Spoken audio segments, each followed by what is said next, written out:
As he drove, Jim Fergesson rolled down the window of his Pontiac and, poking his elbow out, leaned to inhale lungfuls of early morning summer air. He took in the sight of sunlight on stores and pavement as he went up San Pablo Avenue at a slow pace. All fresh, all new, clean. The night machine, the whirring city brush, had come by, gathering up the broom their taxes went to. At the curb he parked, turned off the motor, sat for a moment lighting a cigar. A few cars appeared and parked around him. Cars moved along the street. Sounds, the first stirrings of people. In the quiet their movements set up metallic echoes from the buildings and concrete. Nice sky, he thought, but won't last. Haze later on. He looked at his watch. 8:30. Stepping from his car, he slammed the door and went down the sidewalk. On his left, merchants rolled down their awnings with elaborate arm motions. A Negro swept trash with a push-broom across the sidewalk into the gutter. Fergesson stepped through the trash with care. The Negro made no comment. Early morning sweeping machine. By the entrance of the Metropolitan Oakland Savings and Loan Company, a group of secretaries clustered. Coffee cups, high heels, perfume and earrings and pink sweaters, coats tossed over shoulders. Fergesson inhaled the sweet scent of young women. Laughter, giggles, intimate words passed back and forth, excluding him and the street. The office opened and the women tripped inside with a swirl of nylons and coats. He glanced appreciatively back. Good for business, girl behind counter to meet people. A woman adds class, refinement, bookkeeper. No, must be where customers can see her, keeps the men from swearing, keeps them kidding and pleasant. Morning, Jim, from the barbershop. Morning, Fergesson said without stopping. He held his arm behind him, fingers casually trailing. Ahead, his garage. Up the cement incline he went, key in hand. He unlocked and with both arms raised the door. It disappeared, a clank and whir of chains. Critically, he surveyed his old-fashioned possession. The neon sign was off. Debris from the night lay scattered in the entranceway. He kicked a pasteboard milk carton out onto the sidewalk. The carton rolled off, caught by the wind. Fergesson put his key away and walked into the garage. Here it began. He squinted and spat out the first stale breath that hung inside the garage. Bending, he clicked on the main power. The dead things creaked back to life. He fixed the side door open and a little sunlight came in. He advanced on the nightlight and destroyed it with a jerk of his hand. He grabbed a pole and dragged back the skylight. The radio high up began to hum and then to blare.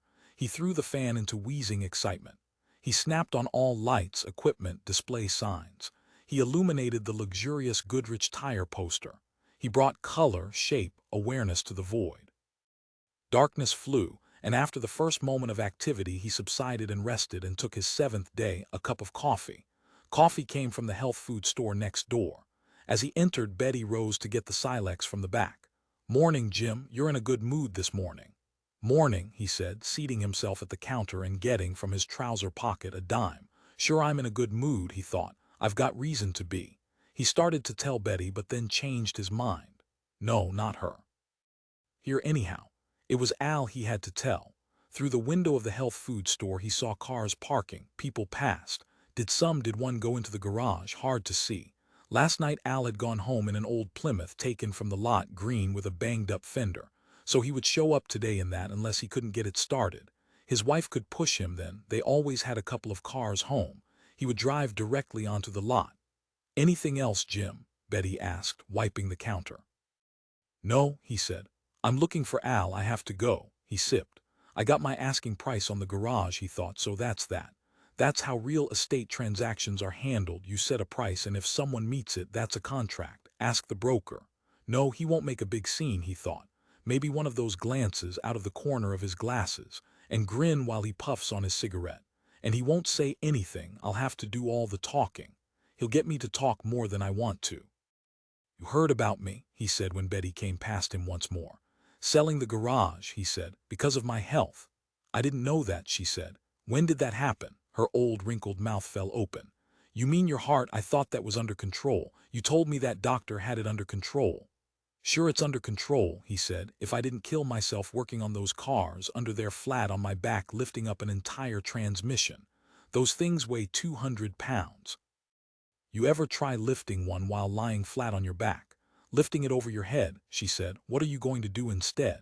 I'll tell you what I'll do, he said. I'll get a well-earned rest. I certainly deserve that.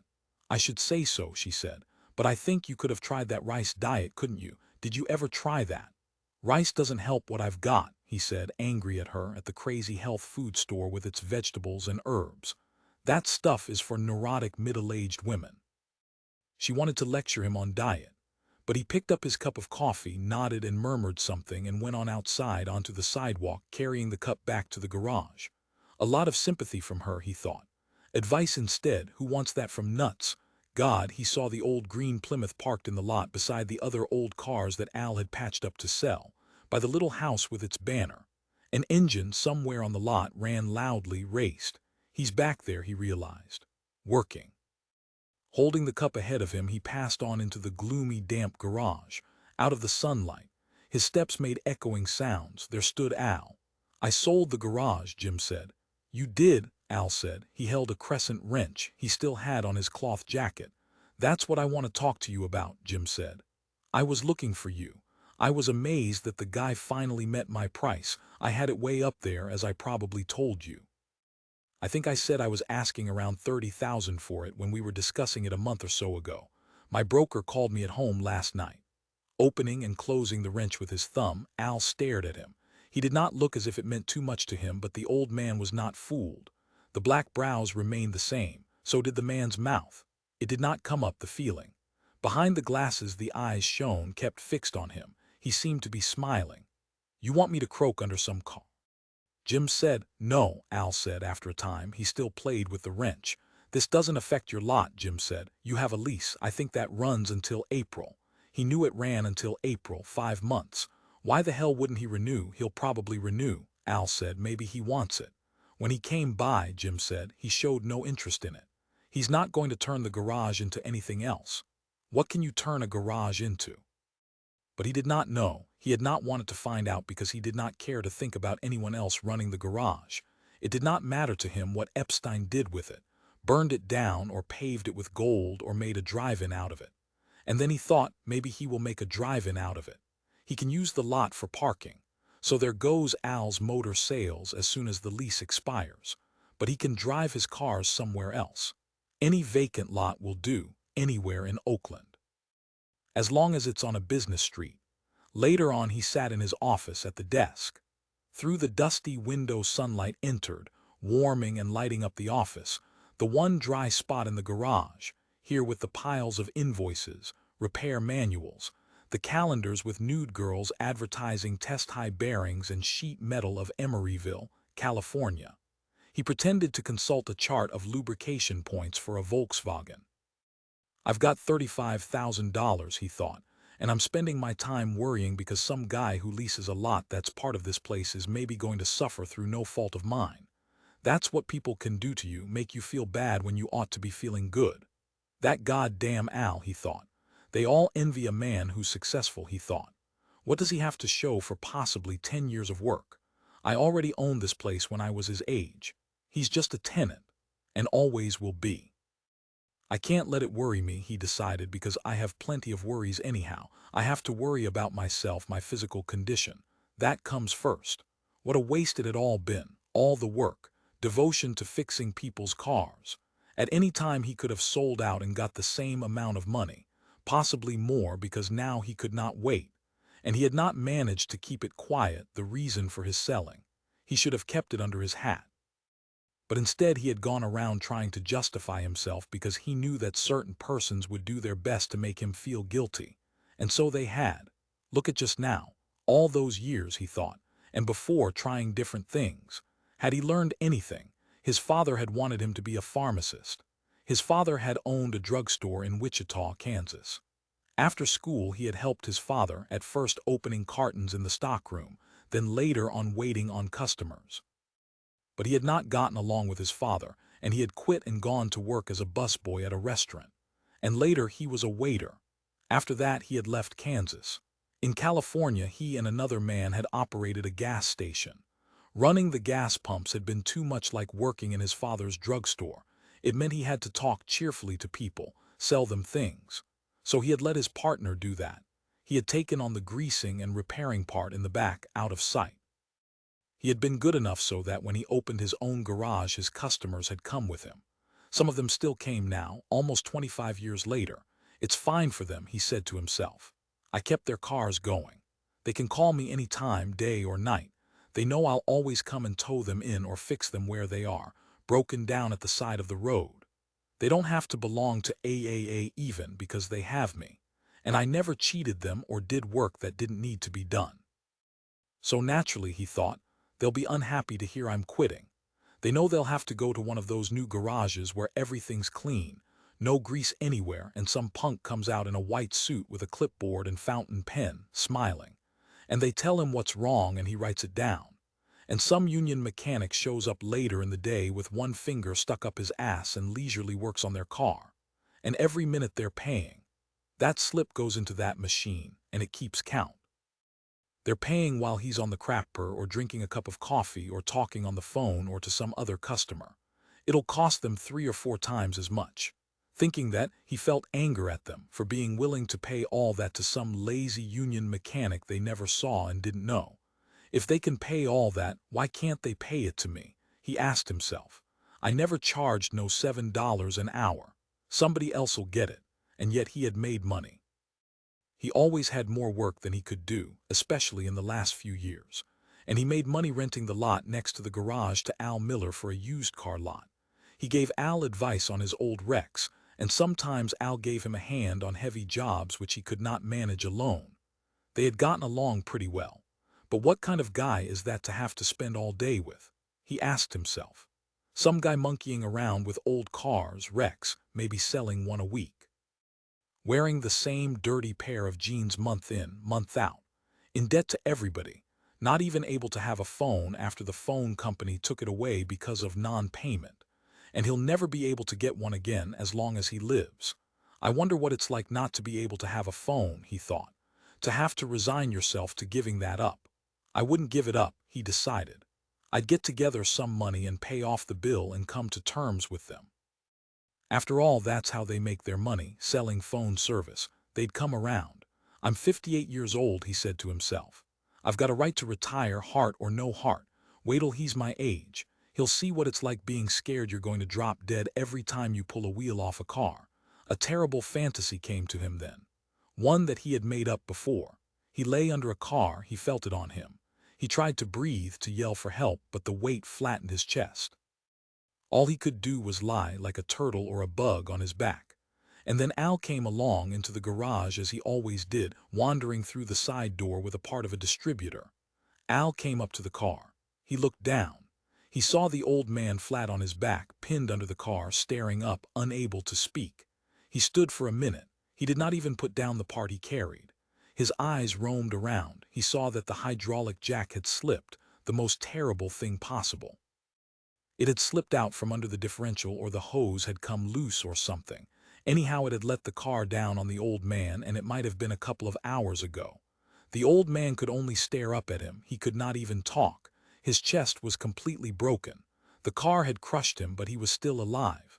He pleaded silently to be released, to be helped. Al turned and walked off, carrying his distributor part.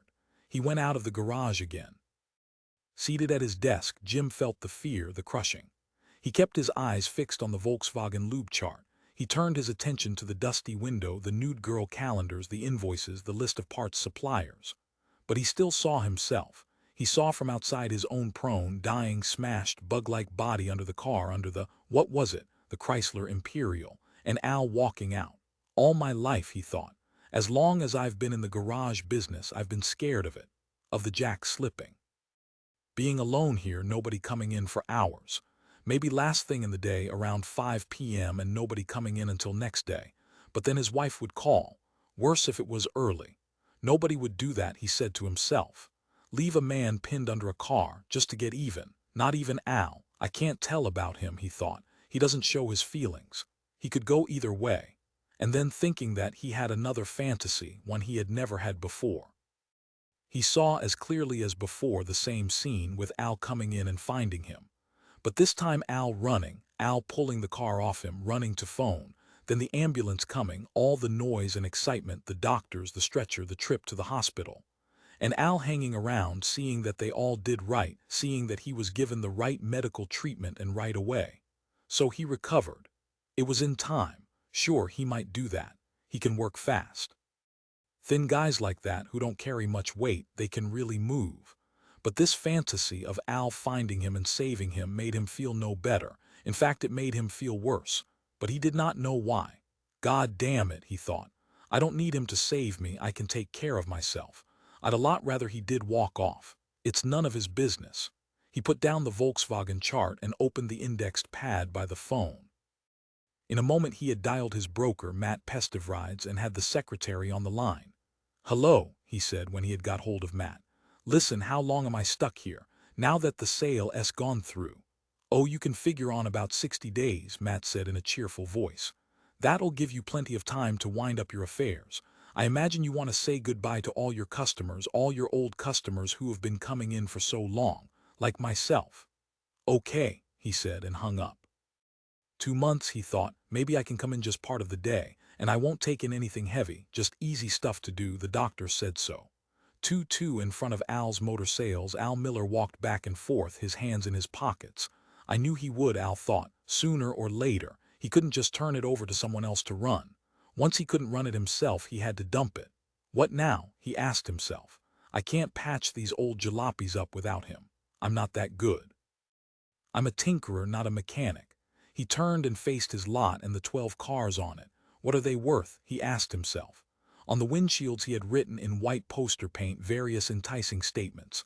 Full price $59, good tires, and Buick automatic shift $75, spotlight heater make offer, runs good, seat covers $100. His best car, a Chevrolet, was only worth $150, junk, he thought. They ought to be scrapped for the parts. Not safe on the road. Next to a '49 Studebaker, the battery charger worked away, recharging, its black wires disappearing into the open hood of the car. It takes that to start them up, he realized. A portable battery charger. The batteries, half of them, won't hold a charge all night. They're down in the morning. Each morning when he arrived at the lot, he had to get into each car and start it up and run the motor. Otherwise, when someone came to look, he would have nothing running to show them. I ought to call Julie, he said to himself. This was Monday, so she was not at work. He started toward the entrance of the garage, but then halted. How can I talk from there? He asked himself. But if he crossed the street to the cafe and phoned from there, it would cost him 10 cents. The old man always let him use the garage phone free, and so it was hard to face the idea of paying out 10 cents. I'll wait, he decided, until she shows up here at the lot.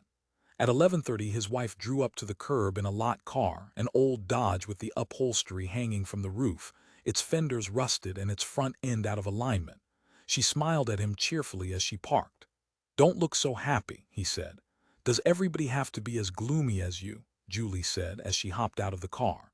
She had on faded jeans and her long legs looked thin. Her hair was tied back in a ponytail.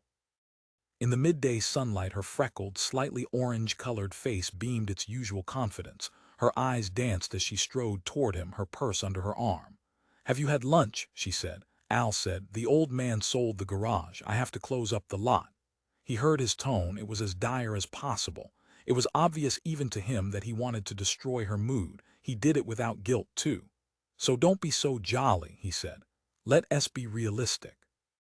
I can't keep these heaps working without Fergesson. Christ, what do I know about car repair? I'm just a salesman."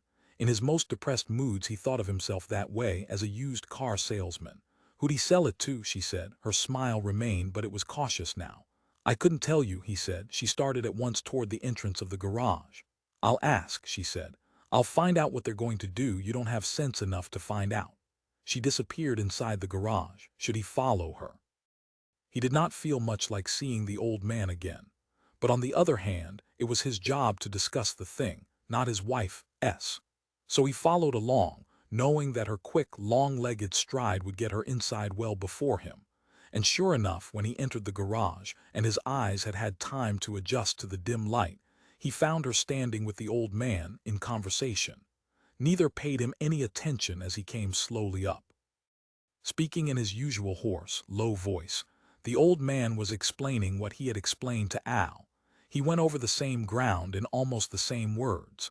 As if, Al thought, it was a set speech he had put together. The old man told her that the choice was not his, as she well knew, because his doctor had told him he could no longer do the heavy kind of work that auto-repairing entailed, and so forth. Al listened without interest, standing so that he could look outside at the bright midday street and the cars and people going by. "Well, I'll tell you what I think," Julie said in her brisk voice. "This might turn out to be a good thing because possibly now he can go back to school." At that Al said, "Christ." The old man regarded him, rubbing his right eye which had become red and swollen. It had something in it evidently. Reaching into his hip pocket, he brought out a large handkerchief and began touching the corner of it to his eye. He regarded both Al and Julie with what seemed to Al to be cunning and nervousness mixed together. The old man had made up his mind. He had decided on his position, not only regarding his garage but regarding the two of them. Whether he felt he had done right or not by them did not matter. He would not budge. Al knew him well enough to know that. The old man was too stubborn. Even Julie, with her authoritative tongue, couldn't affect him. "I tell you," the old man mumbled, "it's a lousy life working in this damp, drafty place. It's a wonder I didn't die years ago. I'll be glad to get out of here. I deserve a vacation." Julie said, her arms folded, "You could have included a stipulation in the sale that the new owner had to continue the lease of the lot to my husband for the same figure." Ducking his head, the old man said, "Well, I don't know. That's up to my broker. I let him handle all that." His wife's face had become red. Al had rarely seen her as angry as this. Her hands were shaking, and that was why she had folded her arms. She was hiding her hands. "Listen," she said in a high-pitched voice. "Why don't you just die and will the garage to Al? I mean, you don't have any children, any family." She was silent then. As if Al thought she knew she had said something bad, and it was bad, he thought. It was unfair. The garage was the old man's. But of course Julie would never admit that. She would not be bound by facts. "Come on," Al said to her. Taking hold of her arm, he forcibly moved her away from the old man, who was mumbling something in answer, toward the entrance and the street. "It makes me so furious," she said as they came out into the sunlight. "He's really senile." "Senile, hell," Al said. "He's a smart old man." "Like an animal," she said, "without regard to others." "He's done a lot for me," he said. "If you sold all the cars on the lot," she said, "how much would you get?" "About $500, he said, "but it would be a little more than that." "I can go back on full time," she said. Al said, "I'll shop around for another location." "You told me you couldn't do it without his help," she said.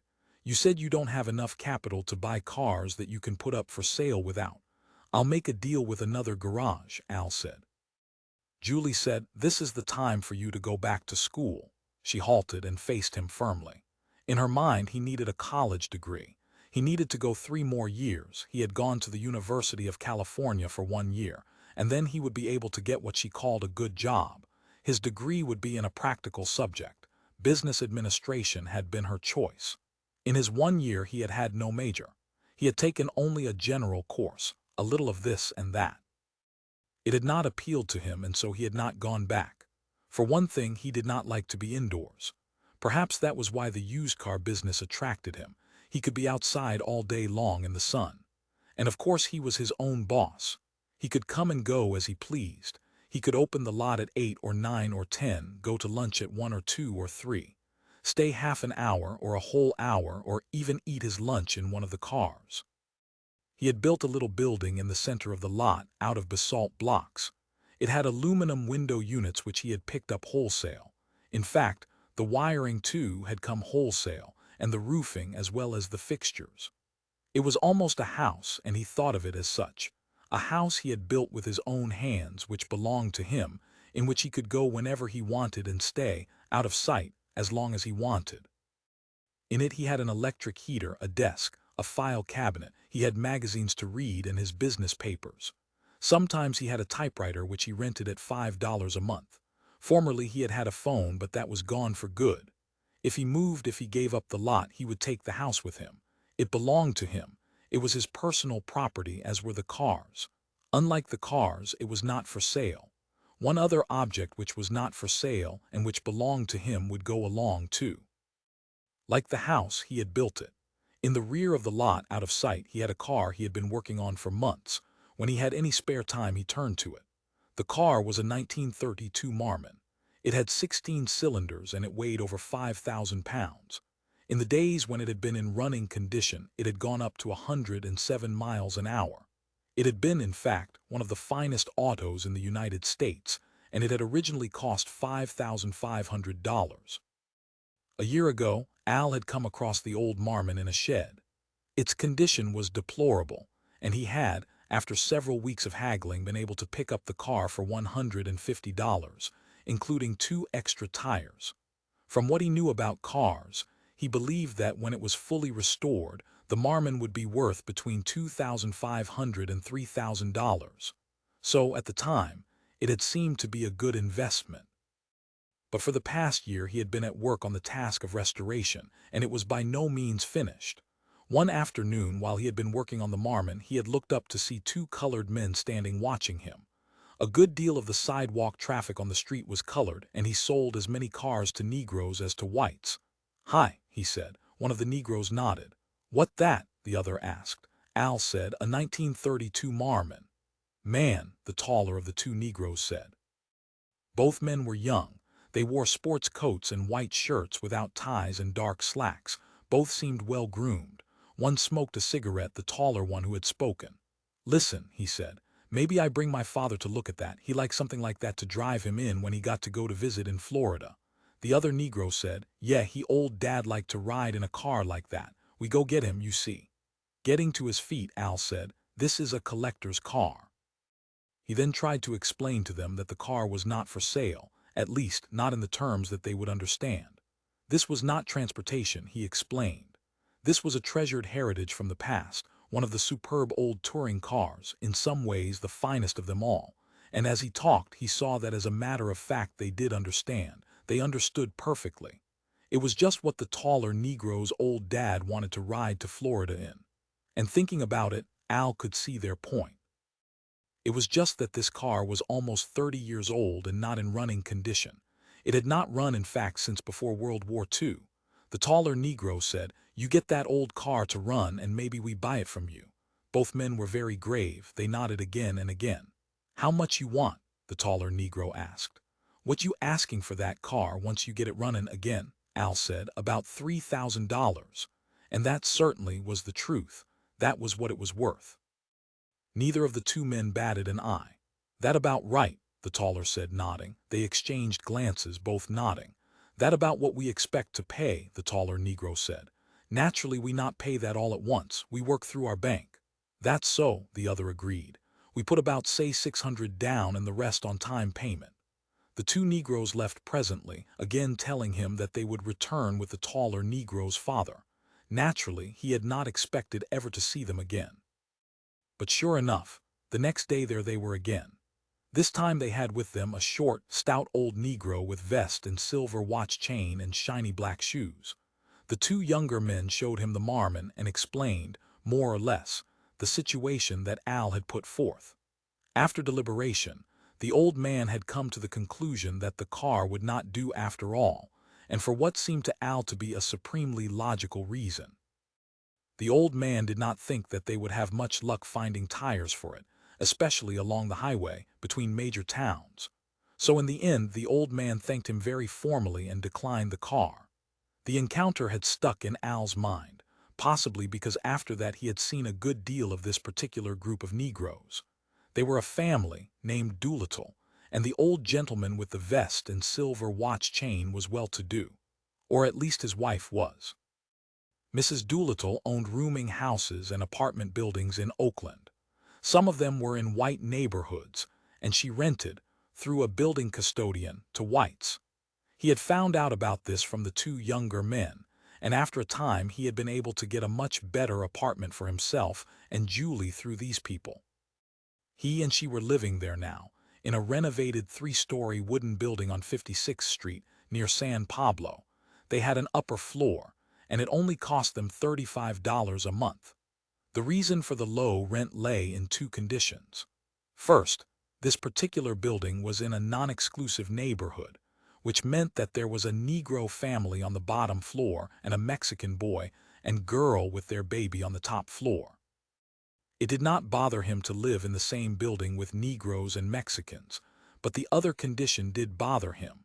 The wiring and the plumbing in the building were so bad that the Oakland city inspectors were on the verge of condemning the building. Sometimes shorts in the wall kept the power off for several days. When Julie ironed, the wall heated up too hot to be touched. All of the people in the building believed that eventually the building would burn to the ground, but most of them were out of it during the day, and they seemed to feel that because of that they were somehow safe. Once, the bottom of the hot water heater rusted through, and water leaked out, snuffing out the gas jets and spilling across the floor so that it ruined most of Julie's rugs and furnishings. Mrs. Doolittle refused to make any sort of refund to them. They had all gone without hot water for almost a month, until at last Mrs. Doolittle had found some part-time plumber who could put in another worn-out hot water heater for $10 or $11. She had a staff of inferior workmen who could patch up the building just enough to keep the city from closing it on the spot. They kept it going day by day. It was her hope, he heard, to sell it eventually to be torn down. She thought that a parking lot might go in. There was a supermarket around the corner which was interested. The Doolittles were the first middle-class Negroes that he had ever known or even heard of. They owned more property than anyone else that he had met since coming to the Bay Area from St. Helena, and Mrs. Doolittle, who personally ran the string of rental properties, was as mean and stingy as other landladies that he had run up against. Being a Negro had not made her any more humanitarian. She did not discriminate among the races. She ill-used all her tenants, white and dark alike. Mr. McKechnie, the Negro on the floor below, told him that she had originally been a school teacher. Certainly she looked like it. She was a tiny, sharp-eyed, gray-haired old woman, wearing a long coat, hat, gloves, dark stockings, and high heels. It always looked to him as if she were dressed for church. From time to time she had terrible fights with other tenants in the building, and her shrill, loud voice issued up from the floorboards or down from the ceiling, whichever place she was. Julie was afraid of her and always let him deal with her. Mrs. Doolittle did not scare him, but she gave him something to ponder, the effect of property on the human soul. Contrarily, the McKechnies downstairs owned nothing. They rented a piano, and Mrs. McKechnie, who seemed to be in her late 50s, was learning to play on her own from a book, John Thompson's first-grade piano book. Late at night, he heard Boccherina's Minuet, again and again, played deliberately, all notes getting equal emphasis. During the day Mr. McKechnie sat outdoors in front of the building, or an apple crate which he had painted green. Later, someone provided him with a chair, probably the big German used furniture merchant down the street. Mr. McKechnie sat for hours on end, nodding and saying hello to everyone who passed. At first Al was mystified by the McKechnies' ability to survive economically. He could not make out any source of income. Mr. McKechnie never left the house, and although Mrs. McKechnie was gone a good deal of the time, it was always for shopping or visiting friends or doing good works at the church. Later on, however, he learned that their children who had grown up and left home supported them. They lived, Mr. McKechnie told him proudly, on $85 a month. The little McKechnie grandson, when he came to visit, played by himself on the sidewalk or in the vacant lot at the corner. He never joined in with the gangs of kids who lived in the neighborhood year-round. His name was Earl. He made almost no noise, scarcely talking even to the adults. At 8 in the morning he would appear wearing wool trousers and a sweater, with a grave expression on his face. He had very light skin, and Al guessed that he was heir to a good deal of white blood. The McKechnies left him to his own devices, and he seemed responsible enough. He kept out of the street and never set fire to anything, as did most of the neighborhood kids, white and colored and Mexican. In fact, he seemed a cut above them, even aristocratic, and Al occasionally pondered as to his probable background. Only once did he hear Earl raise his voice in anger. Across the street 2 bullet-headed white boys lived, both bullies with time on their hands. They were the same age as Earl. When the mood came onto them, they gathered green fruit, bottles, stones, and clods of dirt, and hurled them across the street at Earl, who stood silently on his sidewalk before his house. One day Al heard them yelling in their chilling voices, "Hey, you got an ugly mama." They repeated that again and again while Earl stood glowering silently back at them, his hands stuck in his pockets, his face becoming more and more stern. At last the taunts drove him to answer. In a loud, deep voice he shouted, "Take care, little boys, take care, little fellows there." It seemed to do it. The white boys went off. Recollections, thoughts filled Al's mind. The people who came to look at cars on his lot, kids without money, workmen who needed transportation, young couples. As he stood there in front of the garage with his wife, he thought about them, not about what she was saying. She was speaking to him now about her own job as secretary at Western Carbon and Carbide. She was recalling to him her desire to quit entirely someday. He would have to be making a lot more money for her to do that. "You're hiding from life," Julie wound up. "You're looking at life through a tiny hole." "Maybe so," he said, feeling glum. "Off here in this rundown district." She gestured at the street of small stores, the barber shop, the bakery, the loan company, the bar across the street, the coal and irrigation outfit whose sign always upset her. "And I don't think I can stand living in that ratty apartment much longer, Al." Her voice had softened. "But I don't want to put pressure on you." "Okay," he said. "Maybe what I need is to get my colon irrigated," he said. "Whatever that is." 3-3 that evening, as Jim Fergesson walked up the cement steps to the front door of his house, the Venetian shade behind the glass of the door shivered, moved aside. An eye, bright, wary, peeped out. And then the door swung open. There stood his wife, Lydia, chuckling aloud with pleasure, blushing to see him as she always did when he got home. It was her habit, due perhaps to her Greek origins. She ushered him inside into the hall, talking quickly. "Oh, I'm so happy that you are finally home. What sort of a day did you have this time? Listen, do you know what I've done? In my desire to please, and I know it will please, guess what I've put on the stove for you, and it's cooking now," he sniffed. Lydia said, "It's chicken, stewed chicken and spinach." She laughed as she led the way through the house ahead of him. "I'm not hungry so much tonight," he said. Turning, she said, "I can see you're in a bad mood." He halted at the closet to hang up his coat. His fingers felt stiff and tired. Lydia watched with an alert, bird-quick expression. "But now you're home, and so no reason to be in a grumbling mood," Lydia said. "Is that not right? Did something happen today?" At once her face became anxious. "Nothing happened, I trust. I know fervently that nothing in the world could happen," he said. "I just had a little run-in with Al." Going past her, he entered the kitchen. "This morning." "Oh," she said, nodding in a somber manner, showing that she understood. Over the years she had learned to catch his moods and to reflect them, to line herself up, at least in appearance, with them so that a communication could be brought about. His wife was very much for that, for a full discussion of his problems. Sometimes she made out things in his problems that he had missed. Lydia had gone to college. In fact, she still took courses, some by mail. Being able to speak Greek, she could translate philosophers. And she knew Latin, too. Her ability to learn foreign languages impressed him, but on the other hand, she had never been able to learn how to drive, even though she had gone to a driving school. Still, she listened to what he had to say about cars, even though many of the notions made no sense to her. He had never found her unwilling to listen, no matter what the topic. The table in the dinette had been set, and now Lydia moved about the kitchen, getting pans from the stove and transferring them to the table. He seated himself on the built-in bench and began unlacing his shoes. "Time for me to take a bath," he said. "Before dinner." "Naturally," Lydia said, at once returning the pans to the stove. "You would no doubt feel much more at peace with the world if you took a bath." So he went to the bathroom to take his bath.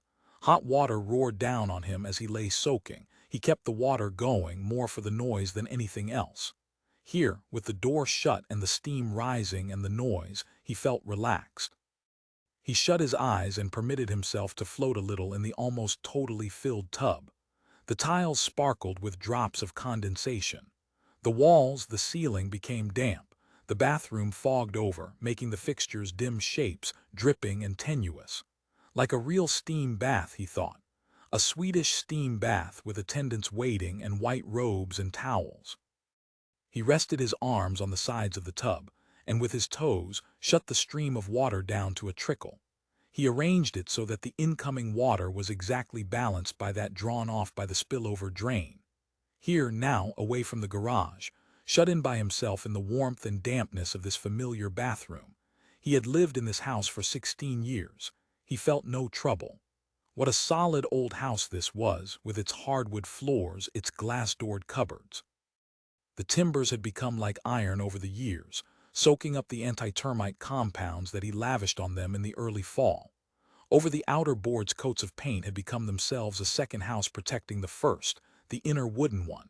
Even this, the enamel house which he had built up layer by layer over the years, would have been enough. After all, wasps made houses out of paper and no one bothered them. This was no paper house that he lived in. They can take those pigs, he thought. Those three, I got them beat all the way around. I could tell them a thing or two, even that last one, the pig that got the credit. Let me ask how long that house of his stood up. This'll be here long after. In those days, in the 30s, they really built. That was pre-war, they didn't use any green lumber. And as he lay in the tub working the controls with his feet, he began to think. He let his thoughts go there on that old topic. It came to him that there was such a thing as gain. Yes, he thought, look what I got. I got $35,000, what a lot of money. And there's nothing I have to do, he thought. It's already it's in writing, a fact. Just lying here in this tub I'm waiting and it's getting closer. I can count on it without any work now. So now he did not have to think of work. It had been work that had forced itself into his mind over the years. They can take their damn cars, he thought, and stick them up their ass. I think I'll never go back there, he decided, to the garage. I think I'll stay home. You couldn't get me to go back there, he thought. And he looked with real anger on those who wanted to get him back. He felt real hate. What'll I do with this money, he asked himself. This enormous sum, a sort of fortune. I'll tell you what I'll do, I'll leave it to my wife. This big sum paid to me for everything that I've done, I'll be dead and she'll be spending it. And she doesn't even need it. Has she stood by me? He asked himself, worked at my side. I don't see it if she has. It's the Oakland Public Library that she supported, not me. It's the University of California and those professors, and especially those students in sweaters. They dress nice and keep their nails cut. They have plenty of time and training to know to do that. At the door of the bathroom, a faint noise attracted his attention. The knob turned, but the door did not open. It was locked. What is it? He yelled. I wanted. His wife's voice cut off by the noise of water. He shut off the water. It's locked, he yelled. Do you have a towel? Yes, he said. After a pause she said, dinner is ready. I want it to be exactly right for you. Okay, he said. I'll be out. Later he sat across from Lydia at the dining table drinking his soup. As always, she had fixed up the table. She had put on candles, a white tablecloth, and linen napkins. She wore a little jewelry too, a necklace. And she had on rouge. Her black eyes shone and she smiled at him, an immediate smile as soon as she saw he was looking at her. Why so gloomy, she said. Is it not a lot more happier for yourself and all mankind to adopt a more pleasant exterior? When he did not answer, she went on. And eventually that affects the inner person, at least according to the magnificent psychology of William James and Lang. He said, you got that from your course. Briskly, with no intention of abandoning her mood, she replied, yes, I got that from my course, Mr. Terrible Gloom. She would fight a good fight for happiness, he saw. Her smile was enriched by determination. It defied him. Under all conditions, behind any reaction, she kept this, the faith he would get nowhere. In this house, he thought, in my house, I can't even be depressed. At least not out loud. It's not permitted. Like dirt. Swept out the door. She moved a little faster. Her hands flew from butter plate to coffee cup to napkin. Lots of spunk, he thought. Where does it go when I'm pushing up daisies? I'll push up not daisies but skunk cabbage, he decided. Imagine her at my grave with an armload of flowers from her garden in the back, roses and stuff, and there the skunk cabbages growing like hell. He laughed. Ah, she said in a full-throated voice. It came to his attention, watching her, that she was a lot younger than he. Of course he knew that, always had the fact available. But he did not usually dwell on it. Her hands, still smooth. Well, she didn't have to scrub them with Dutch cleanser 4 times a day. Who did the floors in the house? She had a colored girl come in twice a week. That girl did the heavy work, the dirty stuff. Lydia did only the dusting, the dishes, the shopping, fixing the meals. The rest of the time she was out learning. What did you learn? He said. Today. Are you interested? She said in a merry voice. Sure, he said. Since I pay for it. Money, she said, is the arbiter of worth in a society of barbarians who identify themselves by when they see a sacred tablet in the temple made of gold. Her eyes fixed themselves on him. No timidity there, he said. You're going to be a pretty big-time barbarian one of these days. The eyes continued, watching. 35,000, he said with such fury that she did at last cease smiling. Why don't you start a fund, the Fergesson Fund for Bums, pay bums to sleep all day? His voice rose. In the parlor, he shouted, on the couch. His voice, squeaky, shook. Here in my house, she said nothing, watched. Maybe I go see Louis Maltzone, he said, my attorney. Maybe I take the trouble to invest the money in bonds. But why, he asked himself. Because she got it in the end anyhow for nothing, for doing nothing. And he, for all he had done, what did he get? But he felt tired. He ate his rolls, spread butter, real butter on it. And all the time she watched. Describe to me this run-in you had with Al, she said. He said nothing. He ate. That is responsible for this overpowering, incorrect view of things as they are, she said. At that he laughed. That man, she said, such a deliberate waste of his life as he reveals, and his attitude toward others for what actually lies inside his own inner reality. When he and his wife, the latter whom I care a great deal for, as you know, appeared in this house for dinner on that particular Sunday afternoon, I had an even stronger impression than ever before. What impression? Lydia said. Are you not acquainted with my impression? Why, that is I could not say. I know in the past I took pains to discuss it with you. How long is it that he has rented the lot next to you for his cars? At this point a number of years. During that period I can see in you a change. There is no coincidence. What is it that I remarked when you arrived home tonight? That you were in a bad mood. I am familiar with that mood. Formerly you did not return home so much in that mood. What is he in your life?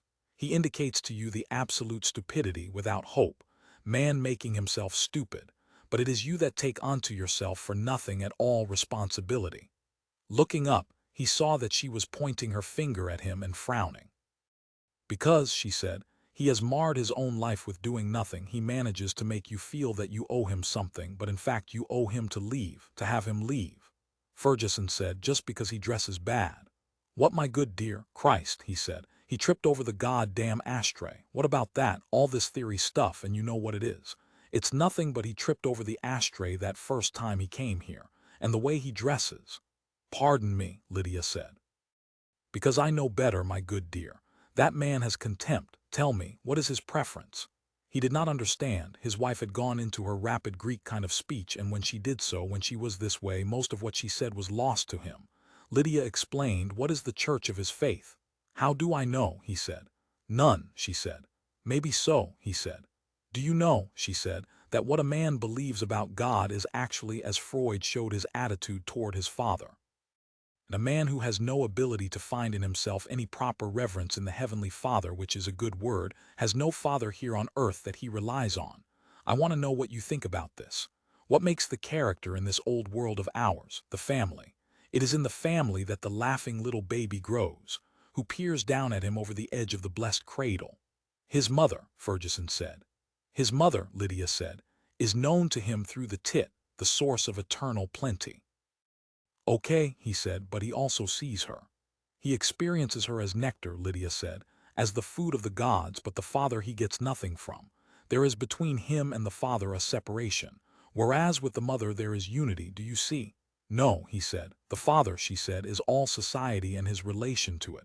Once he has that, he never outgrows it, but if he doesn't have it, he can never get it. Get what? He said. Lydia said, the trust and hope. I give up, he said. You better throw in a course in English along with the Play-Doh. I know, Lydia said, that if you had got a happier man in with you, you would not now look forward so emptily. Another man in your place, retiring with so much accumulated wealth, what would be in his mind? Let me see it and depict it to you, my good dear. Joy. Joy, he echoed with bitterness and some amusement. The joy of tomorrow, his wife said. I'm sick, he said. Tired and physically sick. Ask the doctor. Ask Dr. Frott. Call him up. I mean, ask what the facts are instead of spinning a lot of philosophy at my expense. What am I supposed to do? Start taking great books courses along with you? Reading those guys? What do you know? I'd like to see you fix any simple thing there is, like a light cord plug. Fix that and then come to me. You're so much like that man, she said. He grunted and sat rubbing his forehead. He is that part of you, she said. But you are more. He is nothing but that, nothing but defeat. Because he lacks that faith. At last he resumed eating his dinner, drinking his soup and spooning up the stewed chicken with its cooked, soft, colorless bones. After dinner, Jim Fergesson did something that had become natural to him in the recent years. He turned on the TV set and placed his overstuffed easy chair before it. Not again, his wife would have said, had she still been home. But tonight Lydia had a seminar. She had been picked up by a car, it had honked once, and out she had gone with her books, wearing her coat and low-heeled shoes. And so she was not here to say it. His mind, however, said it for her. On the screen, Groucho Marx insulted some man who had come up, grinning, wearing a suit. No matter what Groucho said, the man continued to grin. It was all fun. Watching, Jim Fergesson found himself stirring with restlessness. At last he shut off the set. Is that all they have now? He asked himself. He turned the set on briefly, trying the other channels. Westerns, a panel discussion, he shut it off. Bunch of goofs, he thought. Especially those fairies, those grinning guys who play up to the ladies, give away dishes, kiss old ladies on the cheek, ask moronic questions, a quiz. Good they got the big crooks, he thought. At least that's gone. Especially that one, that intellectual. What a crook he was. Lydia had liked him so much, that Van Doren. He really took them in, the old man thought. But he never took me in with those manners. That educated crap. That polished front they teach them. Going to the closet, he got his coat. He did something that, although not usual, had come to him now and then in the past. Going downstairs to the street, he locked the front door of the house, too bad if she doesn't have her key, and got into his parked car. A moment later he was driving along the dark street, in the direction of San Pablo Avenue and his garage. That's what college ought to do, he thought as he drove. Give you the knowledge to tell a good man when you meet one. But look at Lydia, taken in by Van Doren. And look at Alger Hiss. Look at how they all fell for him because he had that refined look, that thin face, the dignity and bearing and breeding. Even though he was a communist spy, even Stevenson fell for him.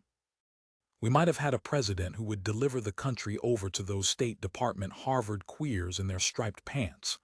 The only man who really saw through that was old Joe, and they got him. They ganged up on him because he was too blunt. He called a spade a spade. He thought, Joe McCarthy saw through the lies and fraud that runs this society, and how he's dead because of it. When San Pablo Avenue appeared ahead with its light, Jim Fergesson kept to the curb lane. He slowed his car, but not at his garage. Instead, he stopped a block away at a red neon sign, the Ring-a-Ding Club, a bar that he visited when the mood came to him. Quite a few people were in the bar. As he opened the door, noise spilled out over him, pleasing him. And the smells of people, the good warm smells, companionship, laughter, the racket of life, its characteristic motion and color. At the bar he found himself a place to stand and ordered a burgee. There were even a few women in the bar, mostly older, however. A glance showed him that they were shrill bags. He turned away. By the entrance, a tall middle-30s Negro in a topcoat and tan sweater was blowing up a balloon. On the floor beside him, a plump black and white Springer Spaniel panted and lolled its tongue. Everybody seemed to be watching the dog. The Negro blew on the balloon and it expanded. The people around him shouted different things, suggestions. What's this? Fergesson wondered. He turned to watch. The dog, gasping, had risen on his haunches. His eyes were fixed on the balloon, which was now as large as a melon. The balloon was colored red. The man, laughing, lifted it away from his mouth and wiped his lips with the side of his hand. He was laughing too hard to blow. Here, a companion said, reaching. Give it to me, man. Will you let me blow it? He like it better if I blow it. The man blew again, the balloon swelled, and the dog watched. Suddenly the man's shoulders heaved and he dropped the balloon. The balloon fizzled away, darting. Hands flapped at it as it bounced to the floor. The dog whined and ran at it, then away again. His round body twitched. Leaning against the wall, the man laughed soundlessly, and his friends groped among the tables and chairs for the empty balloon. I got more, the man said, reaching into his topcoat pocket. Balloons spilled out like the fingers of gloves. Man, he gasped, I got all the balloons in the world, let that go, it dirty. This time he blew up a yellow balloon. The dog's tongue went in and out and he swallowed. Strange, Fergesson thought, why's the dog interested? He thought about his own dog dead under the wheels of a customer's car. The dog had slept in the garage under cars being worked on. Several years ago now. The yellow balloon had been blown up and the Negro tied a knot in its neck. The dog on his feet whined avidly and lifted and lowered his head. "Throw it for him," a woman urged. "Don't make him wait." "Go on," a man at a table said. "Yes, go on and let it go." The Negro, raising the balloon up high, let it fall. The dog caught it on his nose and bunted it. Up went the balloon and drifted across a table. The dog followed, and again he bunted it. The balloon rose and fell, and the dog kept beneath it. People got out of his way. The dog scampered in a circle, his plump body pinwheeling and his mouth open. He saw nothing but the balloon, and when he crashed into a man, the man moved and the dog went on. Fergesson said to the man next to him, "Hey, they ought to commit that dog." He began to laugh. He laughed until he felt tears coming out of his eyes. He leaned back against the bar and yelled with laughter. The dog tumbled across chairs and people's feet, lunged at the balloon, knocked it again and again into the air, and then in his excitement bit into the balloon and popped it. "Yaff!" The dog wheezed and stopped short. His eyes smeared over and he sat breathing in huge, rough gulps. He seemed dazed. The fragments of the balloon were picked up by a young colored man in a purple shirt who examined them and then put them in the pocket of his sports coat. "Jesus," Fergesson said, wiping his eyes. The dog has settled down to rest and the man was again blowing up a balloon. This one was blue. "There he goes again," he said to the man next to him, who also watched, grinning. "What does he do, go on all night? Doesn't he get tired?" "That's enough," the Negro said, letting the air out of the balloon. "No, go on," a woman said. "One more," a man at the bar said. "He too tired," the owner of the dog said, stuffing the balloon back into his pocket. "Later, maybe." To the man beside him, Fergesson said, "It doesn't make sense. What's the dog get out of it?" The man shook his head, grinning.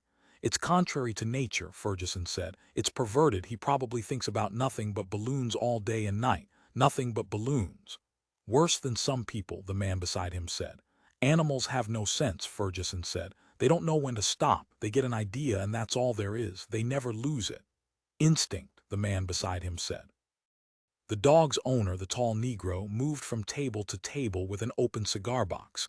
Bending, he spoke to persons and some of them dropped coins into the box. He reached the bar. "For the dog," he said. "He want to go to school and learn a trade." Fergesson put a dime in. "What's his name?" he said, but the Negro had gone on. "That colored guy," the man next to Fergesson said, "probably trained him for TV. They have those dog acts on all the time." "They used to," Fergesson said. "Not so much anymore. Now it's mostly westerns, mostly for kids. I sure can't watch them." "You think if you saw this on TV, this dog chasing a balloon, you'd laugh?" "Sure, I'd laugh," Fergesson said. "Didn't you see me just now? I was laughing pretty hard. That's exactly what I want to see on TV, real entertainment." "I don't think it would be funny on TV," the man said, "on that small screen." "I've got a 26-inch screen," Fergesson said. He decided to ignore the man. Sipping his beer, he gazed off in the other direction. There in a booth sat Al Miller. With him was his wife Julie. And with them was the Negro in the topcoat who owned the dog. The Negro was talking to them, and all three seemed to be having a good time, and to be absolutely friendly. In fact, from the way Al was gesturing, Jim Fergesson realized suddenly that he was stoned. This was the first time that he had seen Al really drunk. Now and then he had seen him when he had had a few drinks, such as when he had come to dinner. His coordination had been bad, but that was not like this. This was the real thing, and the old man chuckled. He turned so that he could watch. So even gloomy Al, who always went around hunched over, never joking or laughing except maybe in sarcasm, even he let down once in a while. The guy, the old man thought, was actually human after all. He thought, maybe I'll go over and join him. What about that? Watching, he saw that Al was trying to buy the dog from the colored man. He was offering him a check which he had in front of him and was writing with his fountain pen. Julie was trying to pull the check away from him. She shook her head no and scowled and talked to both men. She had one hand on Al's shoulder and the other on the Negro's. To the old man that seemed funny, so funny that again he began to laugh. Tears again came to his eyes. He set down his drink and got to his feet. Cupping his hands to his mouth, he yelled across the noisy bar, "Hey Al, that's just the business for you." It did not seem as if Al had heard him. The business negotiations continued, both men deeply engrossed. So he yelled again. This time Al glanced up. His glasses were missing and his hair hung down over his eyes. Without his glasses, his eyes had a weak, unfocused look. He peered about half blindly and then returned to the negotiations. He tore up the check with great labored twists of his fingers, scattered the pieces, got out his wallet and began writing another check in its place. Chuckling, the old man swung back to the bar and picked up his beer. What a business for Al Miller, he thought. The perfect business. A dog that bunted colored balloons in bars, and Al could pass the hat for the dog. He thought, so the dog can go to school instead of Al. "Hey," he yelled, again turning. But his voice was lost in the noise. "It can go to school in your place and get that degree." This time Al did hear him. He saw the old man and waved his hand in greeting. The old man slid from his spot at the bar and made his way carefully through the crowd of people over to the booth. It was really hard to hear. Even when he got over to the booth, he could not make out Al's words. Bending down, he rested his hand against the side of the booth, his head close to Al's. "I couldn't hear you," Al yelled up. "Send the dog to school," the old man said, chuckling at what he had said, at what he had thought up. "Instead of you." He winked at Julie, but she stared past him. Al said, "Hell, I'm buying it to kill it. I hate the goddamn thing. It's an abomination." "Oh," the old man said, still laughing. He hung around for a time, but none of them paid attention to him. They were too involved in their transaction. "This is Tootie Doolittle," Al said presently, introducing the Negro, who glanced up and nodded formally. "A relative of mine." The old man murmured something but did not try to shake hands. "I guess I'll be going," he said. They had not asked him to sit down. Now his laughter had gone. It did not seem so funny and he felt tired. "I still have to get over to the garage and work," he recalled. "I can't stick around here, and what the hell if they don't want me to sit down?" "So long," he said. Al nodded as the old man moved away. "I wouldn't have sat down anyhow," he thought as he pushed the door of the bar open and stepped out onto the cold sidewalk. The fresh air blew around him as he walked toward his parked car. He took several deep breaths, which cleared his head at once. "Hell," he thought. "When do I sit down with Negroes?" He started up his car and drove the block or so to the garage. Soon he was beneath a Studebaker, alone in the damp, partly lit building, his radio playing from its shelf. As he unfastened the crankcase pan of the car, he thought, "Why am I here doing this?" Lying on his back beneath the car alone in the garage, with no one even knowing he was there. What was the purpose of it? But he continued, unscrewing the bolts, laboring away. "So the guy can have it back tomorrow," he asked himself. Obligation to my old customers. Maybe it was that. He did not know. All he knew that he had no other place to go, no other place to be. There was really no problem because he came here without deliberation. He came because he had always come. When there was nothing on TV to watch, or Lydia was out and there was no one to talk to, or things were not too interesting at the Ring-a-Ding Club. "I'll work an hour or so," he decided, "and then call home and see if Lydia's back. That won't be so long to work." For 4, it seemed clear to Al Miller that soon he would have to give up his lot. He would be preempted for some grand purpose. The new owner would tear down the garage and put up a supermarket or a furniture mart or multiple unit apartments. Such had been the pattern for several years in Oakland and Berkeley. Old buildings were being torn down, even old churches. And if old churches had to go, then surely Fergesson's garage could be thrown in. And Al's motor sales.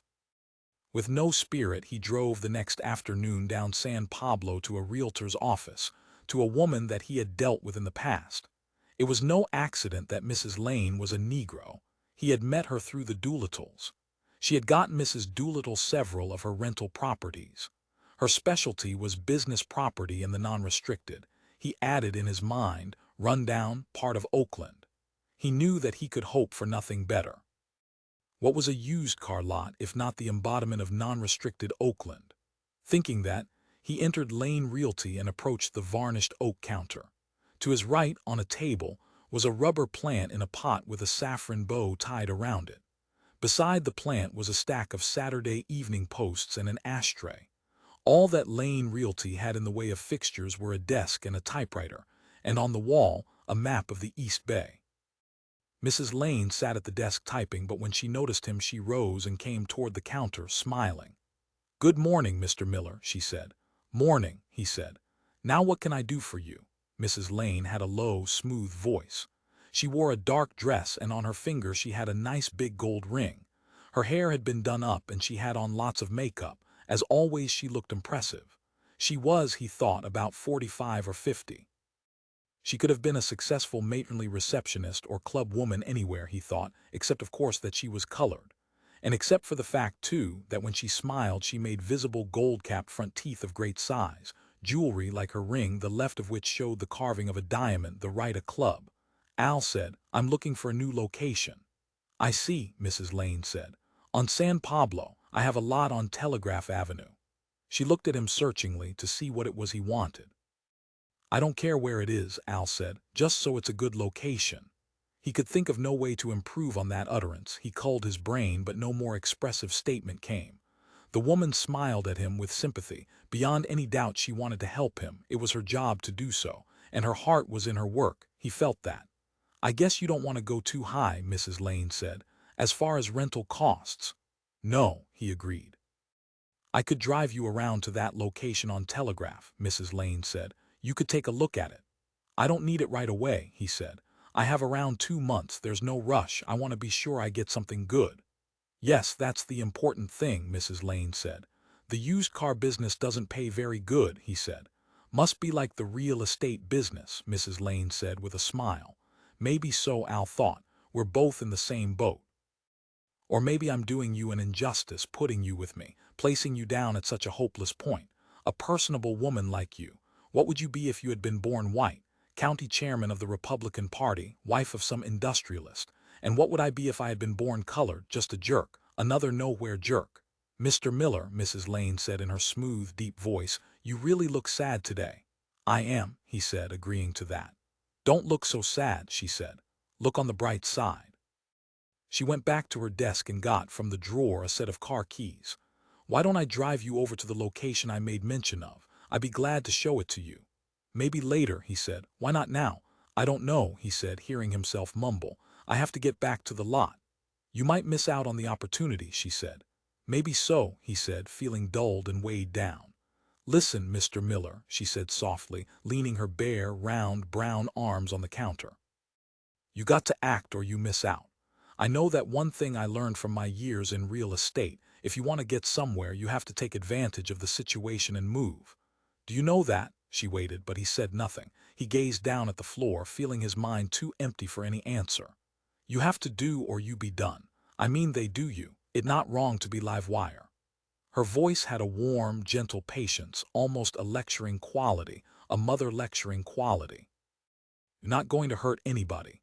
I think that what bother you, you afraid you do something wrong to somebody, because you in a business where everybody say that anyhow." He nodded. Mrs. Lane said, "I talked to you before and I remarked to myself and Mr. Jones, who helped me here, you're a good person to work with, Mr. What his name, Mr. Fergesson. He completely honest, too. I take my car to him." Her voice trailed off. "Well, I have my own mechanic." To himself, Al thought, a Negro mechanic. She wouldn't dare take her car to Jim Fergesson, honest as he is, because he probably wouldn't work on her car. Maybe he would, maybe he wouldn't, but she can't take the chance. It isn't worth it. "Can I show you that location?" Mrs. Lane said, holding up her car keys. "No," he said. "Some other time, thanks." As he left the real estate office, he saw that she was watching him go. She watched him until the side of the building cut off his sight of her and hers of him. "Going back," he said, speaking across the threshold, "maybe in another couple of days when my plans are more gelled." Mrs. Lane smiled at him. With compassion, he thought, compassion and understanding. He went on then, back to his car. He thought, she just wants to sell me something. But he knew it was more than that, not that at all, actually. What was it then? Love, he thought, love for him. Big, middle-aged, good-looking, light-skinned Negro businesswoman, he thought. Wants to mother me if possible. He felt depressed, and yet at the same time it seemed to him as if some of his burden had departed. He did not feel as bad as before. That's a smart woman, a smart saleswoman. She knows her stuff, he thought. A real professional. I'll be back. She knows that. That peasant-minded, shrewd, cretin-brained old asshole Fergesson has put me here, he thought, where I have to rely on this, on some woman feeling sorry for me, where I have nothing else to get by on. I have no other way to survive, no system of my own. I have to appeal to the soft side of some woman real estate broker. What I ought to do, he thought, is ruin his sale, screw up his sale forever. I ought to open a whorehouse on the lot and bring disgrace on that location. I ought to turn it into what that a used car lot isn't already. Who looks down on me, he asked himself. Everyone, each person. He did not feel like going back to his lot. He started up his car, driving in no particular direction. He merely drove through the downtown Oakland traffic, enjoying the feel of the car. It was a good, solid old Chrysler with leather seats. The shift would not go into reverse, however, and so he had acquired it for $75. But still, it was a good car. Good enough for any reasonable person. A fine highway car. As he drove along, he conjured up, inside his mind, a sales presentation which would move this particular item. He dwelt on that to keep himself occupied. When he got back to Al's Motor Sales, he saw that the big white door of the garage was shut. The old man had closed up the garage, but not for lunch, since the Pontiac was gone. The old-fashioned cardboard sign on the doors had the hands turned so that it all read, "Will return AT 2.3." As he parked amid the cars on the lot, he saw that a second car, a nearly new Cadillac, had followed him and was parking behind him, next to his Chevrolet. He got out, and so did the driver of the cad. "Hello," the man called. Al shut the door of his car and walked toward the man. The man, in his early 50s, had on a smartly tailored business suit, tie, the narrow, fashionable type of tie, and the pointed Italian style of shoes that Al saw in the ads in uptown store windows. The man smiled at him. He had a reasonably friendly manner. His hair was curly gray and, although somewhat long, was strikingly cut. Al felt a little awed. "Hi," Al said. "How are you today?" It was his standard greeting. On his lot there surely was nothing to interest this well-dressed and obviously well-to-do man who drove last year's Cadillac. For an instant Al felt uneasy. Perhaps this was a tax agent from the state, or even from the federal government. A host of ideas flew through his brain as he faced the man, keeping a smile of greeting on his face. And then he recognized the man. This was one of Fergesson's old customers. Obviously, the man had brought his car around to the garage for work and found the garage shut. "I'm looking for Jim," the man said in a full, impressive voice. "I see the door's shut, though." He lifted his arm and looked at a wristwatch visible by the silver cufflink. Al gazed at both the watch and the cufflink, and a deep, perplexing yearning came up inside him. That was something he had always wanted. A good wristwatch, the kind he had seen advertised in the New Yorker. Al said, "He's probably picking up a part, or maybe somebody broke down on the road. They call in to him instead of the AAA. I can see why," the man said. "If I had even 3 good cars," Al thought, "I could attract customers like this. If I had anything decent to show." He felt gloomy, and he put his hands into his pockets, rocking back and forth on his heels and staring down at the pavement. He could think of nothing to say. "I've been coming to him for 4.5 years, the man said. "Any little thing I need, even grease jobs," Al said. "He sold the garage." The man's eyes widened. With dismay he said, "No." "That's right," Al said. His gloom increased. He found it almost impossible to speak, so he continued rocking back and forth. "Too old," the man said. "Heart or something," Al murmured. "Well, I am certainly sorry," the man said. "Really sorry. It's the end of an era, the end of the old craftsmanship." Al nodded. "I haven't been in for a month or so," the man said. "When did he decide?" "He must have just decided." "Yes," Al said. The man put out his hand. Al noticed it, started, drew his own hand out and shook. "My name is Harman," the man said. "Chris Harman. I'm in the record business. I run Teach Records." "I see," Al said.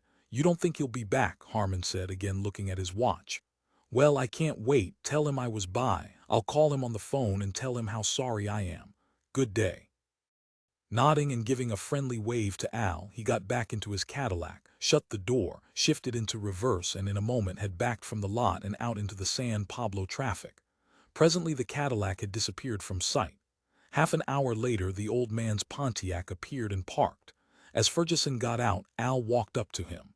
"An old customer of yours came by," he said. He was sorry to hear you sold the garage. Who? Fergesson said as he unlocked the garage door and pushed it up with both hands. With a worried expression, he started into the garage. "God damn," he said, "I'm really behind now with that job having to go out like that." "Harman," Al said, following along after him. The old man said, "Yes, a '58 Cadillac. Good-looking guy, silver hair, around 50. Owns a record line or something," Al said. The old man switched on a trouble lamp and dragged the long rubber cord across the grease-covered floor of the garage toward a Studebaker which was up on the hoist. "You know that brick building up on 23rd just off Broadway, up where those new car agencies are, near where you branch off to get to the lake? Anyhow, his place is up there. He owns the whole building, it's all his record company. He makes records, a presser." "So," he said, Al said. He waited for a time, watching the old man lie down on his back on the flat cart with its casters. Fergesson rolled skillfully beneath the Studebaker and resumed work. "Listen," the old man said from beneath the car. Al bent down. "He makes dirty records," the old man said. At that, Al felt his scalp crawl. That well-dressed guy, with that car, he could hardly believe it. In his mind, he would have pictured it completely the other way. A man who made dirty records, it would be a short, greasy, sloppily dressed man, with perhaps green-tinted glasses, a furtive look, bad teeth, a hoarse voice, picking his teeth with a toothpick. "No kidding," he said. "That's only one thing he makes," the old man said. "That's just between you and me, it's not public." "Okay," Al said, interested. "It's not his name on it, Teach Records. It's one of those party labels, I mean no label at all." "How do you know?" "He came by about a year ago. He's been coming to me to get his car fixed for years. He brought a box of dirty records and wanted me to sell them." Al laughed. "No kidding." The old man wheeled himself out for a moment, lying on his back and looking up at Al. "I kept the box around for a while, but it didn't do anything. There were some folders." He got laboriously to his feet. "I think I've got a couple left, sort of dirty joke folders advertising the records." "I'd like to see them," Al said. He followed the old man into the office, where he stood as the old man rummaged in the overflowing desk drawers. At last, in an envelope, the old man came onto what he wanted. "Here." He passed the envelope to Al. Opening the envelope, Al found some glossily printed small folders, the size to be put out in a little heap on a counter. A drawing on the front of a nude girl with the word "Spree" records "Summer Fun Fest list, 4 men only," and then, inside, a list of titles. The titles themselves had nothing dirty about them. "Songs," he said, "like Ruth Wallace." "Mostly monologues," the old man said. "I listened to one. It was about Eva crossing the ice, you know, in Uncle Tom's Cabin." "Was it dirty?" "Really dirty," the old man said. "Every word I ever heard. Some guy was reading it. Harman said it was some great comedian who writes a lot or wrote a lot. He said the guy was dead, I think, for all the major magazines. Some really famous guy. You would have recognized the name, Bob something." "You don't remember it?" "No," Fergesson said. "I'll be darned," Al said. "I never met a guy who makes dirty records before. It's illegal, isn't it, records like that?" "Sure," the old man said. "He makes a lot of other stuff too, but that's all I saw, just that one thing. I think he puts out some jazz and even some classical stuff, specialty stuff, several lines." Turning to the back of the folder, Al saw that there was no address. "No manufacturer." "I thought he was a banker," he said, "or a lawyer or a businessman." "He is a businessman." "That was so," Al nodded. "He makes a lot of money," the old man said. "You saw his car." "Plenty of people drive cads," Al said, "who don't have a bean." "You should see his house." I let him off there one day. He's got a place up in Piedmont, practically a mansion, with trees and hedges all around it, and a wrought iron gate, ivy growing up the side of the house. Really classy-looking wife. He's got at least one other car, too, a Mercedes-Benz sports car. Maybe not paid for," Al said. "He could have almost no equity in the house. I will admit he knows how to dress." "And yet he's been here," the old man said, "and stood around and talked to me and not acted snotty, not acted like he had on a nice suit like that and was in a garage." "Some guys have that," Al said. "A real gentleman has that, grace. It's part of being a real aristocrat." He thought not the kind of profession he had ever identified with the aristocracy. "I hope we're talking about the same guy," he said. "Ask him when you see him again," the old man said. "He'll probably be back if he needs some work done on his car. Ask him if he doesn't sell party records." "Maybe I will," Al said. He'll tell you to your face, the old man said. He's not ashamed, it's a business like any other. Hardly that, Al said. Hardly like any other, considering it's illegal. You could probably put the guy in jail with what you know. You better not tell anybody. I hope you aren't telling everybody you see. Didn't he say to keep it quiet? His face flushing, Fergesson said. I never told anybody but you. Now I wish I hadn't told you. Get off my back. So saying, he wheeled himself under the Studebaker once more and resumed work. No offense, Al said. He wandered back out of the garage again into the bright sunlight. I could blackmail him, he thought. The idea bolted through his mind for an instant, sweeping everything away, leaving him trembling. Obviously Harman no longer made dirty records. This was a thing out of his past. Probably in those days he had not been wealthy, well-dressed, fashionable. Maybe he had just been starting out. He had not yet arrived. This was a period in his life that he hoped to conceal forever. Thinking that, he felt himself become cold and then even colder. He felt his heart cease beating for a moment. That really made the blackmail business into something plausible. Tell me to my face, hell, he thought. If Harman knew I knew, he'd probably turn black and fall down in a faint. It was a wholly new idea for making money, the blackmail idea. What had Mrs. Lane said to him? Some damn thing about you got to act or you miss out. Maybe he thought she's a prophetess. What's it called? A medium looking into the future, a fortune teller. This was the ideal business opportunity. It took no capital, no stock, no fixtures, no investment of any kind, not even ads or business cards, nor a state tax franchise, but blackmail was wrong. And yet so was the used car business. Everybody knew that. Nothing was lower than selling used cars, and he had been doing it now for a number of years. Was blackmailing a dirty record manufacturer worse than selling used cars? It was hard to tell. While he sat at his desk in the little house in the center of his lot, he saw an old brown Cadillac draw up to the curb. A large colored woman stepped out, wearing a cloth coat. She walked toward him, smiling, and he recognized her as Mrs. Lane. Rising, he went outside to meet her. How do you do, Mr. Miller? She said, in a pleasant and yet somehow slightly mocking voice. How are you? Seems to me I just saw you not an hour ago, and here I am to visit. Her smile broadened. Come on in, he said, holding open the door of his office. Thank you. She entered, stood while he arranged a chair for her. Thank you, she repeated and sat down, crossed her legs and smoothed her skirt. Mr. Miller, she said when he had also seated himself, you was in talking to me about a lot, for your used car sales business. Frowning, deep in thought, she said, I have called several persons and I have come up with several locations, one of which I think has special importance possibly to you. It would be ideal for a used car sales lot, although it never been used that way before. Her voice, soft, slurred, came over him like a cloud. He sat listening, letting it happen to him.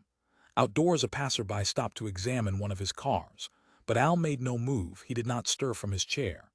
This lot, Mrs. Lane said, is in downtown Oakland around 10th Street, in the real business district where you don't see so many lots. I mean, it isn't on no used car lot row. I see, he said.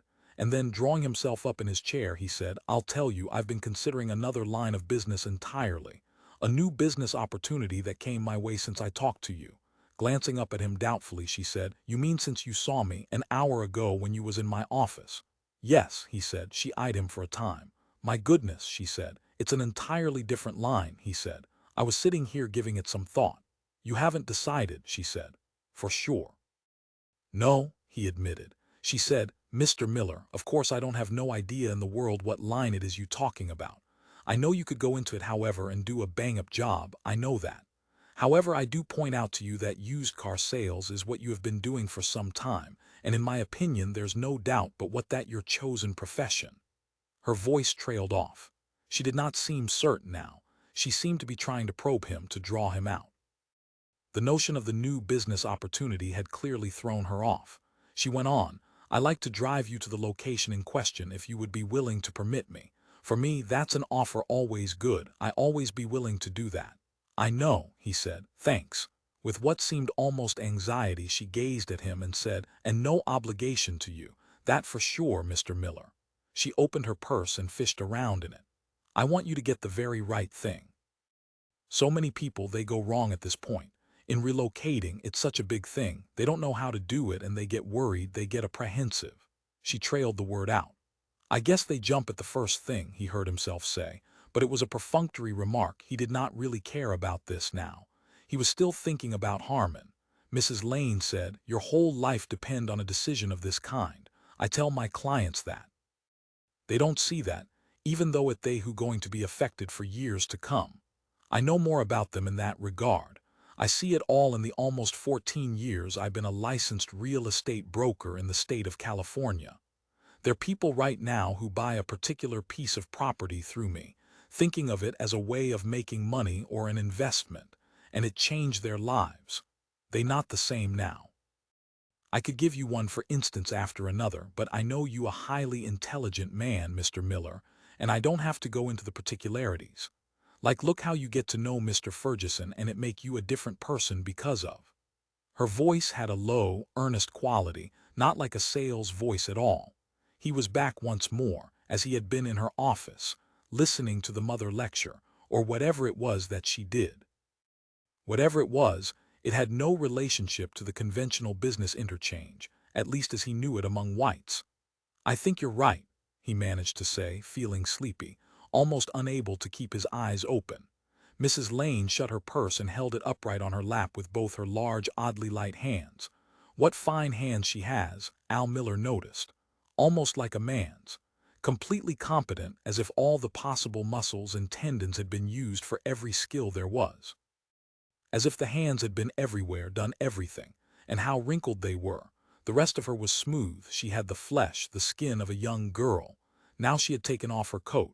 Again he paid attention to her bare arms. She did not even seem to perspire. Amazing, he thought.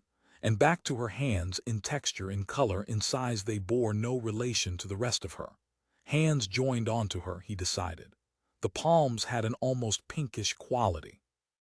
The skin there, he thought, was quite thick, almost like leather, and very dry. Studying him with her large, smoky eyes, she said, I see someone I know drop by here. You may have had the experience from your office like I have from mine. You can see up and down the street, and when nobody visiting, you keep looking out for curiosity. Don't it was Mr. Harman who come by in his coupe de ville not so long ago after you talked to me. At that he nodded. I know him, Mrs. Lane said. Let me ask you. In a halting, preoccupied voice she said, it is he you going into a business opportunity with. Al Miller made a sound that was neither yes nor no. He woke up now. So Mrs. Lane knew Harman. It made him aware and interested, and also cautious. I decipher from your tone, she said, that you've been in a negotiation with Mr. Harman, and you had reference to that when you say a new business possibility come your way since you saw me in my office. Well, I want to tell you something. She looked now, it seemed to him, actually a little frightened. She wet her lips, hesitated, gripped her purse with both hands, and shifted about on the chair. This a little chair, she said. Yes, he agreed. I know him, she said, something like 5 year. Naturally I hear a lot of things, that my business. He come up in my business, the real estate business, all the time. He buying and selling like they say. He get in on things, what they call an operator. I see, Al said.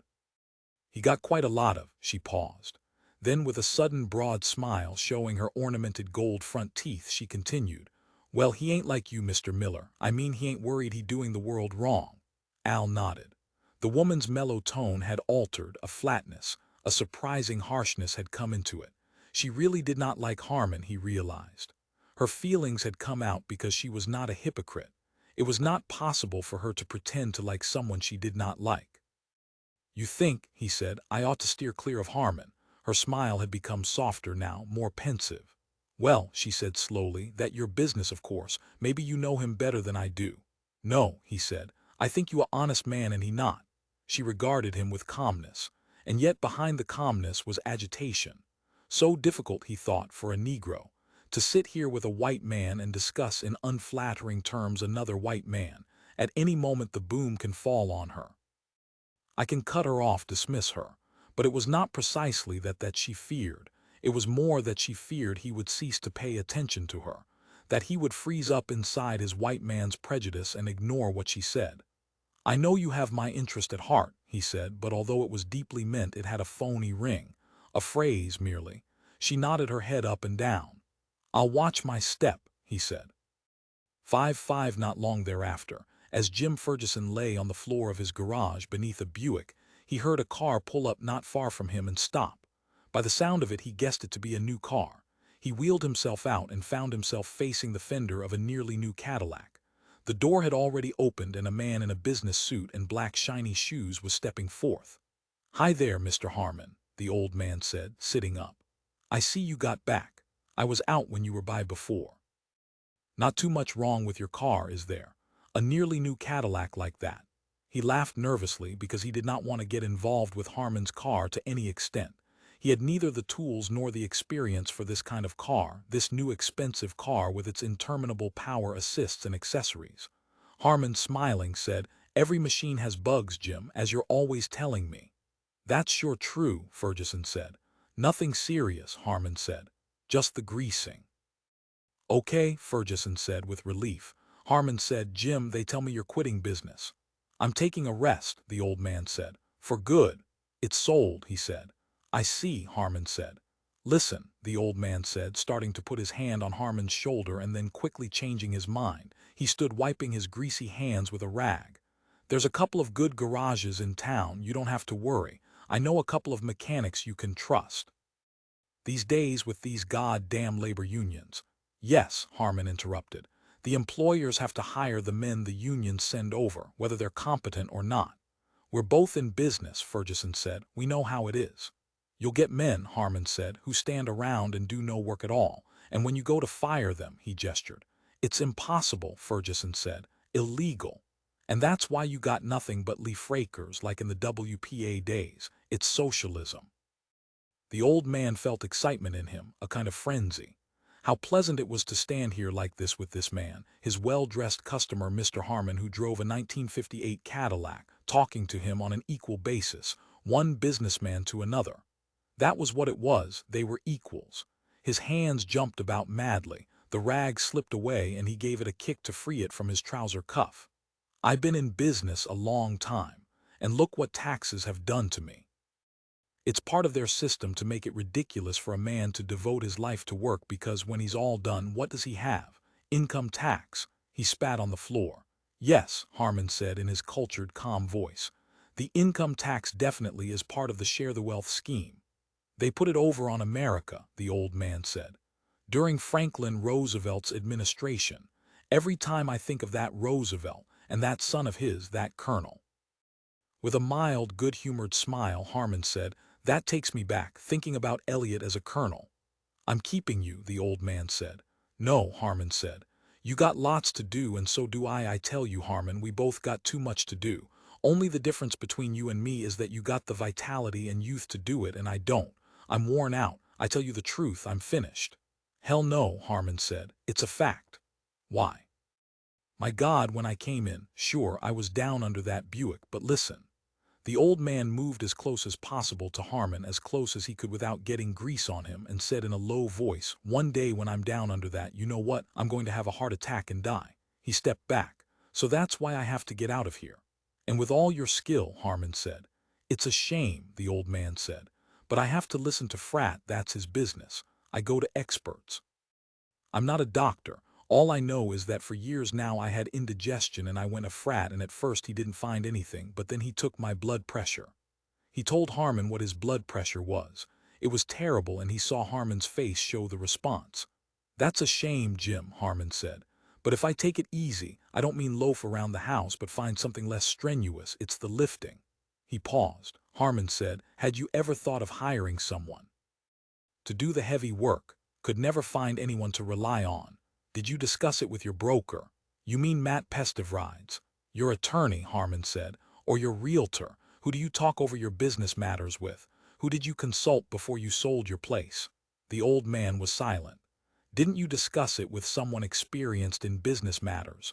You could have gotten someone in to manage your shop for you, a foreman. It's done all the time. Any good business consultant could have researched it for you and come up with someone reliable.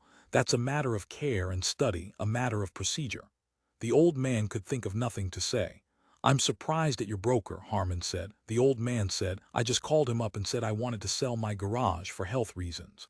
"A distress sale. Didn't you take a loss?" "Yes," he said. "If you don't mind my asking, how much did you get for it?" $35,000. Harman glanced about him at the building.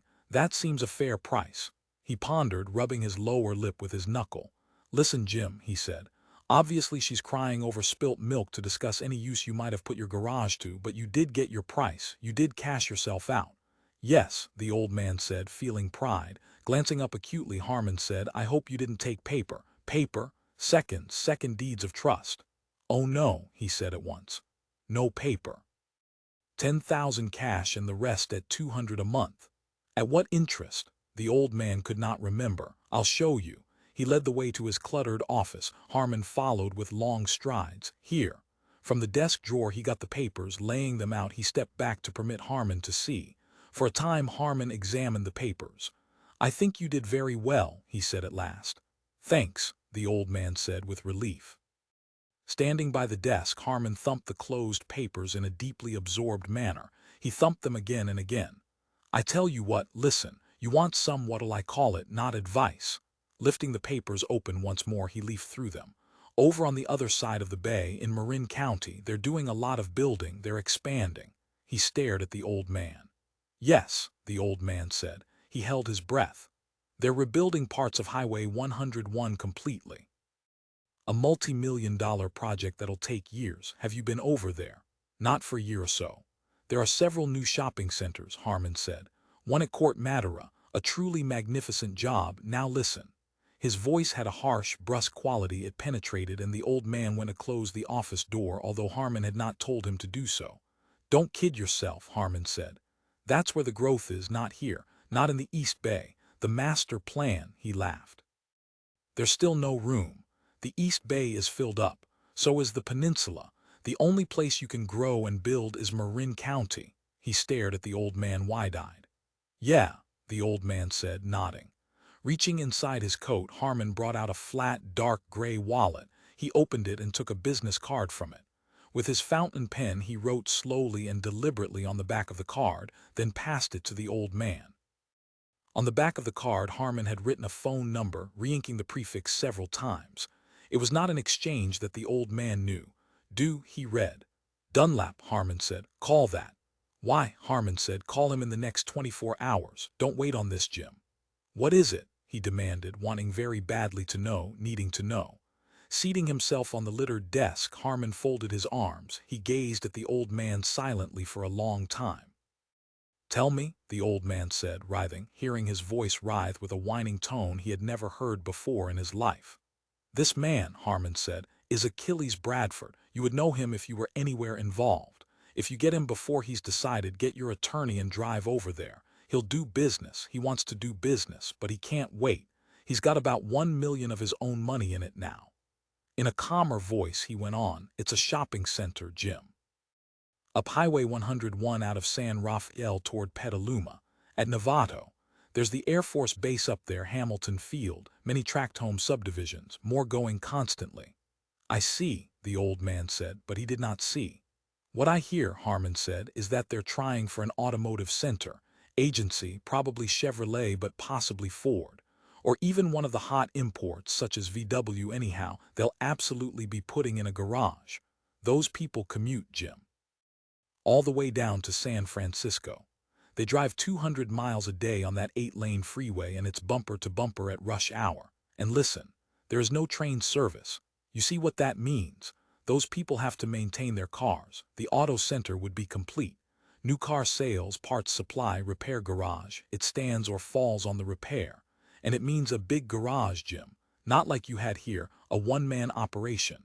To keep those people on the road means a 24-hour repair service. With something in the order of 10 to 15 mechanics on call all the time, tow trucks, a jitney service to the city for parts, you begin to get the picture. Yes, he said, and he did. It's a new idea in garage development, oriented toward the future, the garage of tomorrow in a sense, capable of taking on the responsibility for tomorrow's traffic. The old-fashioned garage will be obsolete in 5 more years. You were right to sell out when you did. You were very smart. Fergesson nodded. You could get into this, Harman said. Can you get over there? Can you get your attorney and make your move? I don't know, the old man said. If not, then go over without him, but get over there all at once. Harman hopped down from the desk. I have to go, I'm late. He started from the office, swinging the door wide. Following him, Fergesson said, "But my health, the whole point is I can't do garage work." Pausing, Harman said, "The garage investor puts up initial capital and supervises the shop. He contributes know-how and experience. The physical work will be done by union mechanics. Don't you follow?" "Oh," the old man said. Holding out his hand, Harman said, "So long, Jim." Awkwardly, Jim Fergesson shook the hand. "The rest," Harman said, "is up to you." He winked a great, friendly, optimistic wink. "You're on your own." Waving, he strode to his Cadillac and jumped in. As he started it up, he called, "Have to get the grease job tomorrow, can't wait now." The Cadillac disappeared out into traffic. For a long time Jim Fergesson gazed after it. Then by degrees he moved back toward the Buick on which he had been working. An hour later the telephone in the office rang. When he answered it, he found himself talking to Harman. "What did he say?" Harman said. "I haven't called," the old man said. "You what?" Harman sounded astonished. "Well, you better get in on it, Jim. Don't let this slip past you."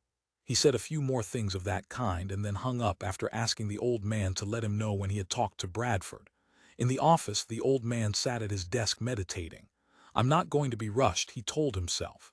"Nobody can stampede me. It's against my nature." He thought to himself, "I'm not going to call. Now or ever. What I'm going to do," he decided, "is go over there to Marin County. See that place, that shopping center, and take a look at it with my own eyes. And then if I like what I see, then maybe I'll talk with the guy." Inside him he felt a deep spurt of his own nature, his own cunning, and he laughed. "The hell with that," he said aloud. "Go and call without knowing anything, with only having someone's word. Why should I believe Harman? Why should I believe anybody? I didn't get where I am by relying on what people tell me. On rumor." But he had to be sure he saw the right place. So lifting the phone, he called the number next to Harman's name on his sheet of old customers. That night when he got home, he passed his wife without a word. He went directly into the bathroom, closed and locked the door, and before Lydia's voice could distract him, he had turned the tub water on full. As he lay in the water soaking, he thought, "I know where it is. I can find it." It was his plan to go up the next morning as early as possible and to be back to his garage by noon.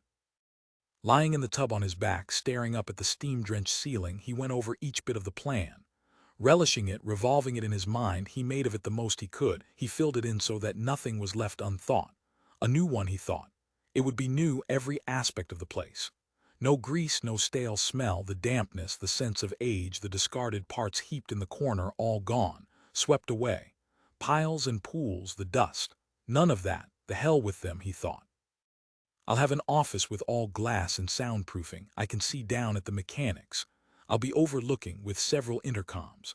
Maybe the kind without wires. Fluorescent lights everywhere like in the new factories. Lots of automatic stuff. All organized, no wasted time costing money. It'll be science throughout," he told himself. Atomic, like in the labs, like Livermore where they invented the bomb. He saw himself a part of the new world along with Harman, along with all other enterprising men. "This is America," he thought. "Vision. What you do with capital and imagination, and I have both. Boldness," he thought. "You have to be bold, even ruthless, or otherwise they'll get you. They're always in wait, trying to pull you down to their level. Naturally, when you get up there, they resent it. They envy. You ignore that, however. Like Nixon does, he stands and sneers when they insult him, throw rocks, even spit, risks his life." His eyes half shut, submerged in the hot water with new water roaring, the old man thought of himself that way, not lost in the dirty, unimportant San Pablo Avenue of drive-ins. He saw himself with the big people who mattered. "I'm in industry," he thought, "not politics. That's not my game. This country is founded on business. It's the backbone, investment. I'm investing in the future of America. Not for my own good, hell, not for profit, but to expand the economy. And it will count. What I do will count." 6-6, the early morning street was damp, and over all the houses was a fog, wet enough to start drops slipping across the upright surfaces. Nobody was out, but occasional yellow rectangles were kitchens in which, Jim Fergesson imagined, men stood before open ovens with their rumps to the heat. He shaved and fried some mush left over from the day before, drank gritty dark coffee that had been standing in the pot, and then with his overcoat around him, he descended the stairs to the basement garage in which his Pontiac was parked. Lydia was asleep. No one heard him. No one saw him go. Moisture had gotten into the engine, and it died twice as he backed the car from the garage. Its hollow coughing continued as he drove down Grove Street, and he could not help thinking that had he the time he would take the car entirely apart. Almost everything in it was worn, nothing engaged. He did not shift into high gear but remained in second until he reached a stoplight. There he looked carefully, and without stopping turned right. Soon he was driving at 35 miles an hour through Oakland. By the time he had gone a mile, the engine had warmed and was working a little better. He put on the radio and listened to a program of the Sons of the Pioneers. Most of the drivers along East Shore Freeway had in mind the idea of going to San Francisco. Traffic was heavy facing him, but his own lanes were open as he continued toward Richmond. The windows of the Pontiac were up and the heater was on. He felt comfortable and sleepy, and the cowboy music lulled him. Gradually he let the car slide from its lane, and then, as a car behind him honked, he drew himself up on the seat and concentrated. The time was 6:30. Along the flat shoreline of the East Bay on his right ran the aquatic park. He had by this time reached a speed of 60 miles an hour, and that seemed to him plenty. Apparently he had not been this way in more time than he realized. There were changes in the freeway, new overhead ramps being built, detours and cutoffs which confused him. And already, he noticed, the freeway was 12 lanes wide. Did they have to make it even wider? The pavement was white cement and there were no stops. The flatness of the pavement pleased him. He held the wheel with both hands and gazed at the houses and hills to his right. Now the problem came of finding Hoffman Boulevard. He had to get over to the right or he would not be able to leave the freeway. So he drifted gradually, thinking that this was the best way. Cars on his right, however, did not think so. A chorus of horns jolted him. Gunning the car forward, he shot into an open space in the right-hand lane, almost the asphalt shoulder. A moment later his car coasted along the narrow, bumpy temporary start of Hoffman. He shot past a green light at an intersection, and under an ominous black iron overpass with huge warning signs and winking yellow lights. The lights alternated in a pattern that made him feel, as he drove beneath them, that something terrible was going to happen. The passage under the overpass was so narrow that for a moment he thought the car would not make it. He had the illusion that he would scrape on both sides, and it was all he could do to keep his hands on the steering wheel. But already he had come out on the far side. There once more was the bay to his left. Several miles later Hoffman entered a strip of cut-rate gasoline stations and truck drivers' cafes, and then the worst section of run-down Negro shacks that he could recall. Traffic moved very slowly, with huge diesel trucks interspersed among the cars. This, he understood, was Richmond. Trash littered the broken sidewalks. To his left he saw factories and wharves. Near the water, he realized, train tracks one after another, and then ahead a steep hill with houses. The street turned sharply. He saw an open place and then the immense Standard Oil refinery. All at once the street became a freeway again, climbing with the cars picking up speed on all sides of him. He whizzed along a broad curve above the refinery, and now he saw the bay once more and the bridge that connected the East Bay to Marin County. It was the ugliest bridge he had ever seen, but it did not depress him. Instead, it made him laugh. He slowed at the toll plaza of the bridge, paid his 75 cents, and then found himself on the bridge. They had built it so that the driver could see nothing, no water, none of the islands, not even his destination. All he could pick out were the heavy metal rails. What genius, he said to himself. What planning. Again he laughed. At last one sight became obvious. He fastened his gaze on it far ahead. San Quentin Prison, clay-colored buildings like some old Mexican fort, spread out at the water's edge, all in very good shape. The bridge passed to the right of the prison and led him off on a wide freeway which led into one cutoff after another. Again he was confused, but a sign told him which cutoff to take to get onto US 101 North, and so he took that. He sped across a flat plain at enormous speed, a car behind him and another ahead. Wind whipped at his Pontiac. There was San Rafael and US 101. He had almost arrived, and it had not taken very long. He was well ahead of schedule, and his spirits rose even further. When he saw a gas station on a little side cut-off road, he made a signal and coasted from the freeway. After several turns, he found himself at the gas station. Leaving the road, he brought the car to the nearest island of pumps. The morning air, as he opened the car door, was warm. Wind riffled the stalks of weeds growing in the surrounding fields. He lifted the hood and with a page of newspaper took an oil reading. The oil level was down, so he picked up a quart of 30 weight from the rack by the pumps. The boyish attendant in his white uniform was hurrying over as the old man emptied the oil into the pouring can that had been put nearby. "Hey," the boy said indignantly. "None of that." "Sorry," Fergesson said, remembering now that he was not in his own garage. "Give me 5 of the regular." He had already begun to reach for the gas hose, but he pretended that he had been reading the price. Ethyl was 39 cents a gallon. He showed amazement at the amount as the boy lifted down the hose. The boy was still upset. As he walked to the rear of the car and removed the gas cap, he watched the old man as if expecting him to tinker again with the company's property. Self-consciously, the old man got back inside the car and remained there until the boy came around to wash the windshield. "No, no," he said to the boy, wanting to leave, pushing several $1 bills at him. The boy gave him change and retrieved the pouring can. The hood slammed down and the old man drove from the station back onto the road. There a milk truck honked at him as he pulled in front of it. As he drove, his eagerness increased. Now, at any time, he might see the sign leading to Marin Country Gardens. But he had left the freeway. The little road did not lead back to it but brought him out on a residential street.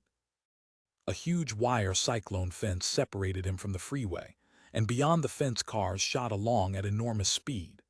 However, he continued on with no diminution of spirits, disconnected from the freeway as he was.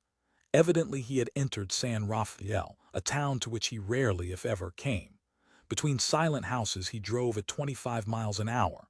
The blocks were short. A number of men could be seen on their way to work, walking rapidly, some wearing suits, others in work clothes. They all had a speeded-up motion, as in an old film. That amused him, too. For a time he drove through the town, still keeping in sight of the freeway, wondering where he was but enjoying himself. And then at last he sighted something heartening. The broken-up expanse of new dirt which, he realized, was construction beyond the freeway. Great culverts lying in rows, the ceramic drainage system which would go down first before anything else. And parked machinery. Big ones. The major equipment which the federal government used in its work. He had seen them when Highway 40 had been rebuilt, the East Shore Freeway. He came then to the very edge of the construction zone and halted his car. He had no choice but to halt. The pavement ended in a series of jagged projections that had already cracked. The road on which he drove had been scooped away by the digging equipment. He saw down into a drop-off. Dirt only. The underneath part which they usually never got to see. It frightened him and he pulled on the handbrake. Machines, he thought, had carried away everything here, had left nothing at all. What power to remove? Nothing could stand. He looked to the right and left. For a long way and so goddamn wide. Did cars go across? Could one go and rejoin the freeway on the far side? He saw, high up, tiny swift dots. Cars on the freeway. Parallel to the freeway ran a double track. Tread marks in the dirt imprinted by pressure. Some vehicles. So he started up the car and drove down off the asphalt. The car bumped, creaked, lifted on first one side and then the other. He drove carefully along the rutted tracks. The car shuddered as stones broke beneath the wheels. He gripped the steering wheel and eased the car into holes and out again. Once he passed workmen who gaped at him. Then he passed mounds of machines. And at last he saw a metallic bulk approaching him head-on. He stopped the car as the object became a bulldozer. Driver, perched high up in his seat, shook his fist and shouted. He too stopped and the two vehicles faced each other. Fergesson did not get out. He remained behind the wheel. The driver of the bulldozer jumped down and walked over. "Who the hell are you? Get this heap out of here." To Fergesson, the bulldozer and the angry driver were unreal. He heard the man panting and saw his red face moon up at the window, but still he did not stir. He did not know what to do. "Get back," the man shouted. "Get back to the road. Come on, fellow," Fergesson said. "You know Mr. Bradford." Other workmen arrived, and with them was a man in a business suit. They pointed at Fergesson's Pontiac and waved more workmen to follow. A line of figures grew along the rise of equipment and dirt, onlookers. The man in the business suit came to the window and said, "I'll have to ask you to back your car the way you came. This is a private road for use by the state." Fergesson could think of nothing to say. He had come almost a mile along the rutted tracks in low gear. The idea of backing bewildered him. He felt confused and he could not speak. "What's the matter with him?" the driver was yelling. "Christ, I have to get by, I can't fart around here." A workman said, "Maybe he doesn't speak English." "Let me see your driver's license," the man in the business suit said. "No," Fergesson said. A workman said, "He don't know how to back out." "Move over," the man in the business suit said. He opened the car door. "I'll back it." "Move over, buddy. Look, we can give you a citation. You're on state property. You're a trespasser. You have no legal right to be on this road. It isn't a road, it's a construction project." He pushed Fergesson over, slammed the door, and putting the Pontiac into reverse and peering over his shoulder, began to back. The driver returned to his bulldozer and followed. It took a long time to reach the point at which the genuine road had ceased. Fergesson gazed at the floorboards and said nothing. "Okay," the man said, tugging on the parking brake and stepping out. "It's all yours." "How do I go?" Fergesson said. "Back up the rise the way you came." Fergesson pointed across the expanse of dirt at the freeway on the far side. "Go back," the man repeated. "Back to San Rafael and find a street to cross there." He walked rapidly off and Fergesson was alone. He could hear the rumble of the bulldozer and the sounds of the workmen. They were starting their day. Shifting into gear, the teeth clashed. He drove clumsily back along the road and once again found himself in the residential section of San Rafael, among the houses and lawns. When he saw a man walking along the sidewalk, Fergesson leaned out the window and called, "How do I get across?" The man glanced at him and went on without speaking. Fergesson rolled up the window again. He felt shaken and depressed and he did not pursue the man. The time was now 9 o'clock and the sky was warming.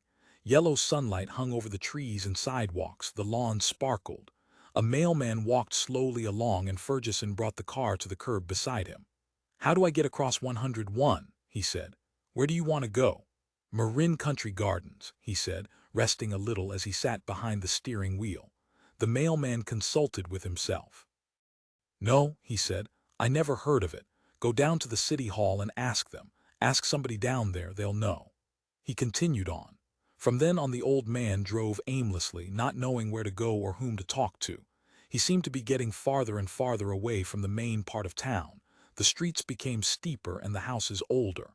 At last he came out into what seemed to be a housing tract, but an old one. The houses were decayed and the weeds high in the yards. Once he saw a policeman, but the policeman looked tough and unsympathetic, so he did not stop there either. The time was now 10:15. "This is a hell of a thing," he thought to himself. "Where am I?" Still in San Rafael. He saw past the tract what appeared to be a glimpse of open country, fields, hills far off. At 10:30 he came to an intersection at which was a small imitation stone building with a sign over it. DOWLAND Real Estate Notary Public RENTALS. So he parked the car and went inside. Behind one of the 3 desks sat a middle-aged woman in a print dress, wearing a hat and talking on the phone. She smiled at him, concluded her conversation, and then came over to the counter. "Good morning," she said. Fergesson said, "I want to go to Marin Country Gardens." The woman pondered. She seemed well-groomed with gray hair pulled back and waved. Her clothes looked expensive and she smelled of powder and perfume. "That's not ours," she said. "That's one of the new subdevelopments on the far side of 101. Hesitating, she said, "I frankly don't even know if they're showing yet." "I want to see Mr. Bradford," he said. The woman leaned against the counter and tapped at her teeth with a yellow lead pencil. "You can double back for a mile or so and then get across. Or you can go on. Your subdevelopment is up the highway toward Petaluma, so you might as well go that way. They're working all around there. You really should be careful. It's easy to get lost." By bringing a map to the counter, she was able to give him directions that he could make out. He thanked her and returned to his car, feeling new confidence. Maybe now, he thought. At least it did exist. She had recognized the name. Once more he was in motion, and again in the area of construction work. The road became a tangle of dirt and asphalt. broken down, he decided, by heavy equipment. But it did cross the highway and he reached the far side, flagged by an old man in blue jeans, along with a group of other cars. There he was sent left along a pitted old blacktop road that followed the course of the freeway, but perhaps a mile to its left.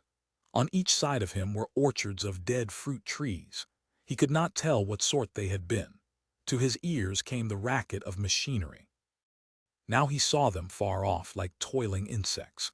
But he thought now, really thought, that he could see Marin Country Gardens. At least there was some sort of new housing development going up the side of a broad, brown hill. He could make out where the ground had been cleared, new narrow roads put in, foundations begun. Feeling buoyed up, he rolled the car windows down and let the warm summer air into the car, the dry country air, so different from the city's. The smell of drying grass seemed satisfying, and the sight of the flat fields gave him the absolute conviction that he had finally found it. The view which he now saw through his dust and bug-spattered windshield exactly fitted his expectations. Now, to his delight, the sign itself appeared. As he passed, he made out only the larger words. The information, painted on the wood in blazing green and red, dwindled row by row into facts about down payments, floor plans, number of bricks in the fireplace, colors. He read, Marin Country Gardens only a quarter mile ahead, open for public inspection. This no longer was a state or federal construction project. This area of dirt and machines ahead. This was a private business enterprise. And yet it fit in. It was part of the general stirring, the activity. All joined, and here his part entered. Here he fit in.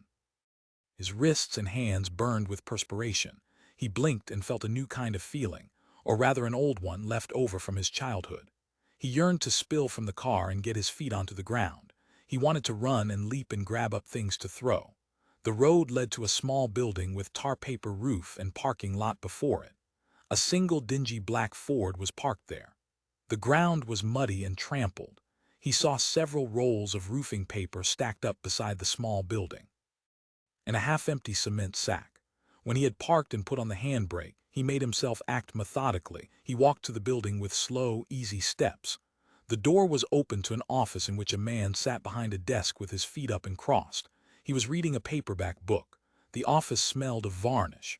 On the desk were a telephone and wire baskets of papers, and on one wall was a glossy calendar, new and crisp, with a print of a girl in a long flowered skirt.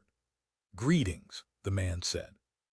He turned the pages of his book as if discarding the unread part. Then he tossed it down on the desk loudly and folded his hands. He was young, with a long horse face and thick hair. His suit was informal, single-breasted. His teeth projected and the skin of his neck was red and rough. Surprisingly, his socks hung in folds around his ankles. "You read these things," he said, pointing with his thumb at the closed paperback book. "No," Fergesson said, panting with exertion and excitement. The man picked up the book and regarded it. "Brain Wave," he said. "By Powell Anderson, science fiction. I read all these science fiction books.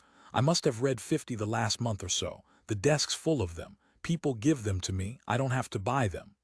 Fergesson, with his urgency, had arrived at this little closed spot of timelessness. The gigantic public works, protracted over decades, were unfolding close to this office and man. He had taken on their viewpoint. At his desk with his heap of books, he was an Egyptian officer. Emotionless, cut off, he greeted Fergesson ponderously. "No," Fergesson said, wanting to bring the man back into motion, back into time. "Say, you know Mr. Bradford?" The man nodded. "Is he here?" "Bradford isn't here," the man said. He rose to his feet and extended his hand, which Fergesson found heavy and dry. The man stooped from the low ceiling of the office and his height had gone into his shoulders. "My name is Carmichael." "What is your name?" He asked it with a rising inflection, as if he had known it and forgotten it and expected to recognize it once he heard it repeated again. "Jim Fergesson." "Hello, Jim," Carmichael said, twisting his head on an angle and squinting. "Is that an Irish name?" "I guess so," Fergesson said. He was calming now, feeling his blood pressure wane. "Sit down, Jim." Carmichael pushed a chair out and returned to his own chair facing across the desk. His two flinty hands rubbed together upright, forming a vertical surface. Then with his thumbnail he tugged down his lip and pried at his gum. "Well, Jim," he said, "What can I do for you? Can I sell you a house?" "No," Fergesson said. "I want to talk to Mr. Bradford. I have something to discuss." "When is he here?" "You do not want to buy a house," Carmichael said. "I didn't think you wanted to buy a house, actually. Mr. Bradford came out here once that I know of. Actually, Bradford is part of the financial bunch that backs this place. The work is done by Gross and Duncan contractors." His voice slowed. "I represent the company, so you can talk to me." Fergesson had decided that he would not give himself away, that he would pretend to be something else and not what he really was. He really was here to see what had been accomplished. He was passing judgment on Marin Country Gardens and the work and schemes of its backers. In him was the capacity to decide, not merely about himself but about them all. And Carmichael was in on it because he was being decided about. He was part of the subdivision and the new shopping center, as were the workmen with the bulldozer and the man in the business suit who had backed the Pontiac, and in a way, the policeman and the mailman and the real estate woman and all the rest of them. "I want to see what they're doing," Fergesson said. "Can we look?" "Why not?" Carmichael said, making no move to get up. He seemed resigned and pleasant but not particularly involved. "What line of work are you in, Jim?" "Mechanics," Fergesson said. "What do you do, design or invent or make machines?" "You work with machines, cars," Fergesson said. "Do you?" Carmichael seemed interested. "I used to have a souped-up buggy I worked on. During the war I was in the CBS. I had some engine designs I worked up, mostly carburetor changes, feed for each cylinder. That's why I read this stuff." He picked up his science fiction book and dropped it flat to the desk again. "You know, these guys who write these things, these rocket ships and time travel machines and faster-than-light drives, all that stuff. If you want the hero to be on Mars, you say something like, 'He turned on the automatic high-gain propulsion tubes.' This one isn't so bad, but some of them are. They go barreling around the universe. It must be easy to write this stuff. They must bat it out." "I see," Fergesson said, not following the man's talk. "I'd like to meet one of these science fiction boys. I'd hire myself out as a technical consultant." Carmichael's great horse teeth showed in irony. 10 or 15% of the price he gets. This stuff is just fake. They fake it as they go along. This one here," he said, lifting the book around so that Fergesson could see it. "This is about the IQ of everybody going up overnight." He laughed suddenly, a loud, startling noise. "Animals become as smart as people. You ever read this stuff?" "No," Fergesson said. He was impatient to go on. He walked to the door of the office and looked out at the half-completed houses. "What do you do with cars?" Carmichael asked from the desk. "Fix them. I have a garage in Oakland." "What part of Oakland?" "San Pablo Avenue," he said, and opened the door to go outside. Carmichael pushed back his chair and followed after him. His hand descended on Fergesson's shoulder. "You say you want to go look around." He started down the gravel path beside Fergesson. "Well, I'll show you around."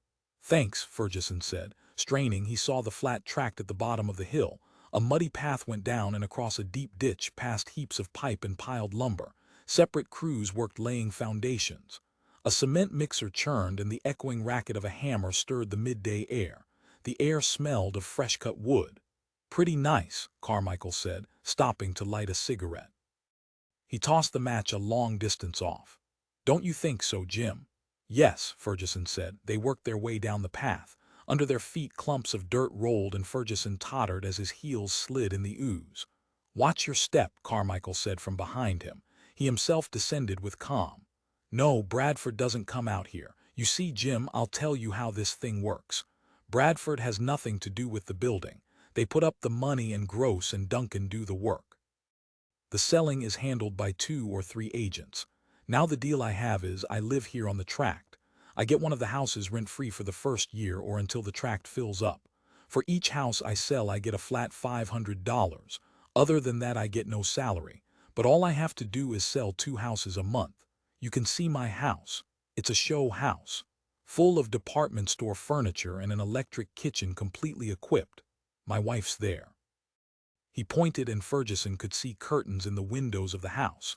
It was a 1-story California ranch-style house with a garage and a picket fence and a lawn bordered by flowers. The cement walk led to the mire of dirt that was the street. All the other houses were unfinished, unpainted, and empty. Their skeletons were identical. He saw no variation along the rows. There's 4 different styles, Carmichael said, but right now you can't see the difference. It's in the color and the lattice work and the number of bedrooms. I see, Fergesson said. Over there will be the shopping center, Carmichael gestured. That's a separate enterprise. They think it's too much of a gamble. They want it operated on its own. They're sure the houses will go, but the shopping center is something else. Why? Fergesson said. People have to buy and they live out here. They live here, Carmichael agreed. But did you ever see a woman that wanted to buy near home? The ladies want to go into town. They won't buy here, they'll drive to San Francisco. It'll give them an excuse to go to the big downtown department stores. Maybe a food market here, a market and a gas pump and a lunch counter, but they're talking in terms of, he spread his arms, bakeries and pottery shops and circulating library and shoe repair. A town, Fergesson said. Carmichael glanced at him. The works, yes. You don't think it'll pay? Well, they don't need it. They're not risking anything. No, Carmichael agreed. They'll leave it on its own. If it sinks, they'll be free. The garage, Fergesson said. I was thinking about buying into that. Carmichael was still looking at him, and Fergesson knew that he had been figured out from the start. The man had appraised him. That was his job. Fergesson walked across the flat ground. When he reached a group of workmen, he halted. They were setting frames for concrete to be poured for the foundations of the house. Well, Carmichael said beside him, it would cost you 40 or 50. Yes, Fergesson said. What about this garage in Oakland? I sold it. I'm selling it. Why? Fergesson did not answer. He felt tense and disturbed, and he walked away from Carmichael with his hands in his pockets. After a while, Carmichael followed him. Let's go back to the office, he said. We can talk. Fergesson said, what do you get for these? He meant the houses. 12 or 14. They're good. Nothing special, but they're well built. Gross and Duncan know their business. Nobody's getting swindled. Carmichael ground his cigarette out in the mushy soil. At one time I was thinking about the auto thing. The supply shop, I mean. But they want people to buy in to get in on that. I couldn't raise that. When they talk that kind of money, I'm out. They're sound enough on this auto business. The people who live this far out won't be getting into town for their auto parts and work. They'll have it done here because when they need it, they'll need it right away. That's what I figured, Fergesson said, and he thought then of something else. The women won't be going to the garage. The men bring in the car. How long have you been in the garage business? Most of my life. How do you like it? It's okay. He felt impatient. A lot of hard work crawling under cars. You like what you see here? Yes, he said. It's a damn funny thing, Carmichael said.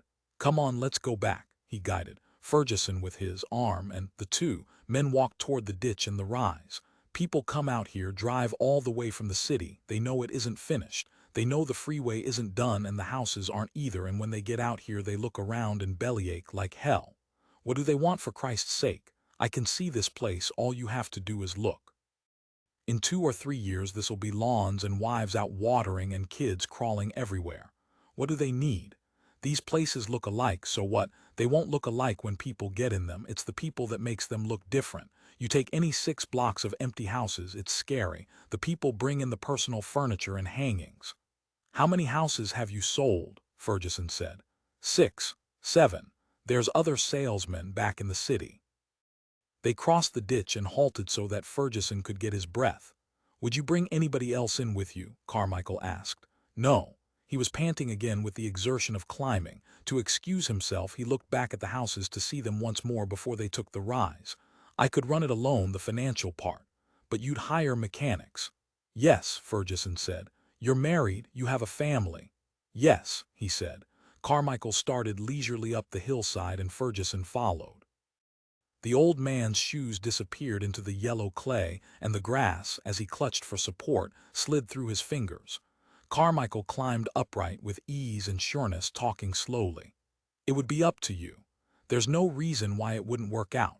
They have a mint tied up in this place, and it's all geared in with the freeway. They know approximately when they should have most of the houses sold. You'd start getting a return on your investment right from the start anyhow, because there are a lot of other tracks around here, a lot of them filled and people coming down from Petaluma. And on weekends this is busy with traffic going up to the Russian River. You saw the number of cars on 101. This is a busy area, and getting more busy all the time. What else can it do but grow? Jim Fergesson climbed with effort. Ahead of him, Carmichael talked on, and he listened as best he could. His hands were wet, and they stung from the edges of the grass. At one point he stumbled and fell against the dirt. His fingers dug and floundered, and he shut his eyes. Carmichael was at the top and going on, slowing because he saw that the old man was not keeping up with him. Fergesson stood up and stepped widely, to finish in 3 last strides. At the top was a collection of steel support bars, and as he reached them his toe caught in the dragging weeds that had grown across them. He stepped forward and his body collapsed. The air rushed out of him and he fell into darkness, fell so suddenly that he could say nothing. It was as if the ground had magnetized him. He went over on his face like metal with his arms out. He did not feel the ground come up and he did not hear himself fall. One moment he was laboriously climbing behind Carmichael, and then he lay face down in the ooze. Carmichael, still talking, walked a few paces. He said, "Oh hell," and came back, bending with his placid horse face dipping toward Fergesson.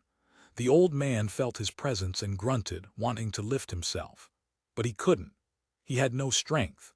A distant humming was all he could hear, and although he could remember Carmichael's voice, he could not really catch the sound of it. Taking hold of the old man's arm, Carmichael tried to lift him.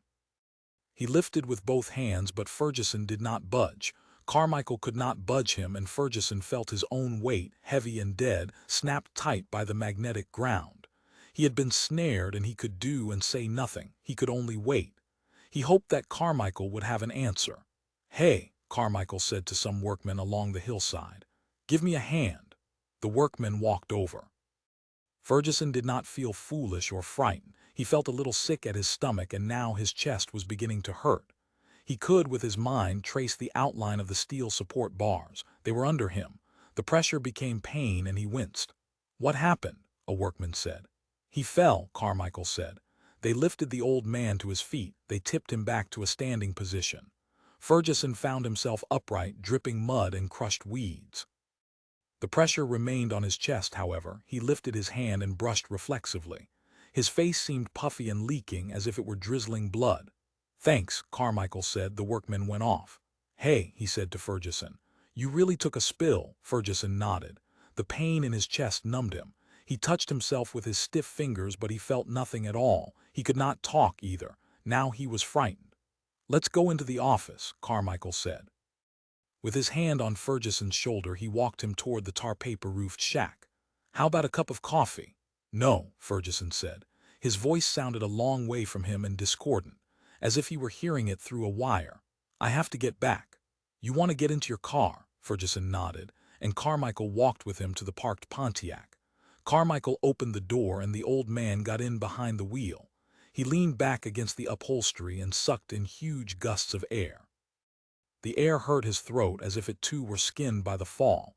He held his hand against his chest and pushed in. "How do you feel?" Carmichael said. He nodded. "You have to watch that wet dirt. It's tricky." "Yes," Fergesson said. His head was beginning to clear and he could see. But he felt so sick that he knew he had broken something inside. He was trembling and scared, and he wished Carmichael would leave. He wanted to go back to Oakland. Carmichael, leaning by the car door, was talking at great length, continuing his discussion as if nothing had happened. His infinite calm had not been broken. The old man had fallen, and Carmichael had arranged to get him back on his feet. The old man perspired as he lay against the upholstery of his car, and he thought about driving back. He was sure he could do it. He could, if necessary, pull off the road. He wanted to leave right now, and he opened his eyes and interrupted. "Thanks, Mr. Carmichael. I'll see you." With his right hand he put on the ignition, and with his foot he pushed down on the gas. The motor started. "Wait," Carmichael said. "I'll give you my card." Fergesson accepted the card and put it in his pocket. He let the car go forward a yard, and Carmichael walked along beside it. Staring through the windshield, Fergesson blinked as sweat got into his eyebrows and down into his eyes. The pain was more intense, less dull. He felt it locate itself in his heart, and suddenly he understood that he had had a heart attack. Not much of one, a small one from the climbing and the excitement. "Goodbye," he said. Nodding with the motion of the car, he drove down the road. "I'll see you, Jim," Carmichael said. He was lost to Fergesson's sight. The sound of his voice dwindled. Fergesson drove with both hands clutching the wheel. When he had gone a mile or so, he slowed and lay back again, trying to make himself comfortable. The pain seemed to be fading. He was glad of that. By the time he had found his way back onto the highway, he was able to sit up entirely. The cramp or pain was fading. Trembling, he shifted for the first time into high gear. The roar of the engine subsided. He was still frightened, and as he drove, he sang to himself, "Bomb, bomb, bomb, bomb." It meant nothing, and he had never made sounds like that before. With his lips, he repeated the sounds again and again, as if they were important. Bomb, bomb. He was relieved to see San Rafael on both sides of the highway, because that meant he would soon be on the bridge and going back across to the East Bay. Bomb, bomb, he said to himself, hearing his own voice. He gained strength and said it louder. The midday sun was hot, and it made perspiration steam down his cheeks and into his collar. His coat stuck against him, and when he moved, he felt the sticky plucking of fabric. Perhaps, he thought, his chest had been laid open by the steel beams. 7-7, the garage had not been opened for the day. Its wooden doors were shut. The old man parked his Pontiac in the entrance and got clumsily out to unlock the padlock that held the doors together. As he dragged them up, a rush of dank, dismal air billowed past him. When he had brought the Pontiac inside, he went into his office and unfastened his coat. He dug down to his flesh, under his shirt and undershirt, and found the cloth soggy with blood. A deep indentation crossed his ribs. It was still bleeding. Presently he went to the washroom and with the bar of lava soap, sponged away the blood. The indentation was white and the flesh was not as much cut as dented away. So he thought, back at his desk in the office. The pain had come from the impact, from the blow. Steel had hit him across the chest, and there was no reason to suppose anything more serious. The pain was gone. He felt weak and sick. Leaning, he opened the bottom desk drawer and groped for the half-pint of Christian Brothers brandy. A paper Dixie cup, filled with paper clips, was the only glass he could find. After he had drunk some of the brandy, he sat pushing the clips across the desk surface. Then at last he looked up Harman's telephone number and dialed. "Look," he said. "Harman, Mr. Harman." "Just a moment," the girl said. "I'll connect you with Mr. Harman." A series of clicks, a wait, then a man's voice. "Yes, this is Harman. This is Fergesson," he said. "I'm interested in that place, but I can't get hold of Mr. Bradford." "Oh yes," Harman said, sounding puzzled for a moment. "I went up there, but he wasn't there." After a pause, Harman's voice said, "My friend, I've been thinking about you and this business. I think what you better do. Have you got an attorney or not?" "No," Fergesson said. "Well, who drew up the papers on your garage?" "Matt Pestivrides, real estate broker," Harman said. "It seems to me if you're going to deal with Bradford, you should deal through somebody. There's no offense intended in my saying this. I think, though, Jim, you'd really be a lot better off if you could deal through a representative who's used to operators like Bradford, who can, do you know what I mean, talk their language." "I want that place," Fergesson said. "The auto repair. I want to buy it," he said loudly in Harman's ear. The racket of his voice jangled back. "Well, look," Harman said. "Get a lawyer, have him approach Bradford. Have him tell them he's got an interested party who wants to know more. He'll know how to approach them. Probably Bradford and his associates already have a prospectus drawn up. You know what that is? It's a financial statement giving all the particulars. Have your lawyer go over it and see what he thinks. Or get hold of an investment broker, somebody who's used to this sort of thing. Or bring it to me if you want. I'll take it to Tsarna's." That was the Bulgarian property attorney who had handled the papers on his garage when he had first bought it. "Thanks. If you want, I'll give you the name of my own attorney," Harman said. "He's very good." "No." His chest was beginning to hurt again. "Thanks." He hung up the phone. Why, he thought, couldn't he see Bradford? Why did he have to work through somebody else? Bradford was like God up in the sky, unseen, known only by his works. The big men, the financiers, would hear of Jim Fergesson indirectly and by degrees. The awareness of Fergesson would creep up gradually, if it crept up at all. And how important would that be to them? How much would it count? But he had made up his mind to go ahead. Dialing, he called Tsarna's office. Tsarna's daughter answered. "Let me talk to Boris," he said. "This is Fergesson." He told Tsarna's to find out about Marin Country Gardens, and then, when he had hung up, he opened the desk drawer and found a Dutch Master's cigar still wrapped in cellophane. The cigar tasted good and he was able to relax. Down in his chest the pain was an ache, dull and uniform, going on like a pulse. Outside the office were cars to be worked on, cars with metallic dust on their hoods from the valve grinding of the past days. One Plymouth was up on its end, suspended by the hydraulic hoist. He had not remembered to let it down. The Plymouth had been upright for 3 days. It was a wonder the air had not leaked out of the hoist. After he had smoked the cigar, he left the office and took tools from the workbench. He kicked the wooden flat cart out and lowered himself onto it. Once again he was beneath a car, down in the cold darkness among the indistinct shapes. He found the protected electric bulb on its cord and dragged it beside him. The yellow area spread out over the transmission and flywheel of the car. When he rolled to pick up a socket wrench, his chest cracked.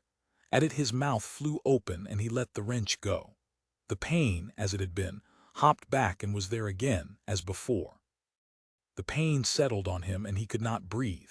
Through his mouth he swallowed air, wheezing as if his throat were clogged. "Fuck," he said when he could speak, and rolled back onto his shoulders. He lay face up, his arms at his sides, seeing the blaze of the electric bulb. Something was wrong inside him. A permanent thing had broken. He had not recovered. For a time he lay under the car and then he slid the cart out. He threw his tools on the bench and walked to the office. For an hour he sat doing nothing. The time was 3:30 and he had not eaten since 6. In the white sunlit entrance of the garage the outlines of people passed. He wondered if anybody would come in. If so, maybe they could get him a sandwich at the cafe down the street. Late in the afternoon, after the heat had left the sun's rays, Al Miller got out the gallon jug of polish and began polishing a 1954 Oldsmobile which he had picked up from a wholesaler. While he waited for the polish to dry, he turned on the hose and began washing off his other cars. He slung the hose here and there. The glare this time of day was intense, and he had put on his dark glasses. Because of the glare, he kept his back to the street and sidewalk. As he moved behind a car, he turned and caught sight of someone coming toward him, a figure that had already gotten onto the lot without him noticing. Walking very fast, the woman approached him in a straight line. She bore down on him as he stood with the drizzling hose in his hands. Shading his eyes, he tried to make out who it was, if it was someone he knew. Often women who wanted parking meter change came that way, so rapidly and purposeful. The woman, broad, middle-aged, suddenly began to yell at him in a high voice. "Oh, you terrible person, you standing here. You doing nothing like always." She repeated her words several times, jumbling them together. He stared at her open-mouthed, taken completely aback. Woman he saw now was Lydia Fergesson. "Just stand there," she yelled at him, her face elongated, drawn out, mad, over from inside. "Never do anything in the wide world except for yourself, you selfish, dreadful man." "What?" he said, moving to shut off the hose. Lydia pointed at the garage. "He isn't there," Al said. "He's been gone all day. I looked in around 2. Her mouth opened and she said he lay in there sick. Oh my God, Al thought the thing did happen. "What kind of sick?" he said. "Will you tell me?" His own voice rose, almost as shrill now as hers. "You hysterical foreign nut," he yelled at her, standing so close to her that he could see every pore of her skin, every wrinkle and line and hair. She backed away a step, showing fear. "Get out of here," he yelled. "Get off my lot." As she retreated, he ran after her. "What happened to him?" he yelled, dropping the hose and grabbing hold of the sleeve of her coat. "Tell me," she said. "He had an attack." "Where is he?" "At home." Her voice was lower, without the accusation. A good customer who has fondness and care for him happened to come and find him sitting in the office. He could not even call, and he was driven to the doctor who took x-rays and taped him. Some of Al's fear vanished. "You made it sound like he was dead, like he croaked." He was shaking and his voice wavered. "Goodbye," Lydia said. "I came down here by cab in order to tell you what your attitude might have done." "What attitude?" He followed her to the edge of the lot. There in a parking slot was the cab, new, yellow and shiny. The driver sat reading the newspaper. "I'll drive you back to the house," he said. "Is it okay to see him? Can I see him and see how he is?" Lydia said. "Will you drive with care?" "Sure," he said, already going to his best car, the Chevrolet, opening the door and starting up the motor, racing the motor by pushing down on the foot pedal. Then he strode over to the parked cab and paid the driver. Returning, he found that Lydia had already gotten into the Chevrolet in the back seat. She sat staring ahead, her face expressionless on purpose, he decided as he got in front, behind the wheel. Came down here to make me feel bad because I didn't find him. He drove through traffic.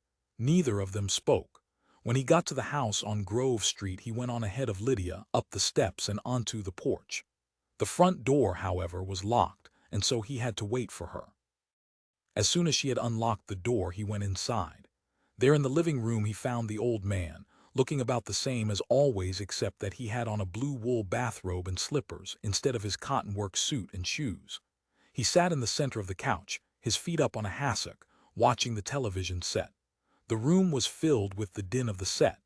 Al stopped and stood looking at the old man, who did not seem aware of him. At last Al went over to the set and turned the sound down. Now the old man turned his head and noticed him. "What's the matter?" Al said. The old man said, "I got a cut on my chest. Nothing more, maybe a cracked rib. The doctor took x-rays, it's taped up." "How'd it happen?" "I fell," the old man said. "Slipped on grease." "No," Al waited. "How then?" he said finally. "On some wet grass," the old man said. "Where the hell'd you find any wet grass?" From behind him Lydia said. "He was in Marin County. Taking a vacation," Al said. "On business," the old man said. He sat silently for a time with a look on his face of grimness. He said nothing more. Al could not think of anything to say. He stood around, getting his breath, calming down. It did not seem so bad after all. Obviously the woman had gone off the deep end. "Do you need or require anything?" Lydia said, approaching the old man. "Maybe some coffee," the old man said. "Cup of coffee?" he asked Al. "Okay," Al said. Lydia disappeared into the kitchen. The two men remained together, both of them silent. "She sure had me worried," Al said. The old man said nothing, nor did he show any expression. "You're feeling pretty good, aren't you?" Al said. "How soon can you go back to work?" "What the doctor say? He'll call me when he gets the x-rays." Al nodded. "Anything I can do?" he said presently. "No," the old man said. "Thanks. Call some of your customers for you." "No." "Okay," Al said. "You let me know." The old man nodded. From the kitchen Lydia called in a clear voice, "Mr. Miller, please come in here a moment." He went down the hall and into the kitchen. At the sideboard fixing the coffee, Lydia Fergesson said with her back to him, "Please get out of the house now that you have seen him long enough." Al said, "Listen, I've worked with this guy for years." His anger, his dislike for her, filled him. "Long enough," she said in a brisk, bright, commanding voice, almost a merry voice, as she went about getting coffee cups. "What did I ever do?" he said. Turning in his direction, Lydia said, "Despite what he says he is ill, he is an ill man." "Okay," he said. "Allow him to remain at home where he belongs and recuperate, make no demands." "What like?" he demanded. "What demands? What do you mean? What do you think I do to him or get out of him? You think I'm always having him fix up my cars for me? Maybe that's it." He felt both hate toward her and gloom, his old usual gloom. Certainly it was so. He did make use of the old man, and she had never liked him. She used the old man too, and so she could easily see what went on. "Consider that I give him a hand," he said, "with the heavy stuff." "Did you consider that? You better consider that too." She said nothing. She went on bustling about in her kitchen, paying no attention to him, smiling in her fixed fashion, waiting for him to leave now that she had said her piece. For a time he stood there. He tried to think of something to say, but no idea came, only his feeling. At last he turned and walked back to the living room. He found the old man again watching the TV set, with the sound still turned down. The old man faced the set and kept his attention on it, on the watery gray shapes. "So long," Al said. "I have to be going." Presently the old man nodded. Al waited, but the old man did not speak. So he stuck his hands in his pockets and walked through the house to the front door. A moment later he was outside on the sidewalk, getting back into his Chevrolet. Driving away, he thought, "I shouldn't have left. I should have stuck around and saved him from that witch, that old harpy." But he could not think of any excuse for going back, any way to put it that would make his return seem justified. "I really don't amount to a good goddamn," he said to himself. "I'm a bum, nothing but a bum. No wonder I don't get anywhere. I have no drive, no ambition. I'm doomed and I know it. There's no place for me. I don't have the guts to carve any place out." He did not go back to the lot. Instead, seeing that the time was nearly 5, he drove on home to his own apartment in the old gray 3-story wooden building. When he opened the door, he heard sounds and smelled smells. Julie was home ahead of him, in the kitchen cooking chops on the stove for dinner. He came in and greeted her.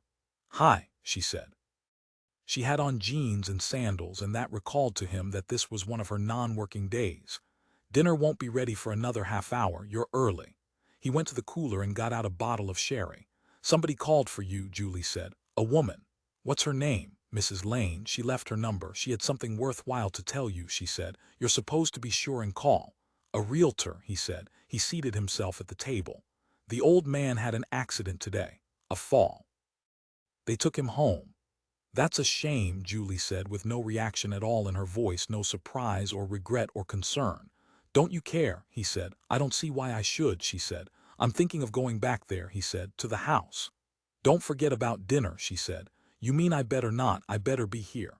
Julie said, "I'm not going to fix it for you if you're going over there. Why should I?" To that he had no answer. He sat fooling with the sherry bottle. "Are you going to call that realtor?" she said. "That Mrs. Lane?" "No," he said. "She's a pest." "She sounded very nice." He said, "Tell her I'm out if she calls again." While his wife fixed dinner, he sat at the table drinking sherry. Presently he began to think over the idea he had for blackmailing the big businessman, Chris Harman. He had decided that the best way was to be absolutely direct about it, to call Harman's number on the phone, either his business number or home phone, and when he got hold of him say simply, "Listen, I know you used to make dirty records and that's against the law. Pay me a lot of money or I'm going to the police about it." Although he had tried, he could not think of any improvement on that approach. "Maybe I ought to go do it now," he thought, "while I'm in the mood." So he put down his glass and made his way into the living room where the phone was. Seated at it, he turned the pages until he came to the HS. At last he had the number of a Christian Harman who lived in Piedmont. The address seemed right, and taking the receiver off the hook, he began to dial. But after he had dialed the prefix, he changed his mind. He put the receiver back down and returned to pondering. Probably there were well-known better techniques for doing it, known to anyone who had ever gone into the matter. Who would know? Somebody like Tootie Doolittle, perhaps. He had done a lot of various things. "Who are you calling?" Julie said from the kitchen. "That realtor woman." "No," he said. Getting up, he shut the door so she could not hear. It occurred to him, too, that Harman would recognize his voice. When he dialed Tootie's number, a woman answered. "Let me speak to Tootie," he said. "He not home yet," the woman said. "Who is this, please?" He told her to have Tootie call him, giving his name. "He just come home," the woman said. "He just walk in the door. Just a moment, please." The phone banged in his ear. There were shufflings and murmurings, and then Tootie came on. "Hello, Al," Al said. "Listen, I got something I can't do that you can do for me. It'll only take a second. It's a phone call." This was not the first time they had exchanged favors of this kind. "Who to?" Tootie said. "I'll just give you the number," Al said. "You ask for Chris. When he comes on, you tell him you know about the Little Eva record." "Okay," Tootie said. "I tell him I know about the Little Eva record." "What he say?" Al said. "He should get upset." "He get upset." "Then you say, 'But I could forget I know about the Little Eva record,' or something like that.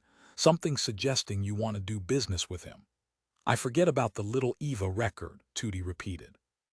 "Then get right off the phone, but say you'll call again, then get off. Don't hang around." Tootie said. "I call from a booth, that the way I work those kind of thing." "Fine," he said. "From in front of the liquor store," Tootie said. "Fine. Then I call you and say what he say." "Fine," Al said. "What he number? You give me that like you say." He gave Tootie Harman's phone number. Ringing off, he sat back to wait. Half an hour later the phone rang, and when he answered it he found himself again talking to Tootie. "I call him," Tootie said. "I say, look here, man, I know about them Little Eva. What you going to do? That right?" "Fine," Al said. He say what? I say what I said again. "Did he sound nervous?" Tootie said. "No, he not." "How did he sound?" "He not sound at all. He asked me how many I want." "What?" Al said, puzzled. "He say, how many Little Eva you want."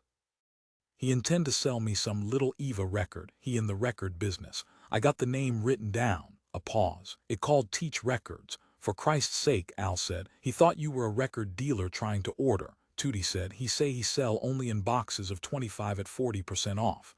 And he say how many joke folder you want, they come free." "What did you say?" "I say I call back," and hung up. "Okay." "Okay," Al said. "Thanks a lot." "Listen," Tootie said. "That Little Eva have to do with colored people and their problems?" "No," he said. It's a song, a record. My wife say, Tootie said, little Eva a colored person. He thanked Tootie again and rang off. Well, that had not worked out at all. From the kitchen, Julie appeared. I can't hold dinner any longer, she said. Okay, Al said, preoccupied. As he walked into the kitchen and drew up a chair to the table, he thought, the guy certainly isn't very nervous about his dirty records. And they aren't a skeleton from his past. He's still able to supply them in boxes of 25. As he sat eating dinner, he mentioned to his wife how Lydia Fergesson had thrown him out of the house. Julie's face became inflamed. God damn her, she said in a frenzy. She did that. If I'd been there, I'd have settled her hash. I would have. She stared at him, so deeply gripped by her emotions that she could not speak. Maybe he'll die and leave me something, Al said. Maybe he'll leave it all to me. He's got no children. I don't care about that, Julie shouted. I care about their treatment of you. First, he conceals what he's doing from you, even though your whole economic existence is bound up in that lot, and then they walk over you. God, I wish I'd been there. And she got you to drive her home, like a chauffeur. It was my idea, he said, to drive her back home so I could see how he was. It's a closed part of your life, she said. Never think about that old man again. Forget you ever saw him or knew him. Think about the future. Don't ever go to their house. I'm not ever going back, not after the way they patronized me. Frankly, Al said, I was thinking of going back tonight. Why? She snapped out the word, quivering. I don't like to get thrown out. I think I owe it to my sense of honor and pride to go back. Go back and do what? She'll just insult you. You can't hold your own with either of them. You're too weak to deal with either of them. Not weak, but she gestured. She had ceased eating entirely, unable to face the harsh realities. Al said, now I have to go back after you saying that. At least that was the way he saw it. There was no other honorable way. Even my wife, he thought, looks down on me. Then you better take one of those pills, Julie said. Those Dexamil pills you have. When you take one of those, you show a little more fight. That's a good idea, Al said. I will. You're serious, Julie said. You want to keep batting your brains out against those people for no gainful purpose, Al said. I'll go over and ask what the hell he was doing in Marin County in the middle of a weekday. It makes me curious. But it was really to retackle Lydia Fergesson. He felt that he had to vindicate himself. His wife had made him come to that conclusion, or at least she had speeded up the process. In a day or so, he decided, I would have gotten around to it anyhow. 8-8 hearing a car parking at the curb outside the house, Lydia Fergesson went to the window and looked down. She said, there is that disgusting, nauseating man again. That Al.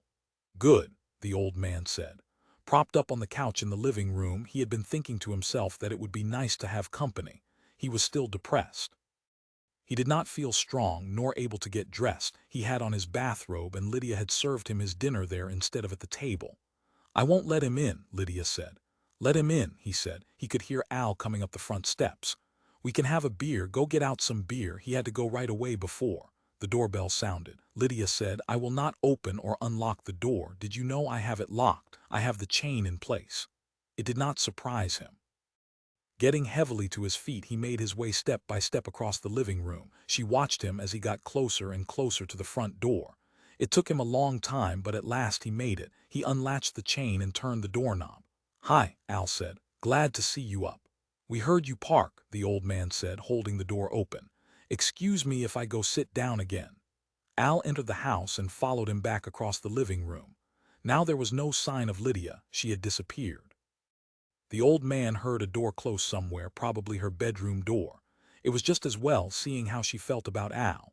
It's nice in here, Al said. He seemed more tense than usual. He stood with his hands stuck in the pockets of his cloth jacket, grinning in the harsh, humorless manner that the old man knew so well. Behind his glasses, his eyes gleamed. Sit down, Fergesson said. Your wife didn't come along. I guess she's still sore at me. Al seated himself across from him. I'm buying a new garage, the old man said. After a moment, Al began to laugh. I mean it, the old man said. I know you mean it, Al said. You surprised? You are? Sure, Al said. When did this happen? Today? I went up and looked at it today, the old man said. It's over in Marin County. I got a hot tip, so I went over there. There's a lot of big financiers involved in it. You ever heard of Achilles Bradford? He's the big gun behind it all. They have millions involved. Al said, involved in what? I don't get it. He had lost his grin. He seemed to be bewildered. In a shopping center, the old man said. It's called Gardens. For the life of him, he could not remember the name. It had escaped him. Marin Gardens, he said. One of those tracks along the highway. He ceased. The talking had made him pant. He sat getting back his wind, rubbing his chest with his hand. Al saw the motion, the care with which he explored and touched himself. The old man moved his hand away and laid it down on the arm of the couch. I'll be darned, Al said in a slow voice. I don't do any work, the old man said. Any physical work, only supervising. Al nodded. What do you think? The old man said. Sounds fine, Al said. It's just what I've been looking for, the old man said. It's as new as tomorrow. That was how he thought of it. He had come across that expression and it fitted perfectly. It's part of the atomic world, he said. You know. Modern, everything modern. Again he ceased talking and merely sat. Fine, Al said. I'm really on the in, the old man said. This is the inside. I have people working for me in contacts. This is something nobody knows about. This opportunity, I didn't even tell Lydia. I see, Al said. You ought to get something like this, the old man said. It takes money. Sure, the old man said. I have to put up something like $45,000. Al's face showed deep reaction. He was impressed. A lot, the old man said, smiling. Plenty of dough. I got 35,000 from the garage. Then 10 I have already in stocks and bonds, savings account. Al said, you're putting up everything on this. You better watch your step. I'm watching my step, he said. You have legal advice. Sure, the old man said. Listen, you know who's going to deal with Bradford for me. He had been thinking it over and he had made up his mind. Boris doesn't know anything about this kind of stuff, he said. It takes an expert. Boris is your lawyer. That's right. Breathing heavily, the old man said, Harman is going to represent me and deal with the big boys. Al said, Chris Harman, the dirty record man. Yes, the old man said. He drives the '58 Cadillac. He owns that record place, Teach Records. I told you about him. The motherfucker is a crook, Al said. No, the old man said. The hell. He is. What do you know? How do you know? He felt his pulse labor, his body labored. Listen, you don't know him. I know him for almost 6 years. We're both businessmen. He put you onto this, Al said. He wants your money. You don't know, the old man said. What do you know? How much have you amassed? Nothing. His voice escaped him. It shook and faded. Clearing his throat, he said, a bunch of old wrecks. Listen, Al said in a low voice. That guy is a crook. I know he is. Probably owns this place, this Gardens. Everybody knows it, that he's a crook. Who? Mrs. Lane, the realtor. The old man sat up, saying, that colored realtor. Al nodded. A colored pal of yours, that's how you know. That's right, Al said. You talk to her, call her. The old man said, when do I call a colored and ask advice? Now, Al said. By degrees his face flushed. I don't listen to colored, the old man said. You listen to that fancy-dressed crook because he's got a Cadillac. They were both silent, facing each other, both breathing through their mouths. I don't need your advice, the old man said. You sure do. You're getting senile. The old man could think of nothing to say. You must have fallen on your head, Al said. On your goddamn head. Call your lawyer and tell him you're being swindled by a crook. Call the district attorney. I'll call the district attorney the first thing tomorrow. You keep out of it, the old man said as loudly as he could. Mind your own business. Suddenly there was Lydia in the room. Neither of them had noticed her come in. They both turned their heads at the same moment. Lydia said, What's this about a crook swindling you out of your money? She moved toward the old man, her eyes black and shining. What does Mr. Miller mean? Why didn't you say you invested your money from the garage in this place which you don't even know the name of? It's my business, the old man said. He did not look at either of them. He stared down at the floor. No one spoke. To Lydia, Al said, This guy's a con man. I know he is. Going to the telephone, Lydia reached down and lifted up the receiver. Holding it to Al, she said, You call this man, whatever his name is, and tell him there is no intention by my husband. He does not want to go into this. Sure, Al said. He started toward the phone. But it wouldn't mean anything, he said. What I say. Then you say, Lydia said to the old man. You call him and tell him now. You have nothing in writing, do you?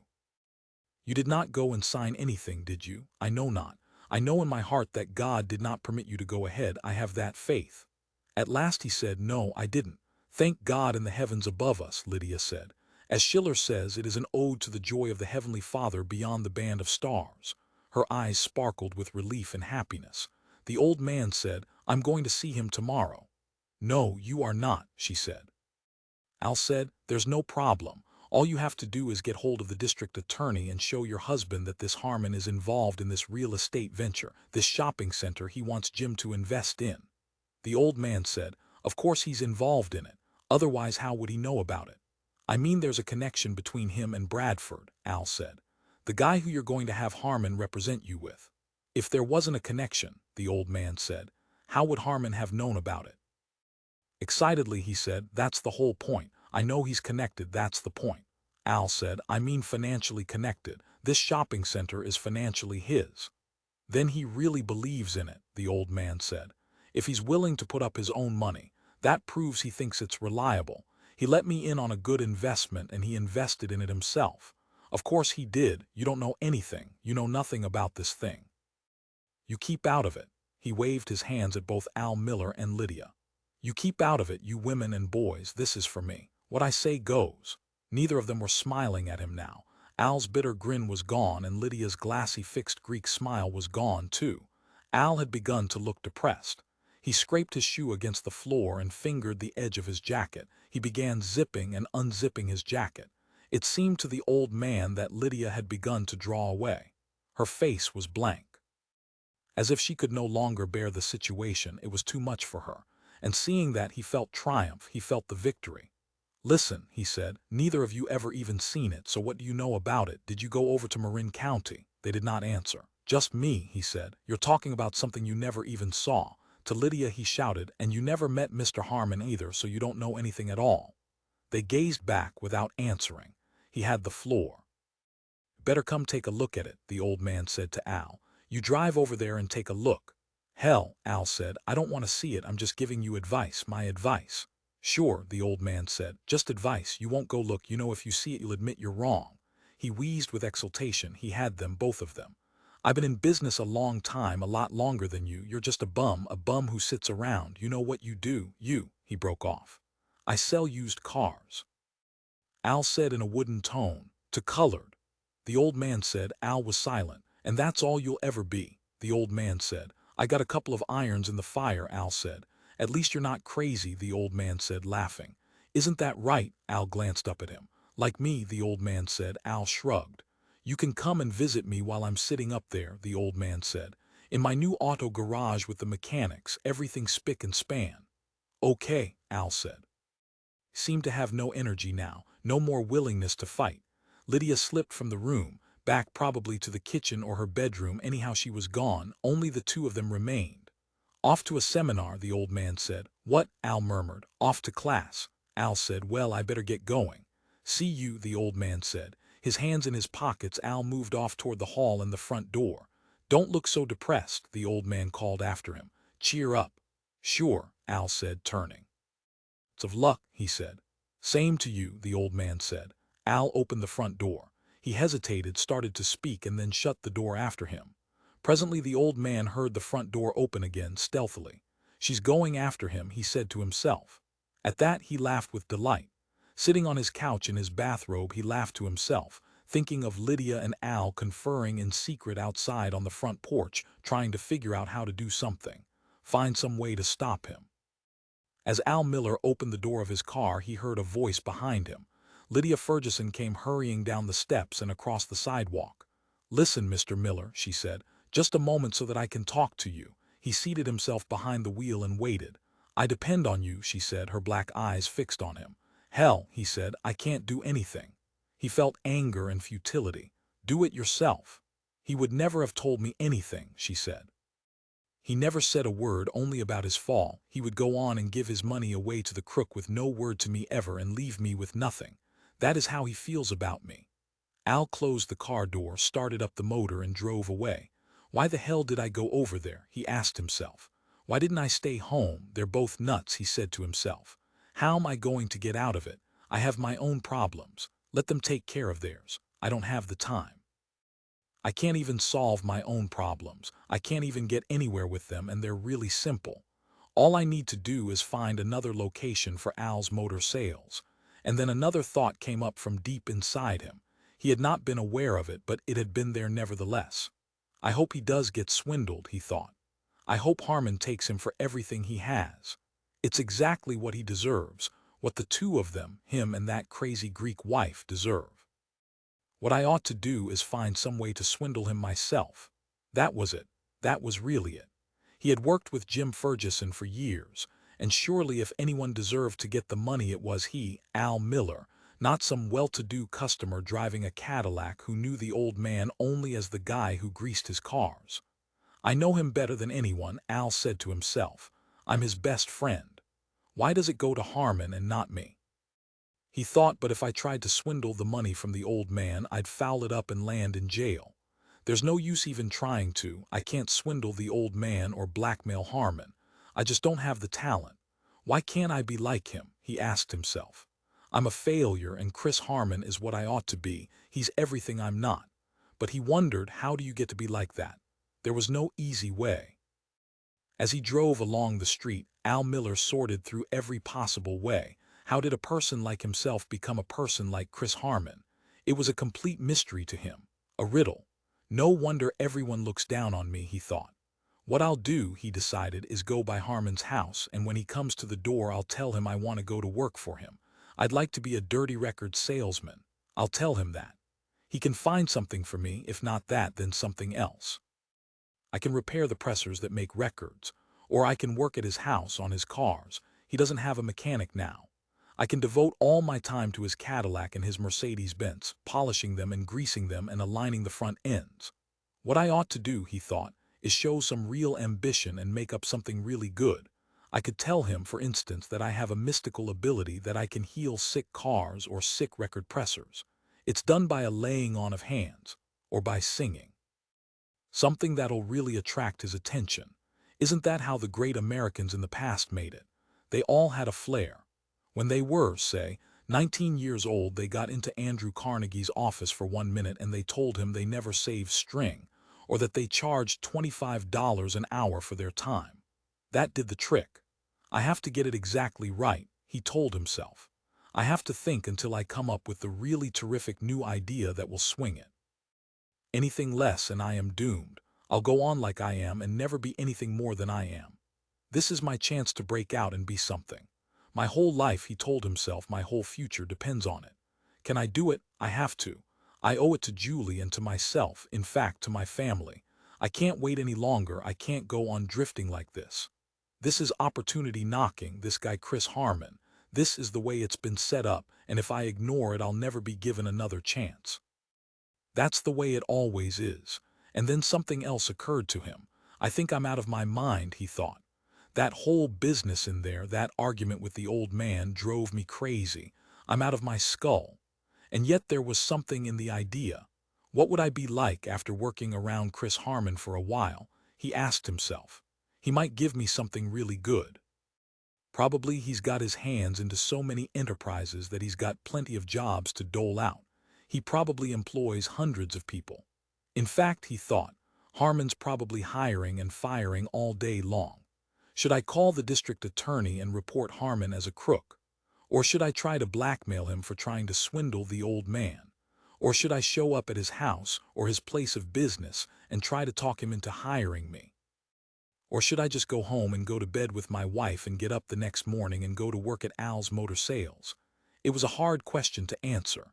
He could not make it out, try as he might. What I need is a drink, he said to himself. Ahead the green and yellow lights of a bar could be seen. A bar he had never been to, but still a real bar, one that had a permit to sell wine and beer.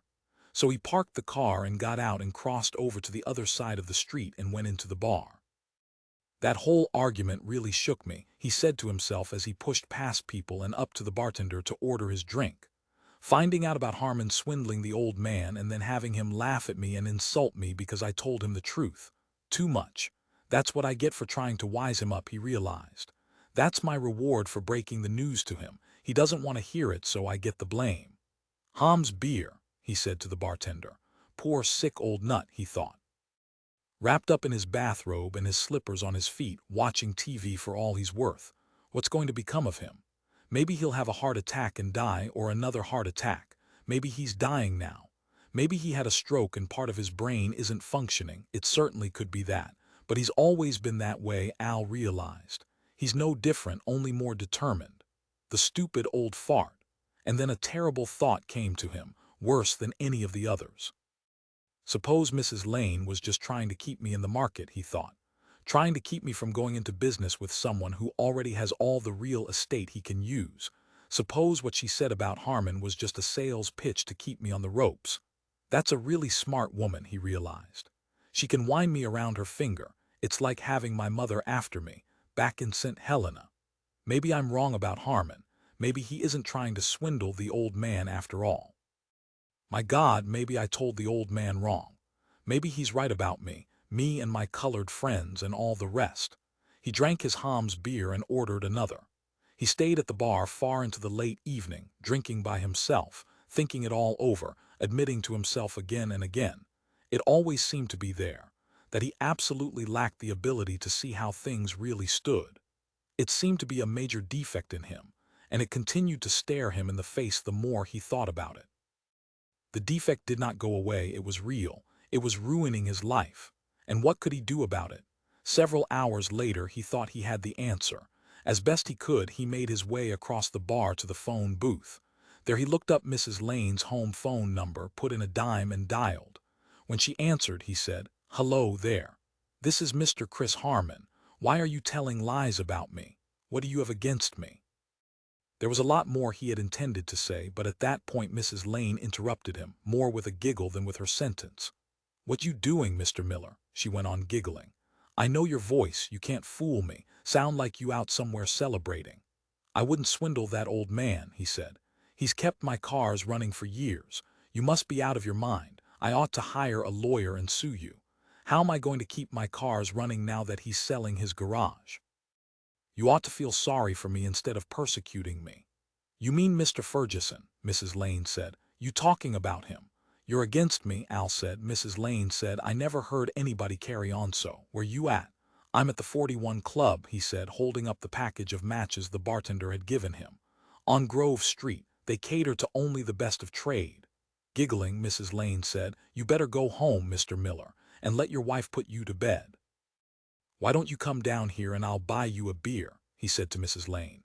"Bring your husband if you have one. If you don't, bring him anyhow." "You really crazy," Mrs. Lane said. "You go home, you hear me, you go home." "I hear you," he said. He hung up the phone, left the bar, looked around until he had found his car, got into it and went home. 9-9 the next day Jim Fergesson felt well enough and rested enough to dress and go down to the garage. He did not plan to do any heavy work. He intended to do only light stuff and to be there to answer the phone when his customers called.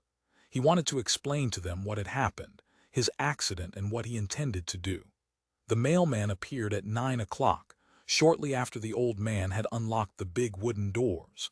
Among the usual ads and bills he found an odd-looking letter. It was in a personal stationery envelope. It did not look like a business letter. The name and address, his, had been written by means of an old typewriter. The letters were out of alignment and partly red and dirt-filled. At his desk he opened the envelope. The letter inside had been written on the same old machine. "Dear Mr. Fergesson, I understand you are thinking of going into a business situation with Mr. Christian Harman, the man who owns that record business up on the corner of 25th Street. Seeing as I am in a position to know about matters of that sort, I advise you that you better be careful as Mr. Harman is not reputable. I would sign my name to this only Mr. Harman is smart enough that he would sue me. However, I do know about what I speak. Also, I am sorry that you have sold your garage." There was no signature on the letter. Did Al write this? The old man asked himself. He began to chuckle to himself as he reread the letter. It was the kind of gag that Al would think up.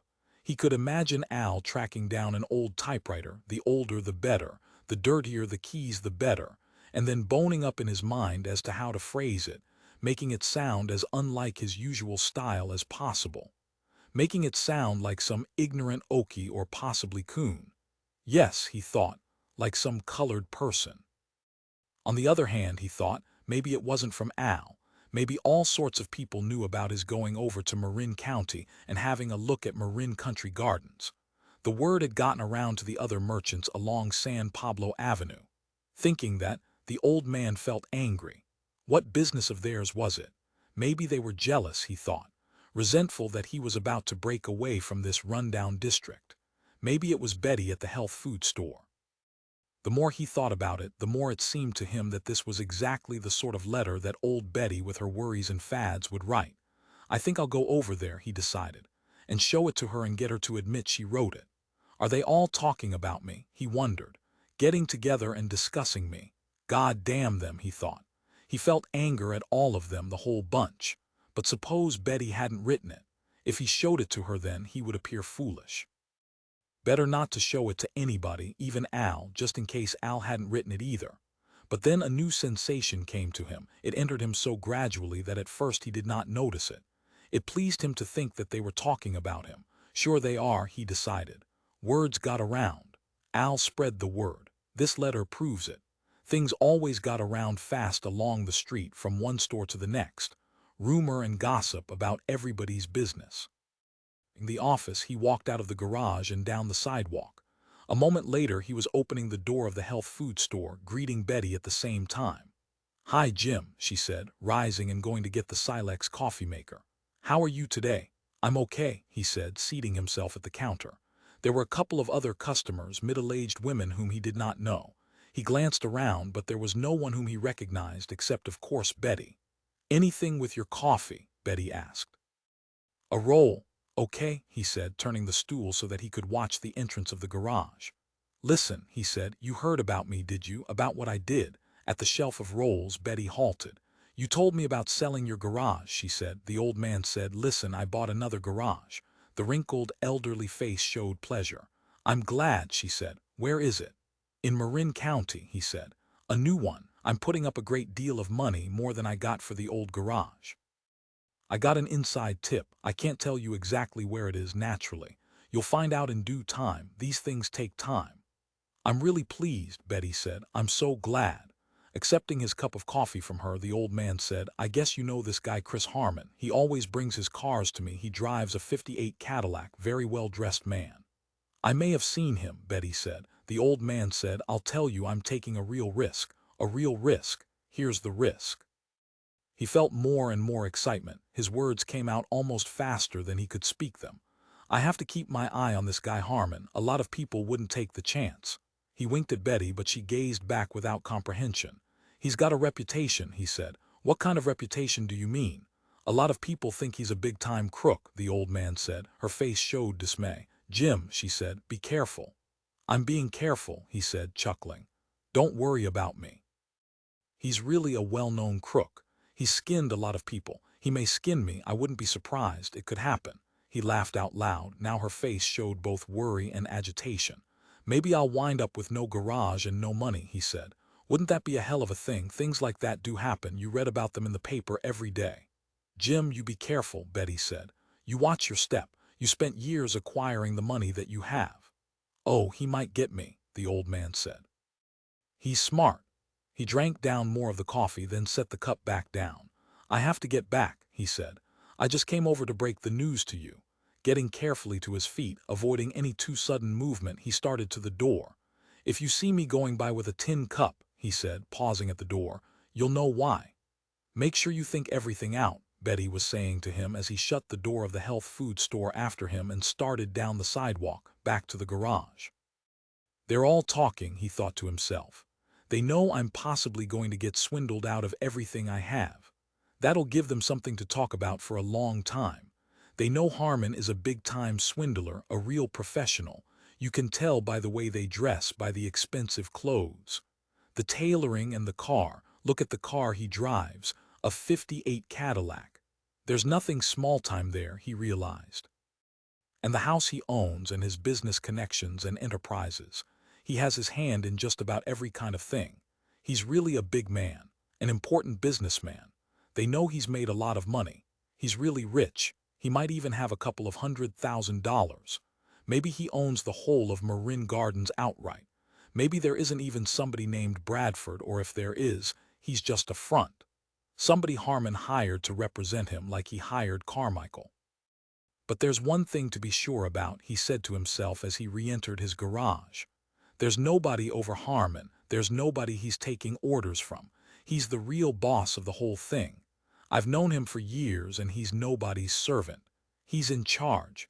I wonder who else I can tell, he thought. Maybe the barber across the street. He could go over for a haircut later on. The exhilaration which had come over him after reading the anonymous letter continued to grow. It had gotten into every part of him.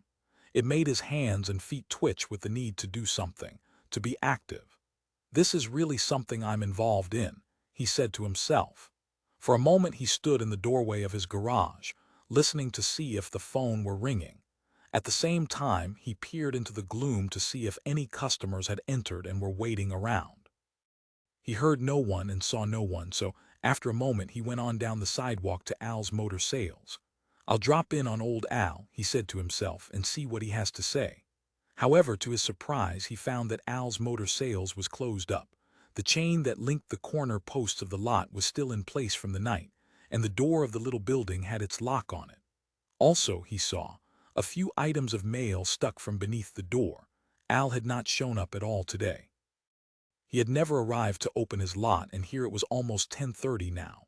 Standing here, the old man felt disappointment. God damn him, he said to himself. His previous anger returned. The hell with him, he thought as he turned and started back to his garage. I don't know why I should be talking to him anyhow, he decided. What did he do but cast aspersion on everything I'm involved in? Some of Al's words of the night before returned to him, and he felt his ears and neck become hot. Let him go his way and I'll go mine, he told himself. He'll sink down and I'll rise because we're different. We're at opposite ends of the spectrum. There's no way we can talk to each other, he thought as he entered the garage once more. We've got nothing to say. Not if he's going to take the line he does, begrudging, as he always does, another person's success because he's so bitter about his own failure to amount to anything. It's the same old story. If you get anywhere in the world, all you incur is envy and malice. Everybody hates you because they wish they were you and they know they never will be. That's why they all hate Chris Harman, and that's why they hate me. As he re-entered his office, he thought, Al's probably home sleeping off a morning after. When he left my house, he probably went directly to a bar. It would be typical of him. And now he can't make it to open up his lot. He's probably still in bed. And his wife is out at her job, supporting the two of them, supporting that bum. And he'll never change, the old man thought. He'll never grab opportunity and rise. He'll always be the bum he is now, until the day he dies. That morning, at 10 o'clock, Al Miller sat in his car parked at the corner of 25th Street and Pershing Avenue. Across from him, the three-story Teach Records, Inc. building dominated the neighborhood, making much more of a showing than the medical-dental building next to it, or the accounting offices of a chain of supermarkets. For half an hour he had been sitting in his car, with the motor off, watching Teach Records, smoking, noticing the people going in and out and along the sidewalk and the trucks pulling up and leaving. Should I go in? He asked himself. If I do, he thought, it'll change my life. I have to be sure I want to. I have to decide now, because once I'm in there, it'll be too late. The thing only works one way, it only goes in, not out. To assist, but not guide, himself, he had brought along an anisin tin filled with pills. Now was the time. Opening the tin, he took out a flat green pill that looked like a candy heart. This one was a Dexamil, and he swallowed the whole pill, washing it down with Coke from a bottle he had brought along. Taking the Dexy made him feel better almost at once. It gave him a feeling of anticipation, because he knew from experience that before long a good mood would settle over him, and that out of this mood good things would come. But there was also the problem that, when he had taken a Dexy, he tended to talk too fast and too much. So to balance the little flat green candy heart-shaped pill, he now swallowed down a round red shiny-coated pill, a sparine which looked like nothing so much as a ladybug with its feet drawn in. The sparine was not a stimulant but a tranquilizer. He hoped that together the two pills would bring about the state he wanted, the state appropriate for what he was about to do. For good measure, he also took 2 anisin tablets. And that was it. He closed the tin and put it away in this pocket. The next he knew, he was crossing the street. Then he stood in a fluorescent-lit office facing a girl at a desk and switchboard. The girl, pretty young with earrings, looked up and said, "Yes, sir," he said. "I want to see Mr. Teach." Mr. Teach isn't here, the girl said. He's dead. Dead, Al Miller said, amazed. What happened? I didn't know him, but what the hell happened? He was shot down in North Carolina, the girl said. By someone. I think his name was Mayhard or Maynard. She waited, but he could think of nothing to say. He stood mutely in front of her desk. You could see Mr. Knight, she said. He's the manager. What was it about? Okay, he said, but then he remembered that it was not Mr. Teach that he wanted to see at all. He had gotten the name from the sign over the building. It was Chris Harman that he wanted to see. I want to see Mr. Harman, he said. Mr. Harman is tied up right now, the girl said. If you will give me your name and sit down, I'll notify his secretary and find out for you if he has time to see you today. He gave the girl his name and then went to sit down on one of the modern office chairs. In what seemed to him to be no time at all, the girl began to beckon to him. He put down his life and walked over. Mr. Harman has a few minutes to see you now, the girl said. He can squeeze you in if it doesn't take too long. She pointed to a hallway. First office on the right. It was like a plastic and glass doctor's office with side cubicles. He found the office and there sat Chris Harman. Good day, Mr. Miller, Mr. Harman said pleasantly, indicating a chair. What can I do for you? Seating himself, Al said. I'm sorry to hear about Mr. Teach. As I told the girl, I didn't know him, but I know the Teach catalog, and it happened a long time ago, Harman said, smiling. In 1718. Beg pardon, Al said. Oh, I think I see, he laughed. It was a gag or something. He could not follow it, so he let the subject go. You're in charge, he said. You own this place, Mr. Harman, smiling slightly, nodded. Listen, Al said, do you remember me? I think I do, Harman said. I know I've seen you before. He glanced down, and Al knew that Mr. Harman was inspecting his clothing, his cloth jacket, slacks, shoes, sports shirt, sizing him up by what he wore. I'm a used car salesman, Al said. Mr. Harman nodded. Ah, I see, he said. You remember now. I think so. I'm a no-good crook, Al said. One of the worst used car salesmen there is. Mr. Harman ceased smiling and his eyes became larger. His mouth fell open slightly. Oh, indeed, he murmured. I feel I came here to be frank, Al said. Please be, Harman said. I do all the things I can to get a sale, Al said. It doesn't matter one bit to me what condition the car is in, just so long as I sell it. Let's face facts, the cars I have on my lot. Yes, Harman interrupted. You have a used car lot, Al's Motor Sales, I remember now. They're turkeys, Al said. Dogs, they ought to be junked. Let me give you an example. Do you have the time? Harman nodded. I got in an ex-taxi cab the other day. The way you can tell is a cab always has 4 doors, and usually it's either a Plymouth or a Studebaker. It's got no accessories except a heater and the cheapest car in the line. And they paint out the company name on the doors. And on the top there's holes where they mounted the nameplate. So I knew this was a cab. It was a real wreck. It must have had 300,000 miles on it. I got it for $100. I repainted it, cleaned it up, got it looking good, and then I made up a story to go with it. You set the speedometer back, Harman said. The odometer, Al said. Yes, back to 11,000 miles. It was last year's car. Harman lit a Benson and Hedges cigarette with a gold-inlaid cigarette lighter. He offered the box to Al, but he declined. He was too involved in what he was saying to want to smoke. What I said, Al said, is that it was my wife's car. Harman's gray eyes sparkled. I said she's been driving it to school, Al said. She has a phobia about buses. She can't stand to be shut in. I got it for her new from the Plymouth dealer up on Broadway. I got it wholesale because I know the guy. So I can pass on the savings. I got it for her, but we really didn't need 2 cars. All she did was take it up to school once a day and maybe shopping. And I had to wash and polish it. It just took up space in the garage on weekends because when we went anywhere we took our Chrysler. I see, Harman said. So I finally told her we couldn't keep it. I'd sell it and she could use the money for a vacation to Hawaii. So I wasn't interested in making a profit. I'd let it go for $1,300. Did you sell it? Harman said. Not the first time, Al said. Some guy came in and I told him that. But he noticed that the car had been repainted and that bothered him. I told him she picked the original color, elephant gray with pink, and she got tired of that right away and got the Plymouth people to repaint it during the original guarantee. But he noticed that the shock absorbers were no good, so he knew the car had been used a lot. Anyhow, I finally unloaded it. He paused. To a Ubangi. Pardon, Harman said, cupping his ear. To a Negro. Ah, Harman said. Ubangi, he smiled. Naturally, he didn't have cash. He put 400 down. I financed it through my loan company across the street. Harman laughed. All I do is walk across San Pablo, Al said, to the West Oakland Guarantee Savings. I got 12% compound interest on the unpaid balance, including loan charges and other fees. And if we have to repossess the car, the Ubangi is still liable for the entire unpaid balance. It's a 36-month contract. Actually, in all, the interest comes to a realistic 24% because it's what we call discounted.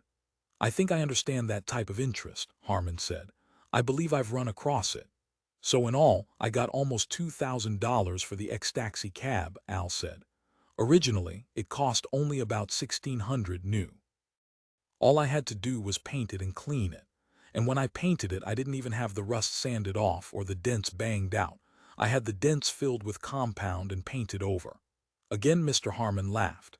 He seemed quite interested. He showed no sign of impatience or wanting Al to hurry up and get to his point or to leave. He seemed quite happy to go on listening. I mean, Al said, I'll do anything to sell a car. I always regroove tires.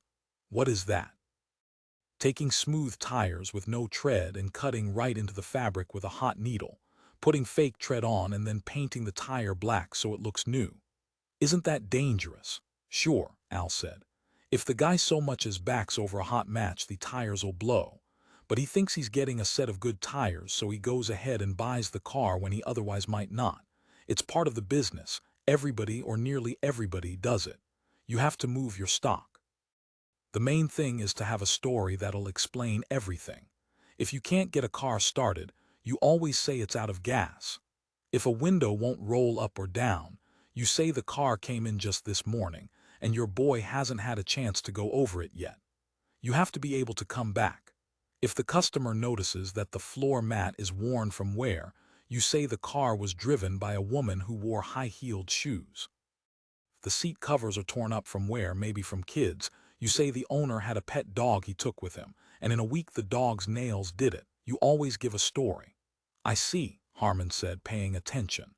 If the engine makes a lot of noise because of bad bearings, you say it's just a tappet adjustment. Harman nodded. If the car won't go into gear, you say it's because you just had a new clutch put in and it isn't adjusted yet. Harman, considering, said, suppose the brakes don't work. Suppose you allow a customer to drive one of your cars and when he tries to stop it, the car simply won't stop. What can you say? You say some delinquent kids siphoned out the fluid, Al said, during the night. And you sound off about kids stealing cigar lighters and light bulbs and spare tires. You sound really angry. Harman nodded. I see. I've done a good business, Al said. I enjoy it, matching my wits against theirs. It's exciting, it's stimulating. I wouldn't go into any other business. It's my lifeblood. I was born to it. I know all the tricks. Apparently you do, Harman said, but I have to get out of it. Why? Al said. It's not big enough to hold me. Ah, Harman said. Listen, Al said, I'm live wire. I have go. I can't be held back by something small time. For me, selling used cars has been a training ground. It's taught me about the world. Now I'm ready for something worthwhile, something that really tries my mettle. It used to be a challenge, but now it is. Because he made his voice low and sharp. I know I can win every time. They're no match for me. I take them one and all. Once they step onto my lot, he made a swiping motion. I have them, no contest. Harman was silent. This is an expanding economy, Al said. A growing country with destiny. A man either gets bigger or smaller. He either goes up with the economy or he goes down. He becomes nothing. I refuse to become nothing. I intend to tie myself in with the American system that has room for a man with drive and sincerity. Harman regarded him. That's why I can do it, Al said. That's why I can take them every time, because I believe in what I'm doing. Harman nodded slowly. It's no job, Al said. No mere making a buck.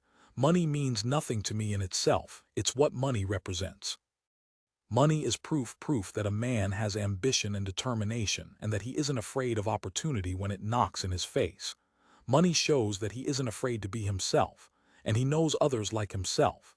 He recognizes them because they have the same drive, the same unwillingness to be turned down or set back by defeat. Harman said, What made you come by here to teach? I met you, Al said. That's the answer. He made a gesture showing that he would add nothing more. There was silence. Harman said, "What do you want here? So far all you've done is detail your history." "I want to work for Christian Harman. It's as simple as that." Harman raised his eyebrows. "There's nothing open that I know of." Al said nothing.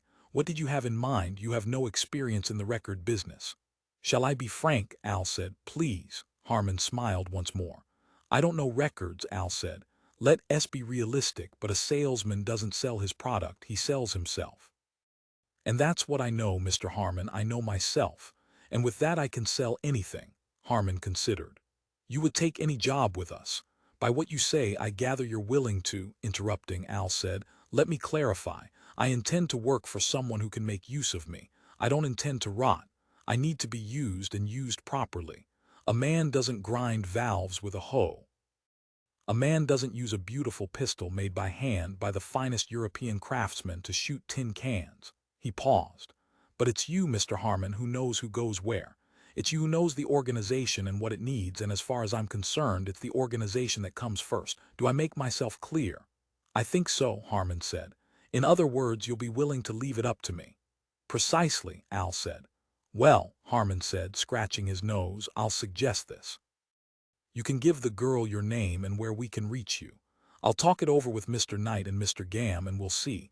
Generally, I let Gam do the hiring." At once Al rose to his feet. "Thanks, Mr. Harman," he said. "I'll do that, and I won't take any more of your time." Holding his hand out to Harman, he waited. Mr. Harman reached up and took his hand. They shook, and then Al strode from his office. Outside, he halted at the secretary's desk. "Mr. Harman instructed me to give you certain information," he said briskly. The girl gave him a pad of paper and a pencil.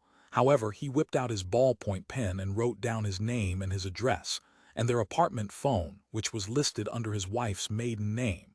Then he smiled at the secretary and left the building. As he came out on the street, the bright sunlight smote him, and at once his head began to ache. The Anacin, he realized, was beginning to wear off. And so, too, were the Sparine and the Dexamil.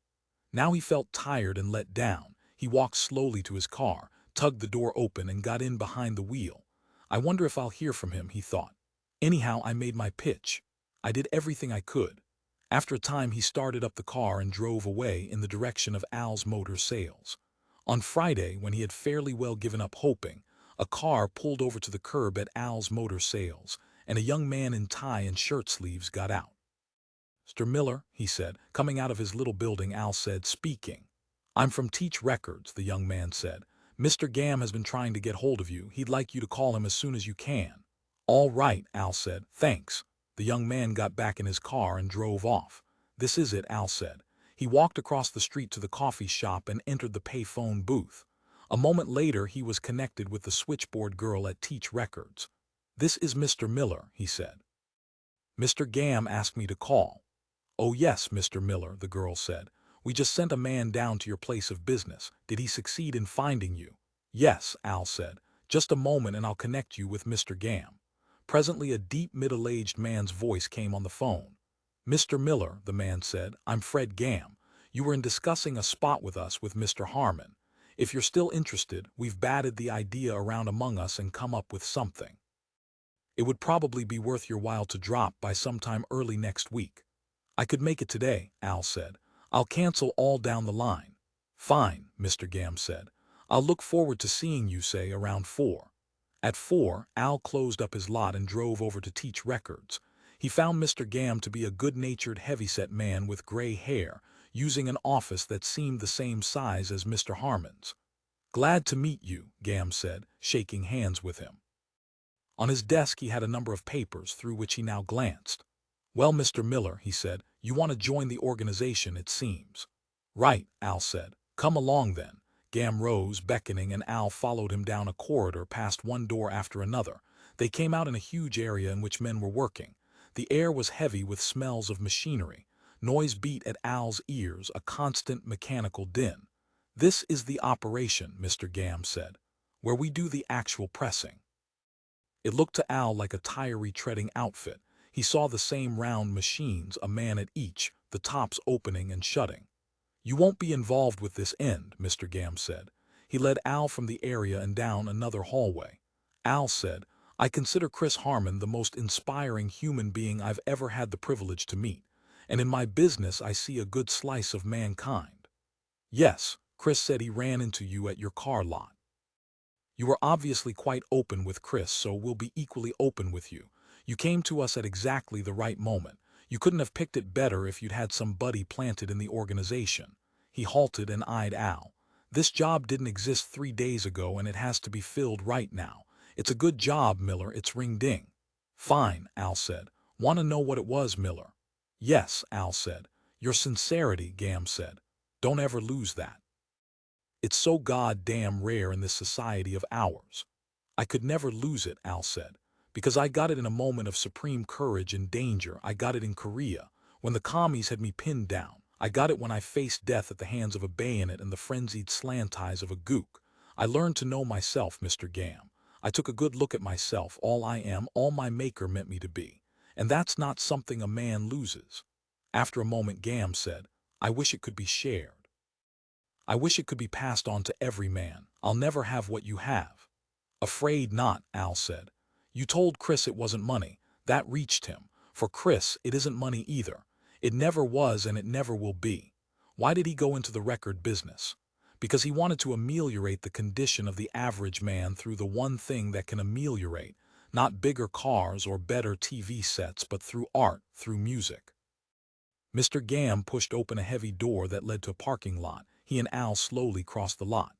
Naturally, there have had to be compromises. A business has to pay. We know that. It's the harsh reality. That's why there's been Glee Records and, let's face it, the Teach catalog itself. You know the catalog, of course. It's mostly trash. It's supposed to be because it serves the commercial market. Rock and roll, Negro jazz combinations, what they call race. Country, that is, oaky steel guitar. And pops. We've had a few hits. Teach has made the top 10 and made it often.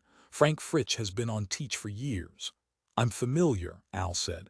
Frank Fritsch's Piano Meanderings has been one of our best sellers, and Georgia O'Hare and her Merriman of Song. Our best-selling item in the catalog right now is Pride. You've heard it in 1,000 lunch counters all over America. They had entered another building now. Your concern, Mr. Gam said, will be the new label, the one that Chris Harman has always wanted to bring out but never could before. It's called Antiqua. The long-playing record has made it possible. You'll be in charge of promotion. You'll receive a salary of $750 a month plus traveling expenses, the usual expense account system which will work out gradually as we get to know you better, and your base salary will go up in due time. I see, Al said. We've bought this building here, Mr. Gam said as they walked down a newly painted hall. We're making it over. It's not quite finished. Your office will be here. He took out a key and unlocked a door. Al found himself looking into an office which smelled of paint. What will be on the Antiqua label? He asked. Mr. Harman's great project, Mr. Gam said. The medieval and early Renaissance masses and choral works, Pellestrina, Desprez, Orlando Lachaux, polyphonic and monody. Gregorian, if possible, if there's a market. It was a long way from a used car lot, Al thought to himself as he gazed at the barren, newly painted and decorated office. Is this what I got for my pitch to Chris Harman? Is this what he saw in me and in what I said? Is this the man that is trying to swindle Jim Fergesson? The man who peddles the dirty version of Little Eva on the ice? He felt ill and discouraged. The whole thing made no sense to him. And unfortunately he had no pills with him, no Dexamil or Sparing to help him out. All he could do was go on listening to Mr. Gam. He had gotten too far in, too deep into Teach Records and Chris Harman's organization to back out. 10:10 that night, as Al Miller sat across the dinner table from his wife, the terrible thought came to him again and again that Chris Harman was a completely reputable man, not a swindler at all. He offered me that job, Al thought, to rehabilitate me. I've got some news, he said to Julie at last, breaking his mood of introspection. I got offered a job. At once she said alertly, what job? For $750 a month, he said, plus expense account, and that's just starting salary. $750, she said, her eyes wide. Tell me about it. What do you have to do? Who is it? A phonograph record outfit, he said. It would be public relations. His tone was so gloomy, so resigned that her face fell. It's just a fluke, he said. I'm not qualified for it. I'd last about 2 weeks or 2 days. He continued eating. But why not take it? Julie said. Maybe you're wrong. You know you're always so pessimistic and you just sit around and let things happen. This job falls in your lap and you just sit there. You don't exert yourself. I exerted myself, Al said. I went out and got it. Then you must think you can do it, Julie said. Isn't that logical? You're just having doubts, your usual doubts. I know you can handle it, Al said. He just offered me the job because he felt sorry for me. He could not rid his mind of the idea. It had been there ever since he had left Teach Records. What did you tell them? You didn't turn it down, did you? I said I'd consider it, he answered. I said I'd tell them by Monday morning. That gave him 3 days. All right, Julie said in a brisk, practical voice. Suppose they do just feel sorry for you. What does that matter? Her voice rose. It's still a good job, it still pays well. What do you care about their motives? That's paranoiac. She gestured excitedly with her fork. What's the name of the place? I'll go down and talk to them. I'll phone, that's what I'll do. And say I'm your secretary and you've decided after long consideration to accept the position. The whole world's mad, Al thought. It's all sham. If you have the gumption to go out and rustle up a high-paying job opportunity, Julie said, you have the gumption to take the job and do good at it. They wouldn't offer it to you if they didn't have faith that you could do it. Take it, or Al, I'm not exaggerating. If you turn it down, I know myself and I know I'll react by considering that you won't have been loyal to me. We took marriage vows. You're supposed to honor and obey me. It's hard to obey in this case, he said. Not obey here, she said. But honor and respect. By taking a decent job so that we can have children and do all the other things we want to do and deserve to do. Her voice had become harsh with anxiety. He recognized the tone. Don't let me down again, Al. Please don't give way to your neurotic anxieties. Promise me. We'll see, he said. It seemed to him that he had suffered some crushing defeat by being offered a straightforward, worthy job at a good salary. And now this reaction, this sense of things having gone wrong, began to worry him. On the surface, his reactions did seem odd, to say the least. Maybe Julie was right. Maybe now that at last someone had decided to have confidence in him, to take a chance on him, his own inner sense of worthlessness had begun to emerge. He was as neurotic as Julie said. It was true. Defeat or success, it's all the same to me, he decided. It's all a grind, a snare and a delusion. Who wants it? Either one. You're afraid, Julie said, to stick your neck out. If you fail, then you'll sink even deeper into apathy. You're conscious of that. You have that much insight. You'd prefer to stay as you are because the risk of failure is so great. It has such dreadful consequences to you. Isn't that so? I guess so, he said. So you'll just go on like you are forever, drifting, getting nowhere. Al, she faced him with a stony expression. I really don't know if I can go on. I just don't know. I want to, but I can't. I really think I can't if you let me down again here. He grunted a meaningless response. After dinner, he dropped over to Tootie Doolittle's apartment. Both Tootie and his wife were home. They were cleaning the burners of the kitchen stove. Newspapers had been spread out everywhere.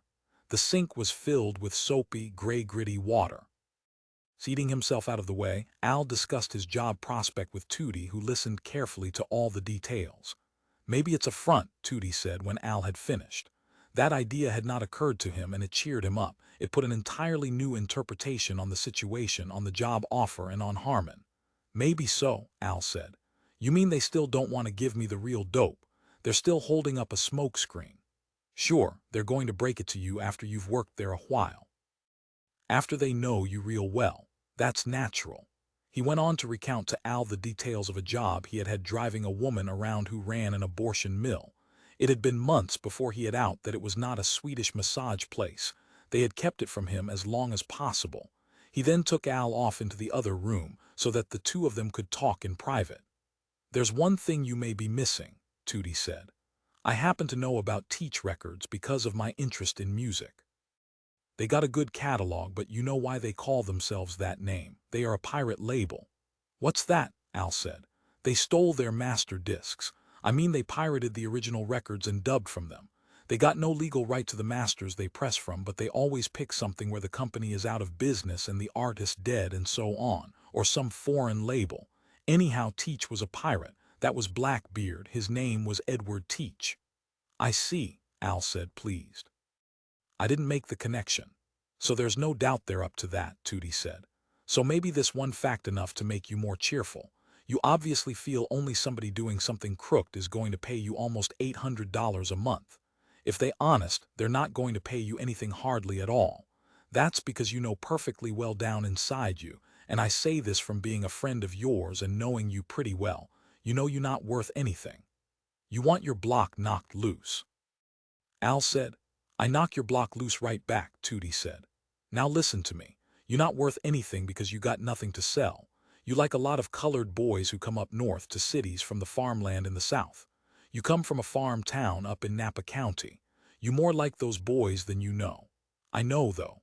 I see a lot of the same things in you as in them, but you too ignorant to recognize that.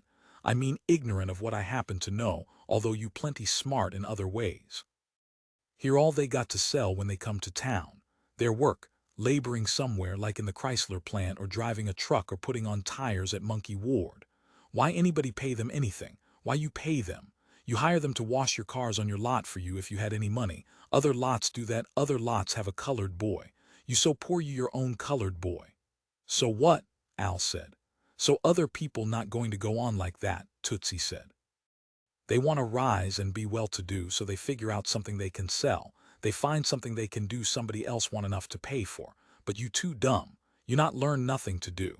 In that respect you different from most people white and colored. You got to learn to do something other people want, like my dog Dr. Mudd. He learned to bat balloons with his nose so everybody pay to watch. He a lot smarter than you. Nobody pay you to do nothing because you dull. You miss out. You go on being what you are instead of being what other people pay to watch. Maybe when you get old you realize this, but then it's too late. You got to assume a vivid personality. Live like you a dangerous, terrific person like a spy or something. You got to go around create mystery. Nobody know when you come or go or what you do. Listen. That exactly what Mr. Harman do. He make everybody tell tall tales about him, and they not really know what he do or what he is. But they know what Al Miller, it written all over him. Al was silent. You not got glamour, Tootie said. That it in one word, you nothing but ditchwater walking around on 2 feet. Maybe so, Al said. Life like Ed Sullivan's program, Tootie said. I watch that every week on the TV, that the best TV show there is now that Milton Berle retire. I watch these show people come up, they got no talent, that the truth. What they got is personality. Who got talent these days? Al Jolson, he never had no talent. Nat Cole, he can't sing. Frank Sinatra never could sing. Fats Waller couldn't sing, he croaked like a frog. Johnny Ray, terrible singer. Sammy Davis Jr., nothing but a big ham bone, but he very popular. Kingston Trio, bunch of college kids, but they got personality. You have to learn how to do that. I can't. You did for 1 minute when you walked into that man's office, or he not have decided to hire you. You done it once so you can do it again, and not for a second but all the time. You live like you some French foreign agent in Tangiers. You make up stories to keep yourself interested, and pretty soon they get interested in you. If by popping a couple of those goofballs you can do it, then you don't need them. You throw away that little tin you carry and you make it alone on your own. I know you can. And by God, you worth $800 a month starting salary. He right to pay you. Al was silent, thinking about what Tootie was saying. I be frank, Tootie said. I give my right arm to be where you are now, getting an offer like that, but I never will.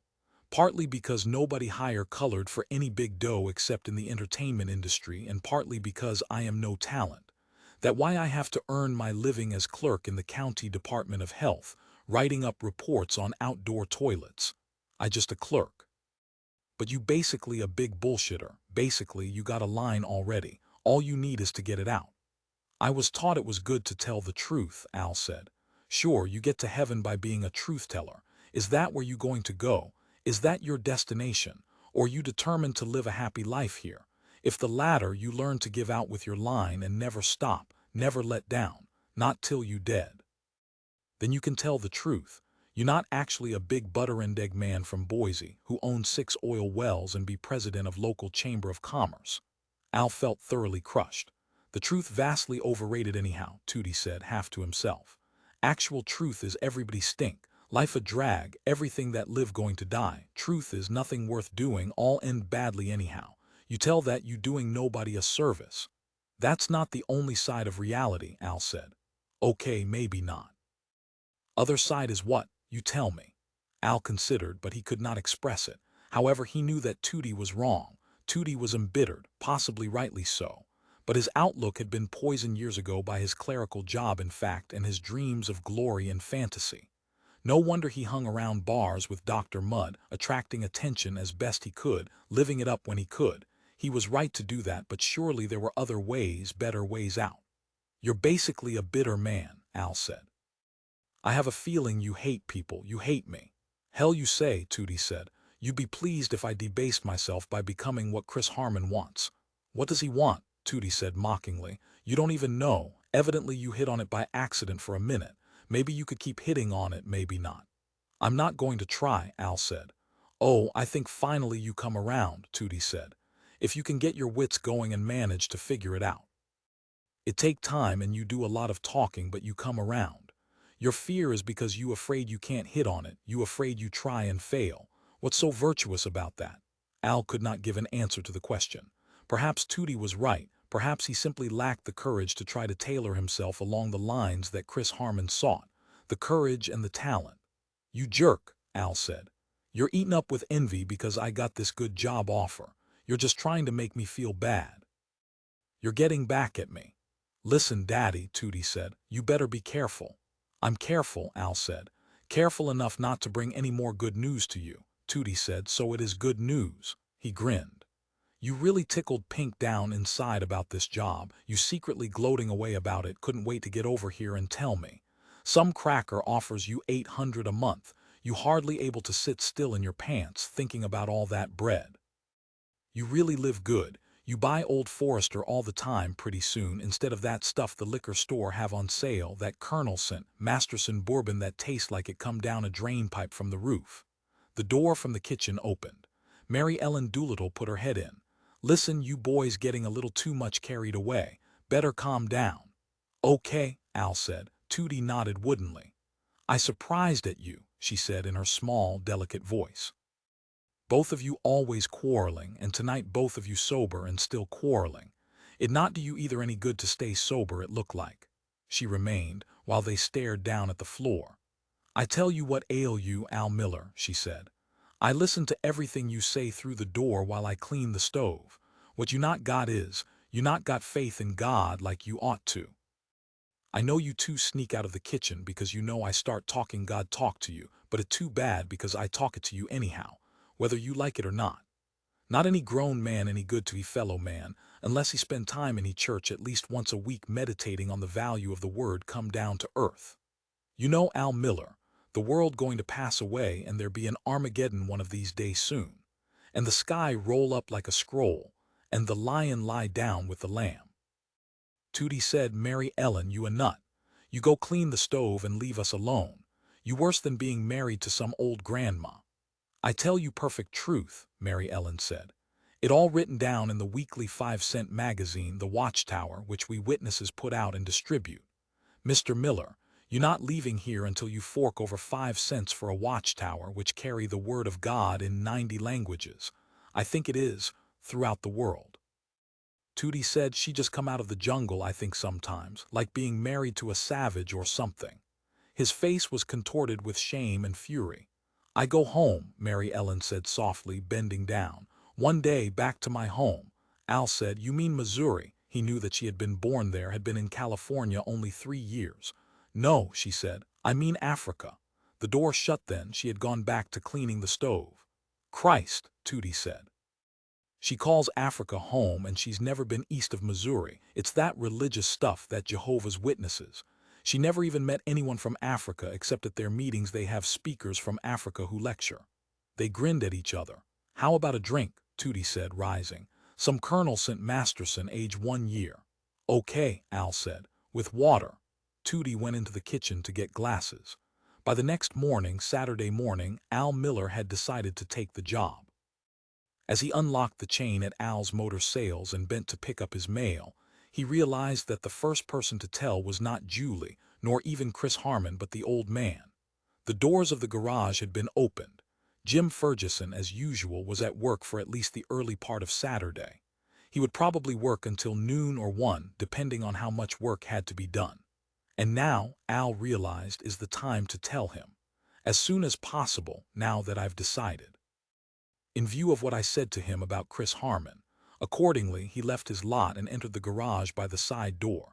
The old man had opened it to get more ventilation and light. He found the old man in the office. Fergesson sat opening his mail. He glanced up at Al, his eyes red-rimmed, watery. In a hoarse voice, he said, "Long time no see." His attention returned to the letter which he was reading. So Al sat waiting. "Any news from your doctor?" Al said when Fergesson had finished reading the letter. Fergesson said, "He said I had a mild heart attack." "Hell," Al said with dismay, "he's making more tests." The old man began to tear open another letter. Al saw that his hands were shaking. "Excuse me," the old man said, "I have to read my mail." Taking a deep breath, Al said, "Listen, that guy Chris Harman, we were talking about him. Maybe I was wrong, maybe he's not a crook at all." The old man raised his head. He stared at Al, blinking rapidly, but he said nothing. "I'm no judge of people like that," Al said, "that far up. I have no experience. I was relying on second-hand advice anyhow. He could be a crook. The point is, I don't know. I can't prove it either way. It's a mystery to me." He paused. "I was over there." The old man nodded. "I had a long talk with him," Al said. "Oh yeah," the old man murmured as if preoccupied. "Are you still sore at me?" Al said. "No," the old man said. "I thought it'd make you feel better," Al said, "if I came and honestly admitted that I don't know one way or another about Chris Harman. You'll have to make up your own mind." He had meant to go on then to the part about his asking Harman for a job, but he did not get the chance. "Listen," the old man said, "get out of here." "Oh God," Al thought. "I'm not speaking to you," the old man said. "I thought this would make you feel better," Al said, unable to grasp what was happening. "Now it makes you sore," he said, "to have me say I don't think he's a crook." It was the most incredible thing he had ever seen. "Okay," he said, "I'll get out, you old nut." He got quickly to his feet. "You want him to be a crook," he said. "You want to be swindled, is that it?" The old man said nothing. He continued to read his mail. "Okay," Al said, "I'll leave, the hell with you. You're not speaking to me, I'm not speaking to you." He started out of the office. "I don't get it," he said. The old man did not look up. "You're really addled," Al said at the door of the office. "Your brains are scrambled. That heart attack must have done it. I read an article about that once. Eisenhower is the same way, a lot of people think. So long, I'll see you." He unsteadily made his way to the entrance of the garage and out onto his lot. "That's the craziest thing I ever heard of," he thought. "He really ought to be put away. His wife is right. She ought to get an attorney and have him put away. I can understand a man getting sore when somebody tells him he's getting swindled," he thought. But not a man getting sore when somebody tells him he's not getting swindled. That's not human. I ought to send away for one of those mental health pamphlets and drop it into his mailbox. It's going to be hell staying around here with him, he said to himself. Working around a madman. What a crazy world, he thought. The old man sells his garage without telling me. He ruins my life, puts me out of business, and then he winds up mad at me, not speaking to me. Going across the street to the coffee shop, he closed himself in the payphone booth and dropped a dime into the slot. He dialed his home phone number and presently Julie answered. "I'm going to go ahead and accept that job," Al said. "Fine," she said. "What a relief. I was so afraid you wouldn't, and it really does look good, doesn't it?" "It pays well," he said, "and it looks as if it would be interesting. Anyhow, I have to do something. I can't stick around here." "It took you so long to see that," Julie said. "Well," he said, "I'm stuck here with a senile lunatic. Naturally I see it, there's nothing else to see." He rang off, paused, and then, putting in another dime, dialed the number of the Harman organization. The receptionist answered. "Teach Records." I never did get to tell him, Al thought. The old man. I went over there and he didn't give me a chance. "Let me talk to the man I was talking to before," he said to the receptionist. "Mr. Gam, I think his name was." The girl said, "I'm sorry, sir. Mr. Gam is no longer with us." Floored by that, Al said, "I was just talking to him the other day." "Who would you like to talk to, sir?" the girl said. "Since I can't connect you with Mr. Gam." "I don't know," he said, completely at a loss. "They offered me a job. Mr. Gam had it all worked out." "Is this Mr. Miller?" "Yes," he said. "Mr. Knight will talk to you," the girl said. "Mr. Gam and Mr. Harman turned your name over to him. He's familiar with the situation." "Just a moment, Mr. Miller." There came a series of clicks, then a long silence. Then at last a hearty man's voice loudly in his ear. "Me, Miller." "Yes," Al murmured. "This is Pat Knight." "Glad to meet you, Al." "Same to you," Al murmured. "Mr. Gam is no longer with us. A position came up he'd been waiting for and he flew. He made his move, that's the way it has to be. He'll be in the office from time to time. Well, you're going to join us." "Yes," Al said. Knight said, "Well now listen, Al. There are a couple of things I'd better discuss with you. When Mr. Gam talked to you he was a little confused. He had a lot on his mind, this new spot he was after. He got you mixed up with another fellow that Harman was sending around, a Joe Mason or Marston. He never came in. That is, this Marston used to be a retail dealer up in Spokane.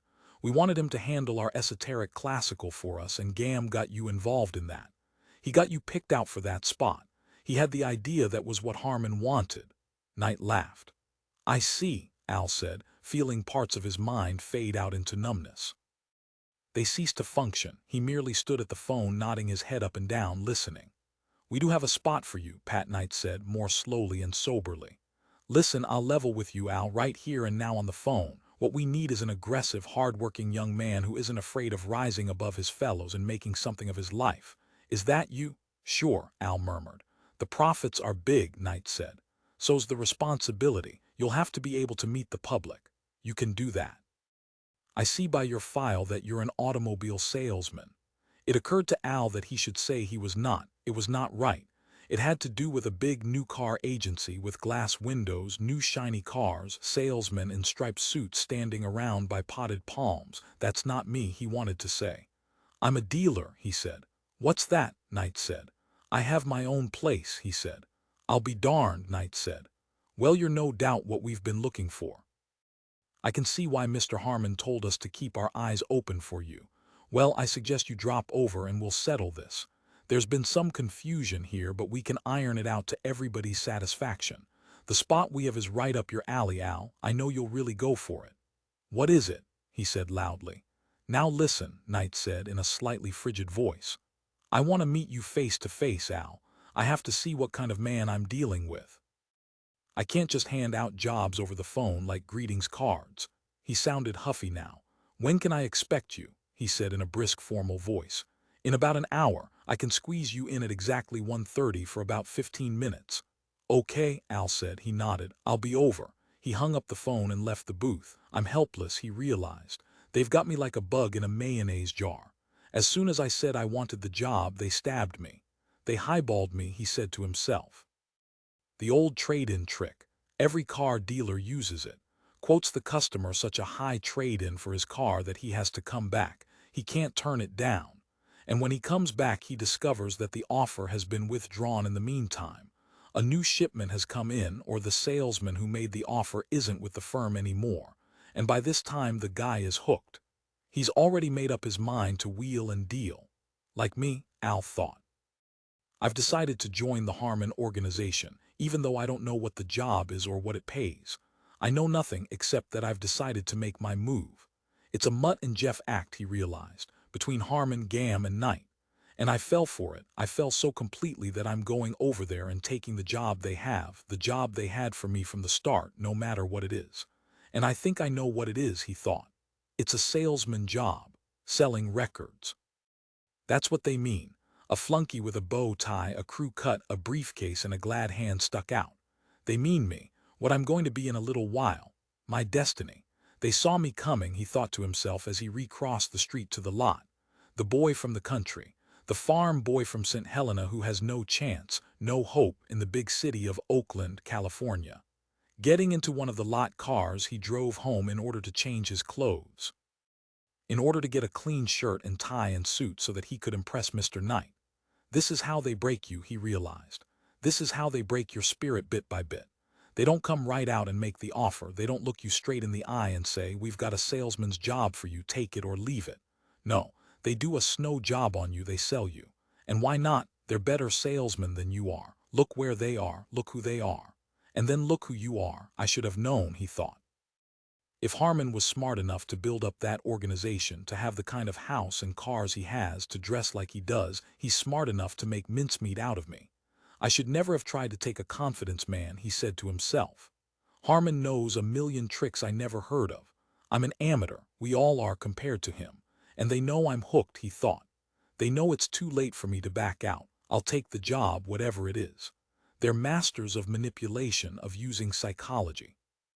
I'm their white rat, he thought. And I'm deep in the maze by now, far too deep to get out. And the cleverer I am, the smarter I act, the deeper I go. It's fixed that way, that's part of the system by which it works. I've told my wife and my friends I'm getting a big-time job. They knew I'd say it, pass the word around. Now I have to pretend. I have to start living a lie. I have to keep telling them and telling myself that I've got a nifty job at nifty pay for a nifty outfit, that I'm going somewhere. But in fact, I'm not going somewhere. However, I have to keep that quiet, I have to keep that to myself. And the proof of how well they have me is that I will keep it to myself. I'll be smiling all the time. I'll have to be, from now on there's no choice. 11:11 for over an hour, Al Miller had been sitting in Mr. Knight's small, modern waiting room. He wore his best suit, his best tie and shirt, his best shiny black shoes. So far there had been no sign of Mr. Knight. His office door remained shut, although now and then sounds could be heard. My mind knows what my body doesn't, Al thought. My mind knows that this is all a plot, a hoax, but my body is geared along another line. It thinks this is a grand climax. This is success. All its hormones were released on purpose by those who know how to do it. They have control of my body, he realized. Only this one tiny part of my mind looks down and sees the lies and the mechanism. Even this long wait, it's to make you more and more helpless, more dependent, praying they'll see you. When the girl says that Mr. Knight will see me, I'll be glad to go in. And I'll be so glad to take the job, I really will be. It won't be simulated, because by now there is an even worse possibility, that I'll have done all this in vain for nothing. Mr. Knight will see you now, the girl said from her desk. At once, like a machine, he was on his feet. He wheeled smartly and strode through the open door into Knight's office. There sat a man only slightly older than himself, but with a round, smooth, pink-shaved, double-chinned face. A man with plenty of flesh on him, well-dressed with beautifully manicured nails. A good-looking man in an easy-going mood. A relaxed man who had nothing to worry about or be gloomy about. "Sit down," Knight said, indicating a chair. Al sat down. "How are you today?" Knight said. "Fine, thanks," Al said. "Sorry to keep you waiting," Knight said. "That's okay," Al said. "You've never had any experience with the record business," Knight said, tapping his pencil reflectively. "No," Al said. Knight pondered. All at once he raised his eyes and scrutinized Al with silent ferocity. The man's light-colored eyes took on such power that Al felt paralyzed. He could only gaze helplessly back. "Okay," Knight said. "We'll go along with you, boy." He rose from his chair. "It's a deal. We're not looking for experience. We're looking for the right man. It all came out in a rush now. We have an idea that the next big thing in the record business, hell, in popular music on TV or whatever else you find it, is going to be barbershop." "I see," Al said. "Barbershop," Knight said. "But not the old harmonizing, the old sentimental crooning in unison. This will be barbershop with the new sound, electronic barbershop, with plenty of presence. It'll sweep the nation. Modern science will supply what barbershop has always lacked, a modern quality to which modern people like teenagers could relate. We're starting a new line. It'll be called Harmony, it'll be barbershop, and it'll carry everything else inside 6 months." Seating himself on his desk, Knight scrutinized Al again. "Do you know," he said, "where the great artists in this medium are going to come from?" "No," Al said. "From small towns," Knight said. "Right here in California. From towns like Modesto, Tracy, Vallejo, not quite the country and not quite the city, the real backbone of America, where we all came from and where we all want to go back." "I was born in St. Helena," Al said. "I know," Knight said. "That's why you were picked. Do you sing?" "No," Al said. "I do," Knight said. "I sing barbershop. In fact, I just got back from a barbershop balladeers convention in El Paso, Texas. Here." He reached into his desk and brought out a glossy print which he handed to Al. The print showed Knight wearing a striped old-fashioned vest, along with 3 other men all dressed exactly the same way. Each man held a derby hat in his hand. "My group," Knight said. "We sing 3 nights a week for veterans organizations, hospitals, private parties, kids groups. And my wife," again he held out a print for Al to see. This one showed 4 young women wearing taffeta gowns, holding tiny parasols. The one on the end is Nora, Knight said. The ear is an oscilloscope, did you know that? It can detect sounds only 2 cycles a second apart. Yes, that's a fact. Our music is tempered. Bach did that. What barbershop does is go back to the untempered music of Renaissance polyphony. You read barbershop from bottom to top, not from left to right. What we strive to do is get the chords to ring. That takes about 5 years of practice. A chord rings when the voices blend at no more than 2 cycles apart. The sounds reinforce. Here, I'll show you. He walked over to a large console phonograph in the corner of the office. This group, he said as he picked up a long playing record and put it on the turntable, won the International Barbershop Championship in 1959, the Aristotelians. He put the record on. It was When You Wore a Tulip. As he listened, Al tried to tell why it sounded so bad. At first he thought that it was because it was so loud. Knight had turned the volume all the way up, and the office rattled and vibrated. But that was not the reason, because Al had often sat in bars listening to loud jukeboxes, and he had never felt this before. He had never been physically sickened by sound in this fashion. At last he realized that it was the piercing quality of the voices. It did something to the fluid of his ears. It made him dizzy and unsteady. Even after the piece ended, the disorder in his system remained.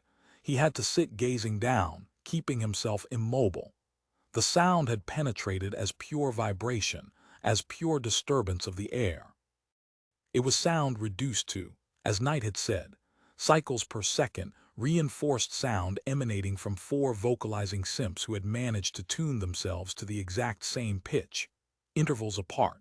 And then this sound had been reinforced by all the modern electronic gadgets, sound chambers and all the rest, so that in the end it bore no relation to what the performers had done, bad as it was. The original sound could have been escaped, but this final product, he realized, would get a person through concrete and sandbags and steel. It would follow him into the bomb shelter and even the grave. It was, as Knight said, the natural next success for the popular music media. Perhaps it would prove to be the final success, the ultimate success. The tune itself had no merit to start with. The singers were amateurs, probably men like Knight himself, well-fed, optimistic, with 3 evenings a week to devote to barbershop singing after their dinners, after their regular jobs were over. And all, of course, lived in small towns. The overtones, Knight was saying. The harmonics. That's what the Budapest String Quartet once in a while achieves. They're working with fretted instruments. Standing at the phonograph, he shut the turntable off. Ever heard anything like it? No, Al said. Not like the old barbershop, is it? Not the Mills Brothers all over again. Putting the record away, Knight turned toward Al.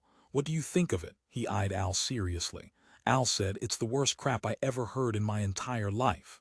The serious expression on Knight's face did not change in the slightest. You're right, he said. You put it exactly right, but you're missing a point. It's good because it's so bad. There's a lot of time and a lot of talent and ingenuity involved in what you heard. A lot of heartbreak and sweat went into producing that sound. It's there in the sound, too, you can hear it. This stuff wasn't arrived at by chance. It wasn't just tossed out for want of something better. It's not mediocre, Al. This sound is something you'll remember. You won't be able to get it out of your mind. 6, 10 weeks from now that sound'll still be there inside your head. It made an impression. A mediocre thing makes no impression. It's forgotten as soon as it's done. You think you can forget the Aristotelian singing When You Wore a Tulip. Don't kid yourself. You won't forget it. And that's given this item something that ensures it being a bestseller, something without which there is no popularity on the market today. Identity. This sound has identity. When the Aristotelians sing When You Wore a Tulip, you know what it is. You couldn't mistake it for anything else. Yes, it's bad. It's so bad that it's an achievement that ranks with, well, say, with Al Jolson or Johnny Ray or any other of the greats, with the Andrews sisters. I see, Al said. Do you see? Knight said. You use the term bad. You call something bad that's going to enter the hearts of Americans everywhere and become a part of their lives. Is that your idea of bad? Something that'll give pleasure and a moment of relief from the worries and fears of this H-bomb age of ours? That's a funny idea of what bad is, Al. What do you call good? Something that adds to the fears, something that makes our lives a little bit harder to bear. There was silence. These guys, Knight said, the Aristotelians, I know them personally. They're all good friends of mine, got a lot of pleasure out of making this record. They're not intellectuals. They didn't go to school. They didn't read Kant. They're just good, simple, nice guys who love to get together in the evenings and sing. And we're going to pass their pleasure around and share it by pressing their harmonizing. That's our business. That's what we're here for. That's what you'll be here for if you see fit to join us. We're not trying to change the world. We're not educators or reformers. We're supplying pleasure, not instruction. Is that bad? Al said. No, that's good. Yes, that's good, Knight said. What these boys have done is good, good for people. That's the only good we know. When professional musicians hear this, they flip. They do. You should see their expressions. It's worth watching. They know they're hearing sounds that disappeared hundreds of years ago, sounds they thought they'd never live to hear. Now, hear us what we're going to do with you, Al, here at Teach. We're going to send you up into the small towns that you know so well, and you're going to sit in on the different barbershop groups until you find us the ones who amount. Then you're going to get in touch with our A&R man, and we'll get a team up there with an Ampex tape recorder and some kind of a piece of paper, and we'll get them down on tape. Al said, you think I have the background for that? For something new, Knight said, really new, there's no such thing as background. I'm no musician, Al said. Why don't you hire a musician? This has nothing to do with musicianship. We're recording sound. Like sports car exhausts, which has been one of our best-selling items incidentally, sounds out of Sebring. You know, it's been proved that beans grow fastest when a record of sports car exhaust sound is played as a background. What comes next? Symphonic, Knight said. They grow well to that too. I think you've got the wrong person, Al said. All I know is the used car business. The job pays $550 a month, Knight said, plus gas and oil for the car naturally. After 90 days, if all works out, the base pay goes up to 6, then after 6 months up to $650. Do you want it or do you not want it? If not, I've got a lot to do. Knight returned to his desk and reseated himself. He at once placed papers in front of him and began to go over them. I'll take it, Al said. It was a better job than he had expected, and at better pay. It was not a salesman's job after all. And then he realized that he had been lowballed. Another auto dealer's trick had been worked on him. They had made him think it would be worse than it was, so that when they had broken the actual news to him, he had been so happily surprised that he had taken their offer. Nor was that all. Why had they hired him? Why did they want him? Because he had come from St. Helena. That was the extent of it.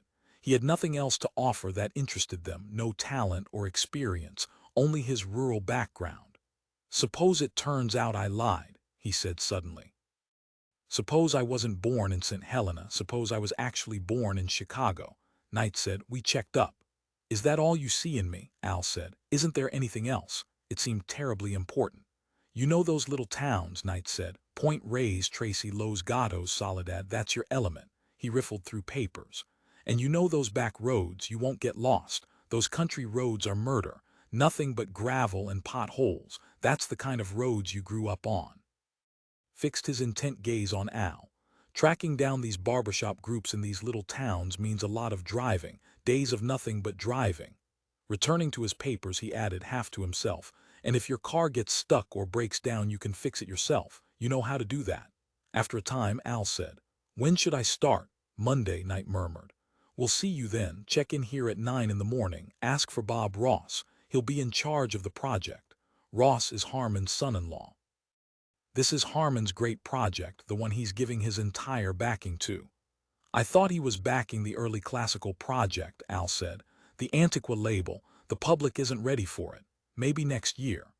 It was obvious that Knight was through talking to him. He had become involved with his paperwork. There was nothing to do but leave, and so presently Al shut the office door after himself. Although it seemed to Al a calamity that he had been given a job because he had been born in St. Helena, his wife took a different attitude. She considered it a stroke of luck. Suppose you hadn't been born in St. Helena, Julie said, when he discussed it with her that night. You wouldn't have gotten the job. Or suppose they weren't interested in a project of recording music in small towns.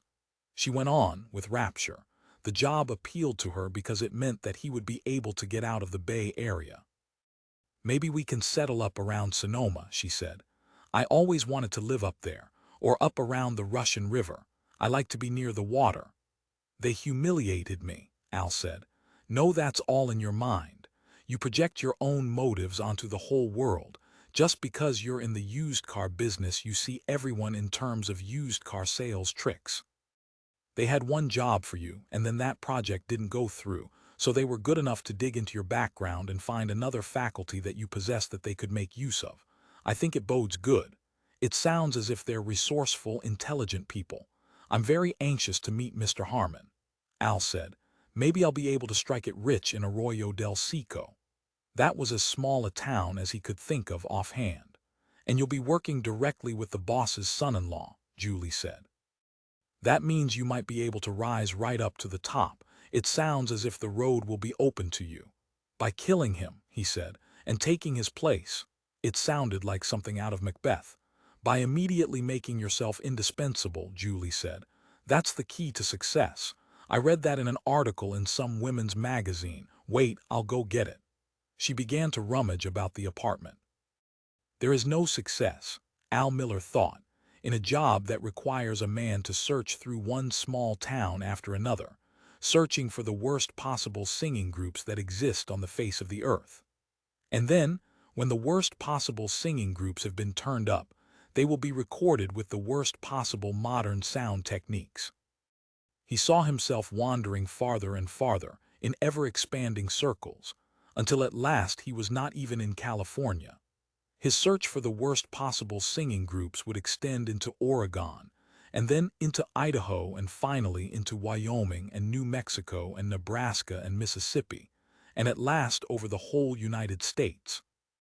He would uncover at last in a final triumph the worst of the worst. He would be responsible for unearthing the singing group so bad that no worse one could ever be found, no matter how long the search went on. And then he could retire. He would have done his job for his country and race. "Poor Dr. Mudd," he said aloud. "What?" Julie said, pausing in her search. "Tootie Doolittle's dog," Al said. "He missed out. What he does isn't audible. It can't be recorded." In neither new sound nor old, he thought. A balloon-bunting dog could no longer become part of the American way of life because he could not make it with hi-fi. If Dr. Mudd could hum spirituals while he bunts the balloon, Al thought, he might have a chance. But that's asking the impossible. For even the electronics industry there has to be a limit. And poor Tootie Doolittle, he thought, imagining that the key to success lay in having a mess of glamour. No wonder Tootie had missed out. Those days were gone. The exotic, the striking, was no longer wanted. Now it was all down home. It was all just folks. Success lay in the hands of the plump, smiling amateur girl trio, who wore first prom gowns and who swayed back and forth as they sang down by the old mill stream.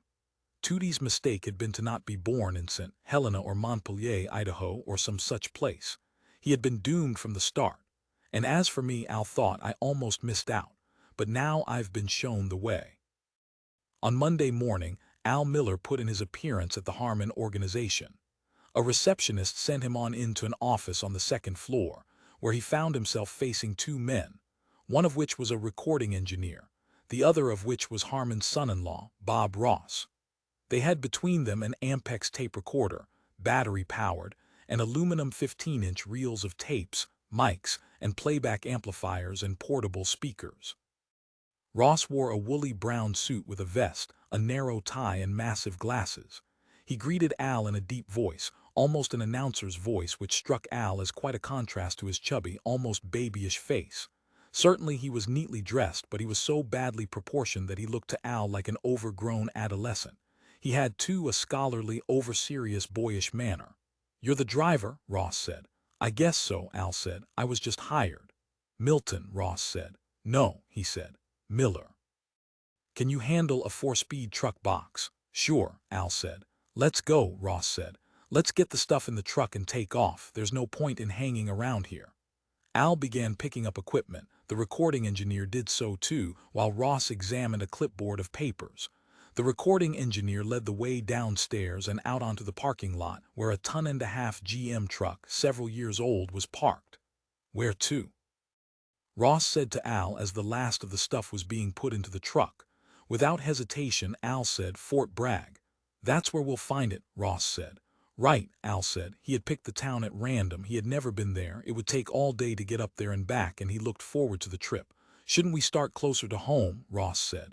There are a lot of towns between here and Fort Bragg. They've been picked over, Al said. Hell, the recording engineer said. If we go all the way up there, we might not get back for a couple of days. Let us be realistic, Al said. We have to get out of the good TV reception area. TV has ruined the natural folk culture for a radius of 100 miles around here. Ross said, You sound pretty confident of your judgment. I've been in this business a long time, Al said. If we're going that far, I better call my wife, the recording engineer said. He excused himself to go and phone. Getting out a pipe and a self-sealing plastic pouch of tobacco, Ross said to Al as he lit up, Frankly, going out of the metropolitan Bay Area doesn't appeal to me. So far we've done most of our taping in clubs in San Francisco. Most folk singers are willing to come down here, and we get plenty of pop and jazz personalities at places like Fax No. 2 and the Black Hawk and the Hungry Eye. Okay, Al said. You wait around Fax No. 2 and see how long it takes for a truly authentic barbershop quartet to show up, one that isn't already signed up. Soon they were on the road with Al behind the wheel of the truck. Bob Ross puffed on his pipe and read a trade journal. The recording engineer propped himself against the door of the car on his side and soon fell asleep. I admire your courage, Ross said, glancing up from his magazine, in speaking up and defending your point of view. Thanks, Al said. We'll get along, Ross said. However, I think we'll stop off at my father-in-law's house for a moment and check with him, before we go that far. He directed Al up into the Piedmont Hills, along streets of tall trees and large terraced gardens with stone walls overgrown with ivy. Presently they were parking before a house set well back from the street, behind a row of poplars. We'll both go in, Ross said, as he slid past the sleeping recording engineer and stepped from the cab onto the sidewalk. He's taking the day off, attack of hay fever. Together they climbed a path of flagstones, past beds of old roses and gladioli. Ross led the way around the side of the house to the patio in the rear. They found Chris Harman stretched out on a terry cloth towel, wearing bathing trunks, listening to a portable FM radio and sunbathing. He had a tall glass of iced tea beside him and a pile of U.S. news and world reports. As they approached, he turned his head. Hello, he said genially. Ross said, We won't bother you for more than a minute. Not at all, Harman said, resting his chin on his folded arms in order to see them. We're heading for Fort Bragg, Ross said, to track down some unsigned barbershop quartet groups. At once Harman said, Oh no. Why not? Al said. That's not the area at all. Fort Bragg is too close to the water. It's cold and foggy up there along the coastline. That's lumber country. Where you'll find barbershop is in the farm towns. In the Sacramento Valley or the Sonoma Valley, where it's hot and dry and flat, I'll tell you, he scrambled to a sitting position. This is not to deride your judgment, Miller, but you go over to Sonoma County and have a look around Petaluma. You're familiar with Petaluma, Al said. Oh, certainly, Harman said, smiling. I'm over there all the time, the chicken and egg capital of the world. We'll go there, Ross said. That's only about 2 hours at the most. And remember, Harman said, with his cultured, affable smile, there are other towns nearby. Sebastopol, Santa Rosa, Nevada. That's a well-settled farm area and very hot, a very dull area, just right for barbershop. He rose to his feet and began putting a blue and white robe around him, which he tied with a cord sash. You'll have plenty of opportunity to exercise your judgment as time goes on, Miller, he said. To have to overrule you, but as Ross well knows, I have a good sense about this sort of thing. That's been my experience, Ross said. I'm glad to learn something, Al said. I consider myself as being reasonably good in this particular field, but I can always learn. A man is never finished in the school of life. Harman said, How about something to drink before you take off on that long hot trip? That would be terrific, Ross said. Thanks, Al said. It really would be appreciated. Excuse me then, Harman said. He disappeared through a French door into the house, leaving the two men alone on the patio. The FM radio continued to play music. You'll learn a lot more, Ross said presently, working in the Harman organization. Chris is truly an astonishing man, a real giant. You've probably got the idea, for instance, that Chris is plainly involved in the record business. Nothing could be farther from the truth. Basically, he's an investor. I see, Al said. He's worth about $2 million, Ross said, all told, and yet he's one of the major contributors to the ADA in Oakland. He's supported all manner of liberal causes over the years. He's a kindly, educated man with a great deal of background in the humanities. For one thing, I know he's read Plato in the original Greek. One of his hobbies is stamps. He's got as good a collection of early British as anyone on the West Coast. For Christ's sake, Al said. He'll be having you over to the house, Ross said. Now that you're a part of the group, everyone comes over. Chris has absolutely no sense of snobbery. He wouldn't even know what it meant. When he goes into a store to buy something, the morning paper for instance, he's as gracious and polite to the clerk, Ross gestured, as he is to his family and friends. He makes no distinction. To him, a man is a man. I'm not kidding. I'll be darned, Al said. That's the mark of a real aristocrat, Ross said. I guess so, Al said. Even those who can't stand him say that, Ross said. Who can't stand him, Al said. How can that be? A lot of people can't stand him, Ross said. You'd be surprised. He's got a lot of enemies who wish him the worst luck in the world and don't mind putting in a bad word for him about him, not to his face, generally any chance they get. Why, Al said. I've puzzled over it for a long time. It's because of his luck. They could forgive him his breeding, his education, his talents along business lines and cultural lines, but not his luck. They could even forgive his wealth.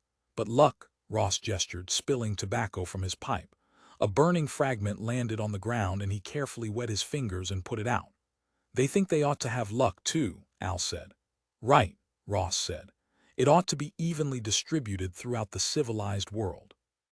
Of course, if that was true, there wouldn't be any such thing as luck anymore. Nobody would even know what the word meant.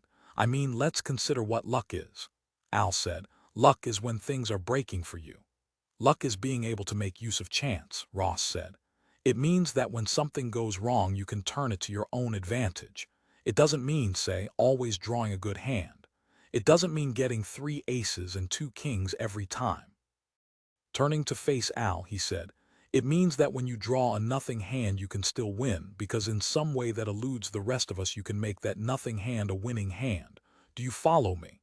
Yes, Al said, and it's a really fascinating new concept. Then maybe you'll explain it to me, Ross said. I've watched him for 6 years now and frankly I can't make it out. Say he buys into a watch repair outfit. The next day an automatic watch repairing machine is invented and some guy sticks one out on the sidewalk directly across the street. All you have to do is drop your busted watch in and in 5 seconds out it comes again fixed, for say 6 bits. That would put any other man out of business. Absolutely, Al said, but not Chris. Why not? I don't know. Maybe he has enough capital to write it off. No, he turns it to his advantage somehow. He benefits. He profits in the long run anyhow. That machine, that 5-second watch-fixing machine across the street from him, actually causes him to make more in the long run than he would have if the operator hadn't set up the machine there or there had been no such machine. It's amazing, Al said. I've seen him drop into somebody's business office, Ross said, to give them a present, like a record sample or a bottle of whiskey, and because he happens to be there at that moment, some big golden opportunity falls his way. If he walked across the street to personally hand you a free $100, he'd happen to notice a for lease sign on some place near you, and he'd immediately rent it, and in 6 months he'd have made a killing in whatever he used the place for. It would turn out to be just what he needed or what the public needed. Take this barbershop stuff. That was his idea, you know. Yes, Al said. He's never wrong. If he goes into barbershop in a big way, you can bet it'll be the next trend. Maybe it becomes a trend because he goes into it. I don't know. And this relationship he has with reality spreads out to some extent through the whole organization. I swear my own luck has been substantially better since I met Chris Harman 8 years ago. It's good luck to meet him, even. You can date the process as starting there. Your good luck, Miller, has already begun. Don't you feel that? And how? Al said. I mean, now you're going somewhere. You're not just standing still. You've been noticed. The French door opened and Chris Harman reappeared in his blue and white robe, carrying a tray on which stood a silver martini shaker and 3 frosty-looking martini glasses, an olive in each. Here we are, Chris said. 12:12 Jim Fergesson, on his first errand that morning, left his house and drove to the Bank of America. There, he transferred his money except for $10 from his savings account to his checking account. As he left the bank, he looked into his commercial passbook and read with satisfaction the sum $41,475. Should he go back home? He wanted to be dressed right. I guess maybe I'll stop and get a new tie, he told himself. One of those narrow ties. So he drove along San Pablo until he saw a clothing store. Parking, he got out, taking care to move slowly and not to exert himself too much. Soon he was inside the store, examining the ties in the rack by the coats. A plump young Chinese man in shirt sleeves came toward him, smiling. "Good day," he said to Fergesson. He lad on a good-looking tie, gray with bits of red. The old man, searching, found a tie exactly like it in the group. It cost $4.50, which seemed to him a lot for a tie. "That's a nice one," the Chinese man said. "That's handmade by a fellow over in Sausalito. He's got a patent on it." Fergesson bought several ties and left the store, feeling pleased. But he still did not want to go home. Lydia was there, and he felt nervous at the idea of running into her. Seated in his car, he opened the paper bag of ties. By use of the rearview mirror, he began to fasten one of the new ties around the collar of his shirt. While he worked at it, he wore ties so seldom that his fingers got in the way, and he could not make out the length to let the small end fall. He realized that the Chinese man had come out of his store onto the sidewalk and was nodding to him sympathetically. So he got out of his car and let the Chinese man fix the tie. The man did a good job, and his fingers felt deft and friendly. "Thanks," Fergesson said, a little embarrassed but at the same time gratified. "I have this big business appointment I have to get to." He looked at his pocket watch to show how much pressure there was on him. The Chinese smiled at him and watched him get back into the car and start up. "He wishes me luck," Fergesson thought as he drove away into traffic. "It's a good sign." Now he felt better than he had in months. "This is really an occasion," he said to himself. He had bought over $25 worth of ties, he realized. Wow, that was something. That proved something. That's a service they do, he thought, those Chinese. That's how they make those little businesses pay. They add something extra for nothing that a white man won't do. I wouldn't mind going in there for all my clothes. I know I'd get real individual attention. He made a note of the location, so I can find it again, he thought. I'll bet that Chinese guy has made a lot of money, he thought as he made a left turn at an intersection. This is really a nice day, he said to himself as he noticed the sky and the sun. He rolled down the car window and sniffed the air. I hope that damn smog doesn't show up, he thought. That really slays people. It causes lung cancer as much as cigarettes. I can't feel this good all day, he said to himself. Already he was beginning to feel tired. The driving was hard on him, the having to watch other cars, the stops and starts. That's what makes the smog, he thought. The car exhausts, all these buses and trucks, too many people moving into Oakland, too overcrowded. Now he felt the weight of an enormous flu come onto him. It was like the time he had been laid up with the Asiatic virus. He had had it a week before he had realized that he was sick, because the symptoms of the thing did not so much make him feel different as just worse. It had made his fatigue greater, his irritability greater, his gloom, his sense of defeat, more overwhelming. He had gone around snapping at everyone and been unable to do his work. He had stayed on his feet, and then one morning he had been too tired to get up from the breakfast table. So Lydia had kept him home. Like that again, he thought, slowing his car. Heavy all over, his arms in particular, his hands flopped like cement gloves on the wheel. His head wobbled. Even my eye muscles, he thought. His view of the traffic ahead became disfigured. Objects merged and then separated. My goddamn left eye is swimming off on its own, he reasoned. Wall-eyed. Muscles must be pooped. Well, he thought, what I need is vitamin B1. That's that nerve vitamin. Keeping his car in motion, he continued on until he could turn back on San Pablo. He made a left turn against a red light and swung over to the far lane. That's what took care of me before, he said to himself. That and a couple of good steam baths. But he could not go get into a steam bath this time because of his being taped up. He had to stay out of the water, the doctor had warned him. The vitamin would have to do. There was a yellow zone in front of the drive-in and he parked there. Getting out, he carefully made his way up the sidewalk to the health food store. His feet, he discovered, seemed to sink down into the sidewalk, as if the pavement had become ooze. Sinking down a full 6 inches, he said to himself, lifting his right foot back up and out, setting it down again, lifting his left, right, left, and so on to the screen door of the health food store. Stuck there, for a moment he rested, grinned to himself with anger, and then opened the door with the side of his hand. "Morning, Jim," Betty said. He sat down, dropping abruptly and grunting on the first stool. He folded his arms on the counter and rested his head for a moment. He had done that years ago in school. He felt his forehead pressing his wrist. Like in the 3rd grade, he thought. Midday nap. He beckoned to Betty and she came over. "Listen," he said, "how about a bottle of those health vitamins again, those therapy vitamins?" "Oh, now what did you have?" Betty murmured. "Was it the ragrams?" She moved away to the shelf. "Big red pills." He saw the bottle he wanted, pointed to it. She got it down. "I remember," she said. "The B-complex, the niacinamide and panthenol group. This is very good, Jim. This has the liver fraction in it. They use it with anemic people, but it doesn't have B12 in it. That's the only drawback." She reached for another bottle. "This has your B12, but it's a little more expensive. They're both hematinic formulas." She eyed him, holding up both bottles. "I just want the nerve one," he said. "B1?" He reached out for the familiar bottle and she handed it to him. "Can I have some water?" he said. "Yes," she said, going to fill a glass. He took 2 of the vitamin pills there at the counter and then, carrying the bottle, started from the store. "We'll put it on your bill," Betty said, following after him. "I hope that does what you want, Jim. You do look very tired today. You know, you could take it as an elixir. You might find that handier." She came out on the sidewalk with him. "Right," he said, making his way to his car and getting into it. As soon as he had sat down again, he felt better. Some of the weight left him. "That goddamn smog," he thought as he started up the car. "It really is hard to breathe anymore." And the smog, he saw, had begun to blot out the colors of the buildings. San Pablo did not go on nearly as far now.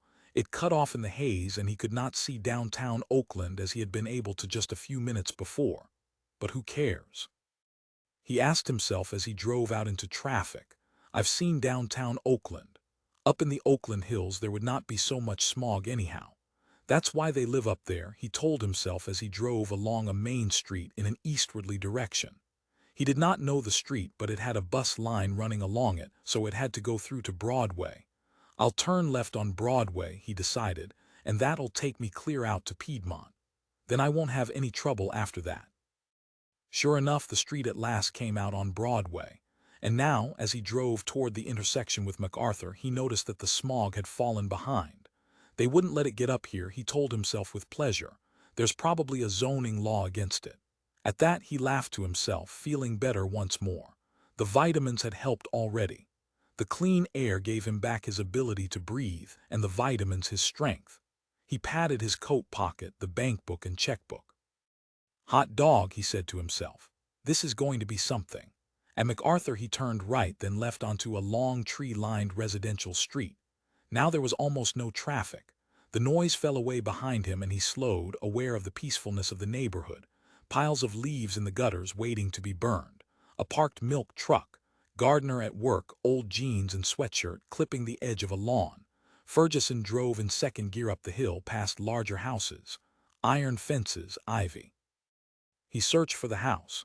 This street, wasn't it? He craned his neck to see back. High stone wall, the poplar trees. Had he passed it? He made out a street sign. Wrong street, not there yet. Picking up speed, he turned right. Warm, he thought. Sun streamed down on him on the sidewalk.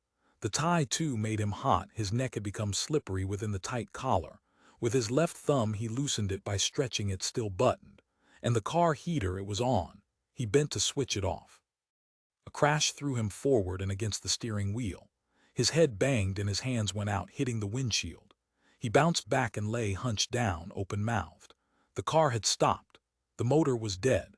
Ahead of him, a great heavy white Chrysler was stalled with its front fender locked into his. And out of the Chrysler, the driver, stepping rapidly, was shaking his fist and yelling with no sound. A woman, the old man realized. A thin woman in a long brown coat, angry, scared, hurrying toward him. "Do you see what you did?" Her face, shaking, broke into being at his window, an inch from his own. He rolled the window down. "Look what you did, my God, what'll my husband say?" She dropped away, falling to see the fender. "Oh my God, look at it." Numbly he managed to get out onto the street. Other cars had stopped. The street now was blocked. His car and the woman's car blocked it completely because of the solid row of parked cars on each side. "Look." Her whole body was shaking. "I have to pick him up at 1:30. It's your fault. You were driving in the middle of the street. You didn't even see me. Did you hear me honk my horn? You didn't look up. You were looking down. You weren't looking at all or paying any attention." "No," he said. "Don't just stand there," she said, staring at him. "Do something. Get them apart." She walked off and then got back into her car. Then all at once she was out again. He could not keep track of her. She was already back beside him. "Will you do something, or are you just going to stand there?" He squatted down and peered sightlessly at the two fenders. His mind was empty. He had no plan or notion of what to do. Behind him, the woman said, "I could just kill you. Don't you know how to drive? In 10 minutes I have to be at the Claremont Hotel. I'll never make it now. Will you call a tow truck? I want your license number." She ran back to her car to find something to write on. Fergesson groped at the fenders. One of the cars would have to be jacked up. "Are you insured?" the woman said, returning.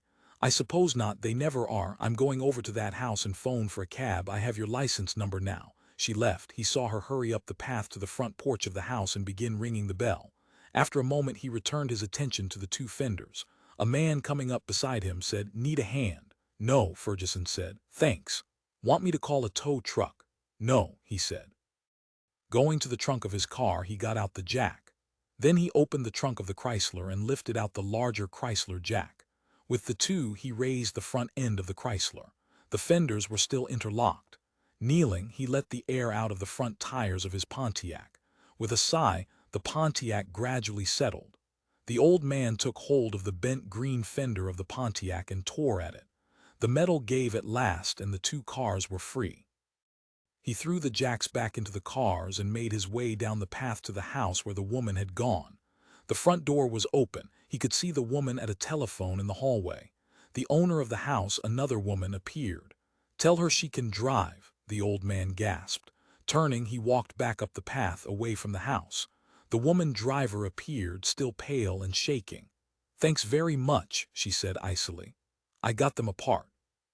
He fumbled in his wallet. His fingers were so stiff that they seemed about to crack open. "I'm giving you my business card." She snatched the card away from him and hopped into her Chrysler. Its engine started and she drove off, the car swerving from side to side and then disappearing at a corner. The other cars that had stopped began to go again. The man who had offered to help him remained, however. His small foreign car was parked in a driveway. "What about your car?" he said. "You have 2 flats." "I can make it," the old man said. "I run a garage. That's the card I gave that lady, my garage card." "I see," the man said. "Well, good luck." He got awkwardly back into his foreign car. "So long." By himself, Fergesson pushed his Pontiac from the street over to the curb. It blocked 2 driveways, but now traffic could get past. They actually could get by anyhow, he told himself. They just stopped to rubberneck. The bastards. "It doesn't matter to them if I get a ticket for leaving my car like it is." But there was nothing else he could do. He was not far from Mr. Harman's house, and so he began to walk along the sidewalk, not even stopping to get back his breath. Red specks dipped in front of his eyes and his throat burned. As he walked, he breathed through his mouth, great windy gasps that startled 2 people passing him. He grinned at them and continued on. "I only got about a block to go," he said to himself. Already he thought he could see the house and he could get onto the grounds from this end. He could cut across and save walking. Yes, he thought, there it was. A truck was parked in front of it, Harman's truck. It had the name of the record business on it. So he knew he was right. This was the place at last. Going from the sidewalk onto the grass, he climbed toward a terrace of roses. He did not try to find the flagstone path. He did not have the time. "I have to go right in there," he told himself. "I have this big business deal to conclude with them. I can't afford to wait." Now he scrambled up between trees, not with something like this. He clutched at his coat to be sure his checkbook and passbook were safe. Crossing the rose garden, he slipped and fell backward, sitting down suddenly and wheezing. He got up almost at once, staggering and brushing at himself. His coat was dirty. He went on 3 more steps and then he slipped again. This time he slid. His feet went in different directions and he floundered forward, reaching with both hands to touch the soil for support. Running a few steps, balancing himself with his fingers, he reached the concrete front porch. Bits of dirt and fertilizer trailed after him, bouncing from the concrete.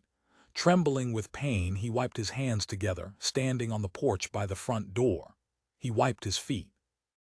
And then, after he had stood for a time and had gotten his breath back, when he felt that he could talk, he would have to be able to talk. He had to wait until he could do that. He reached out and began to knock. Inside the house, someone stirred. I knocked too soon, he thought. I won't be able to talk. He could not even get his breath yet, so how could he talk? He felt panic. It's too soon, he said to himself. The person was coming to the door. Don't come yet, he said to himself. If I don't knock any more, you won't come, okay? He stood without knocking, making no sound except for his breathing, but they were still coming anyhow. You bastards, he said to himself. You caught me at the wrong time, I'm not ready. But there was nothing he could do. He could not stop them now. The door began to open. Hello, he said. Hello, can I come in? Is Mr. Harman here? He practiced faster and faster, flying along as the door opened, flying with it. Say I came to see Mr. Harman if he isn't busy. This is really important. He patted his coat, patted the checkbook, patted the pane. We have business, he said. He wheezed on faster to himself like a thing. His head, like a cuckoo, went back and forth in rhythm with the door. Hello, hello, hello, he said. Hello, the door all the way open. A woman, well-dressed, elegant, smiling sideways with her hand, ring, fingers on the door, pale red nails. Carpet in the hall and table, curved arch. Seeing in, seeing past. Fireplace. Hello, he babbled. I'm sorry it happened. Hot around my neck where the new tie is. Reach for heater. The sun came down on him, cracking him, splitting his head wide open. I'll get it out of there, but I can't back. Maybe you can back it. Sorry, he said to the woman. He backed away from her, retreating. Yes, she said. Hot, he said. Can I sit for a minute, have my bottle of pills? Hemotitic. He laughed, they both laughed, and she held the door for him so he could pass on into the cool, dim hallway with no sound at all, lost in the carpet. White Spanish walls, 1,000 years old. He did not even dare to breathe. My husband's here, she said from ahead of him as she walked. I think if you want to wait. Thanks, he said, finding a chair. Black leather, his hands passed over it, knowing it. Just a minute. Her back to him at the other wide archway, the far room. Drapes. I'll be fine, he said, seated. You're sure? Yes, he said. Thanks. He stared at the floor. Then in his hands balanced a china cup of coffee, spoon and all. He stared at it in horror. It flopped and slid and returned. A single black drop as large as gum shot down the side of his leg, streaking the pants. He fixed his eyes on it, nodding, out of sight. What you don't know, he crossed his leg to hide. Don't you worry, the woman said. Oh hell no, he said, keeping himself from laughing. Don't you worry about me. He rocked from side to side. It's the way I am, like a boat. You'll get used to it. Al Miller said, honor is the thing you must have, like credit in the financial world. A check goes through 20 hands before any real money is involved. My point is that honor has to be taken for granted the same way we take the check as being good. Otherwise, the whole system falls apart. Stretched out in his bathrobe, his eyes hidden by his dark glasses, Chris Harman gazed up at the midday sky. He did not respond. He seemed to be meditating. You mean within an organization, Bob Ross said. Exactly, Al said. Harman, raising his head, said slowly, but someone can get into an organization, Al, someone who has other purposes. Reaching, he located his drink. You can't go on blind trust. You have to protect yourself. I don't think you understand how close they are to us all the time. Pardon? Al said, not following. Supporting himself on his elbows, Harman said, most of what we net or should net has to go back in. Reinvestment, but for this purpose, to protect ourselves. I suppose you read where SB has been quietly buying up Western Pacific stock. The first WP knew about it was when SB suddenly announced they already had 10%, and so help me God, they were applying to the ICC to acquire the remainder. My God, they'd be taking over. Really dreadful, Ross said. But that's not the only way an organization is penetrated, Harman said. There are also spies and informers and plants, as in the auto business where all secrets are swiped. I can testify to that, Al said. From my experience. Absolutely, Harman agreed. You're canny, but I've seen other things, Al, which you may not know about. Let me give you an example. Keep this to yourself, of course. He glanced toward Ross. Bob knows about this. Oh yeah, Ross said soberly. That contact, Harman said. We were sounded out. Who by? Al said, trying to make it sound as if he followed, but in fact he had long ago lost the thread of the discussion. Both Harman and Ross seemed to take the thing for granted. By them, Harman said. They were, let's face it, probing for a weak link in us. They didn't find it, but they'll keep on trying. They've got a lot of money. They're not SB, of course, but they're also not the pipe tobacco shop on the corner. By that I mean they're not fly-by-night in any sense. They're here to stay. I see, Al said. You have to know your friends, Ross said. Exactly, Harman said. Now we're all friends here, the three of us, but you'll be approached.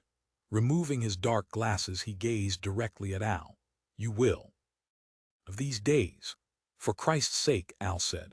And you won't even know it, Ross said. No, Harman agreed. Not off the bat. Tell him about the contact, Ross said. Harman said, I knew right off. But only because it's happened before and because I've made out their line, their logic. Mainly they operate from out of town, probably from Delaware through a holding company. Assuming they have a legitimate front at all, they probably control all their own retail outlets. They sell to themselves, Ross said. What they actually want or do, Harman said, we don't know.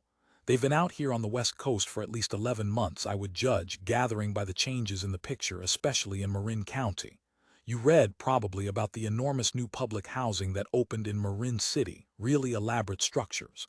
The taxpayers are paying, and Berkeley's ruined by them. They've practically taken over the city in toto. It's taken 15 years, but it's done now. He grimaced at Al. Who? Al said, Negroes, Bob Ross said. Harman said that was what gave their contact away. Even on the phone the voice was recognizable, the Negro intonation. Al stared at him. They had a deal, Harman went on, a very calm, direct one. I played along. His voice now seemed to shake. I acted as if I had no idea what they were talking about, you see, so it misfired. Again he grimaced. It was almost a tic. I'm still tense thinking back to it, he said. He sipped the rest of his drink. Anyhow, he said, they had hold of some factor they thought they could use to make their entry. We'd have to come to terms. Then they could absorb us and run us. That'll be the day, Bob Ross said. Harman shrugged. You never know, he said. They've got a lot they can bring to bear. Time will tell. Up to this point they've soft-pedaled it. Maybe they're groping around in the dark a little too. Or maybe they're letting us dangle, Ross murmured, to get more kicks out of it. It's a dirty business they're in, Harman said. Blackmail, a dirty approach to the market. He became silent. Why Negroes? Al said. It goes back a long way, Harman said. There was a particular Negro folk singer. We were operating on a shoestring back around 1940, just before the war in San Francisco. He glanced at his wristwatch. Someday when we have the time I'll tell it to you, the whole story. But we've got a job to do right now, Ross said, rising to his feet and setting down his glass. We've got a trip ahead. I wonder if he's still alive, Harman said. Who? Ross said. Shoeless Lacy Conquet, 5-string banjo. He was in the same prison as Leadbelly as you know him. I met Leadbelly a number of times before his death. In fact, we did a couple of Leadbelly albums, Ross said, and a Shoeless Lacy Conquet album. The two men glanced at each other somberly. You mean this raccoon banjo player is after you, Al said. All this time. It was the call from Tootie Doolittle, all right. They had imagined it was someone else for obvious good reason. Why don't you have him plugged? He demanded. They both laughed, Ross and Harman. And then Harman, in a slow, introspective voice, said, Al, they may be after me, but we will get to them first. As you suggest. Don't kid yourself on that score. There's too much at stake. The door from the house opened, and a woman came out onto the patio, a stately gray-haired woman whom Al Miller identified at once as Mrs. Harman. Going up to her husband, she said, Chris, there's a man to see you who's waiting in the living room now, but he's acting very strangely. Her voice had a tense quality. She smiled briefly at Ross and then at Al. Maybe you'd better, she leaned down to confer with Harman, and her voice became blurred. All right, Harman said, getting to his feet. What kind of man? He glanced at Ross. Have you ever seen him before? Ross said. Maybe we'd better not take off just yet. He shot a glance at Al. I've never seen him before, Mrs. Harman said. This is Al Miller, Harman explained to her, indicating Al. He's working for us currently. This is Mrs. Harman, Al. Rubbing his chin, he said. What did he come for? What did he say? There's something wrong with him, I think, Mrs. Harman said to Bob Ross. It may be that he's drunk," she added, an older man, about 60. Harman started into the house, but at the door he paused and turned to say something more to Al. "You'll see a lot," he said. "From now on, it'll be good experience. You'll see what I mean, about the problems we were discussing, the problems the organization faces and has to keep so constantly in mind." "We'll come inside with you," Ross said. "I wish you would," Mrs. Harman said. The four of them walked through the house to the living room. It was a beautiful house, and Al's attention was caught by first one aspect of it and then another. He trailed behind and was the last to arrive in the living room. He had to peer past the others to see. There, seated on the couch, wearing a suit and tie with a cup and saucer on his knee, smiling straight ahead of him, sat Jim Fergesson. He did not seem aware of them. He continued to stare fixedly ahead. His suit, Al saw, had mud on it, and his face was inflamed and streaked with sweat. At once seeing him, Harman began booming out cordially, "Jim, I'll be goddamned." He made a motion and Mrs. Harman at once withdrew. Ross moved off to one side to become inconspicuous. The old man turned his head and saw Harman. With tremulous, slow care he set down his coffee cup and saucer. They clinked together. He rose to his feet and came a couple of steps toward Harman. Holding out his hand, he said in a hoarse voice, "Hello there, Harman." "For Christ's sake," Al said. "You here?" He was taken completely by surprise. The old man made out Al. He pointed his finger at him and began to laugh. His face, red and puffy, lit up as he laughed. He tried to speak but seemed unable to. He continued to point at Al, his finger wavering, as if there was something he kept wanting to put across, but the harder he tried to express it, the further it eluded him. "I'll be goddamned," the old man managed at last.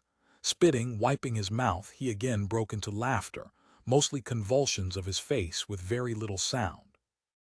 "Listen," he said, moving toward Al. "Did you write that letter?" "What letter?" Al said. "That," he paused, choking. "That anonymous letter." "Hell no," Al said. "I don't know anything about any letter." Harman, in a pleasant, conversational voice, said, "Was there an anonymous letter, Jim, concerning me?" "Yes," Fergesson said.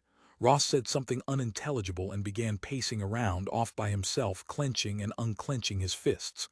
"Well," Harman said. He continued to smile. "But why should it have been written by Al here?" "It wasn't," the old man said. "I knew it was. I was just ribbing him." He dug Al with his elbow. His hot, wet breath blew into Al's face, stunning him. It had a dreadful, clammy quality, and he retreated reflexively. Indicating the couch, Harman said to the old man, "Sit down again, please." As he reseated himself, Fergesson said, "I can't get over old Al Miller being here." He shook his head, still with the fixed grin on his face, the laughter that he could not seem to control. Harman, also seating himself, said, "Al's working for the organization, Jim." The old man's eyes flew wide open and bulged. "No," he said. He seemed overcome with wonder and delight. Al said, "That's the way the ball bounces. I mean, it's all the same, it's in the game." "Hey," the old man said. Again he lumbered to his feet and made his way over to Al. Nudging him again, he said in a loud voice, "We're all part of the same bunch." He looked around at them all. "Yes," Harman said, smiling, "I guess we are." He had a genial, tolerant expression on his face. "Listen," the old man said to Harman, going up to him and taking him by the sleeve. "Harman, you know, Al and me weren't speaking for a while, you know that." "I didn't know that," Harman said. "I was really sore at him," the old man said. "But I'm not anymore. He really let me down, but I don't care. I went by his lot and it was hard for me to get over it, but I did. He was in pretty thick with my wife. They're a pair, the two of them." He went on, but Al lost the sense of it. The words became jumbled. But anyhow, they were not directed to him. The old man was confiding to Harman, standing close to him, muttering away in a wet, sputtering monotone. Coming over to Al, Bob Ross said, "Who is this old guy?" Al said, "He owns a garage." "Oh," Ross said with a knowing expression. "I remember, Chris mentioned him. He's retired, isn't he?" Al said, "No, he's just getting started." "I think I recall," Ross said. He puffed several deep puffs on his pipe. "Well, I guess we don't get up to Petaluma today." 1313, seated in the middle of the couch in Chris Harman's living room, the old man talked on and on. Al had never heard him rattle away like this before. His face shone, his eyes fixed first on Harman and then on Bob Ross and then back to Harman and then on Mrs. Harman and for an instant on Al Miller himself. He winked at Al. I tell you, the old man said. He had been discussing dry and wet heat.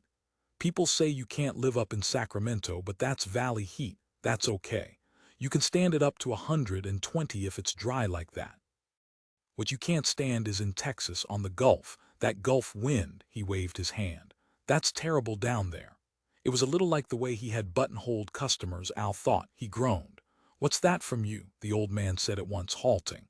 I mean Al Miller there. He gaped at Al, waiting. Al said, Amarillo isn't so bad. Excitedly, his words tumbling over one another, the old man burst out.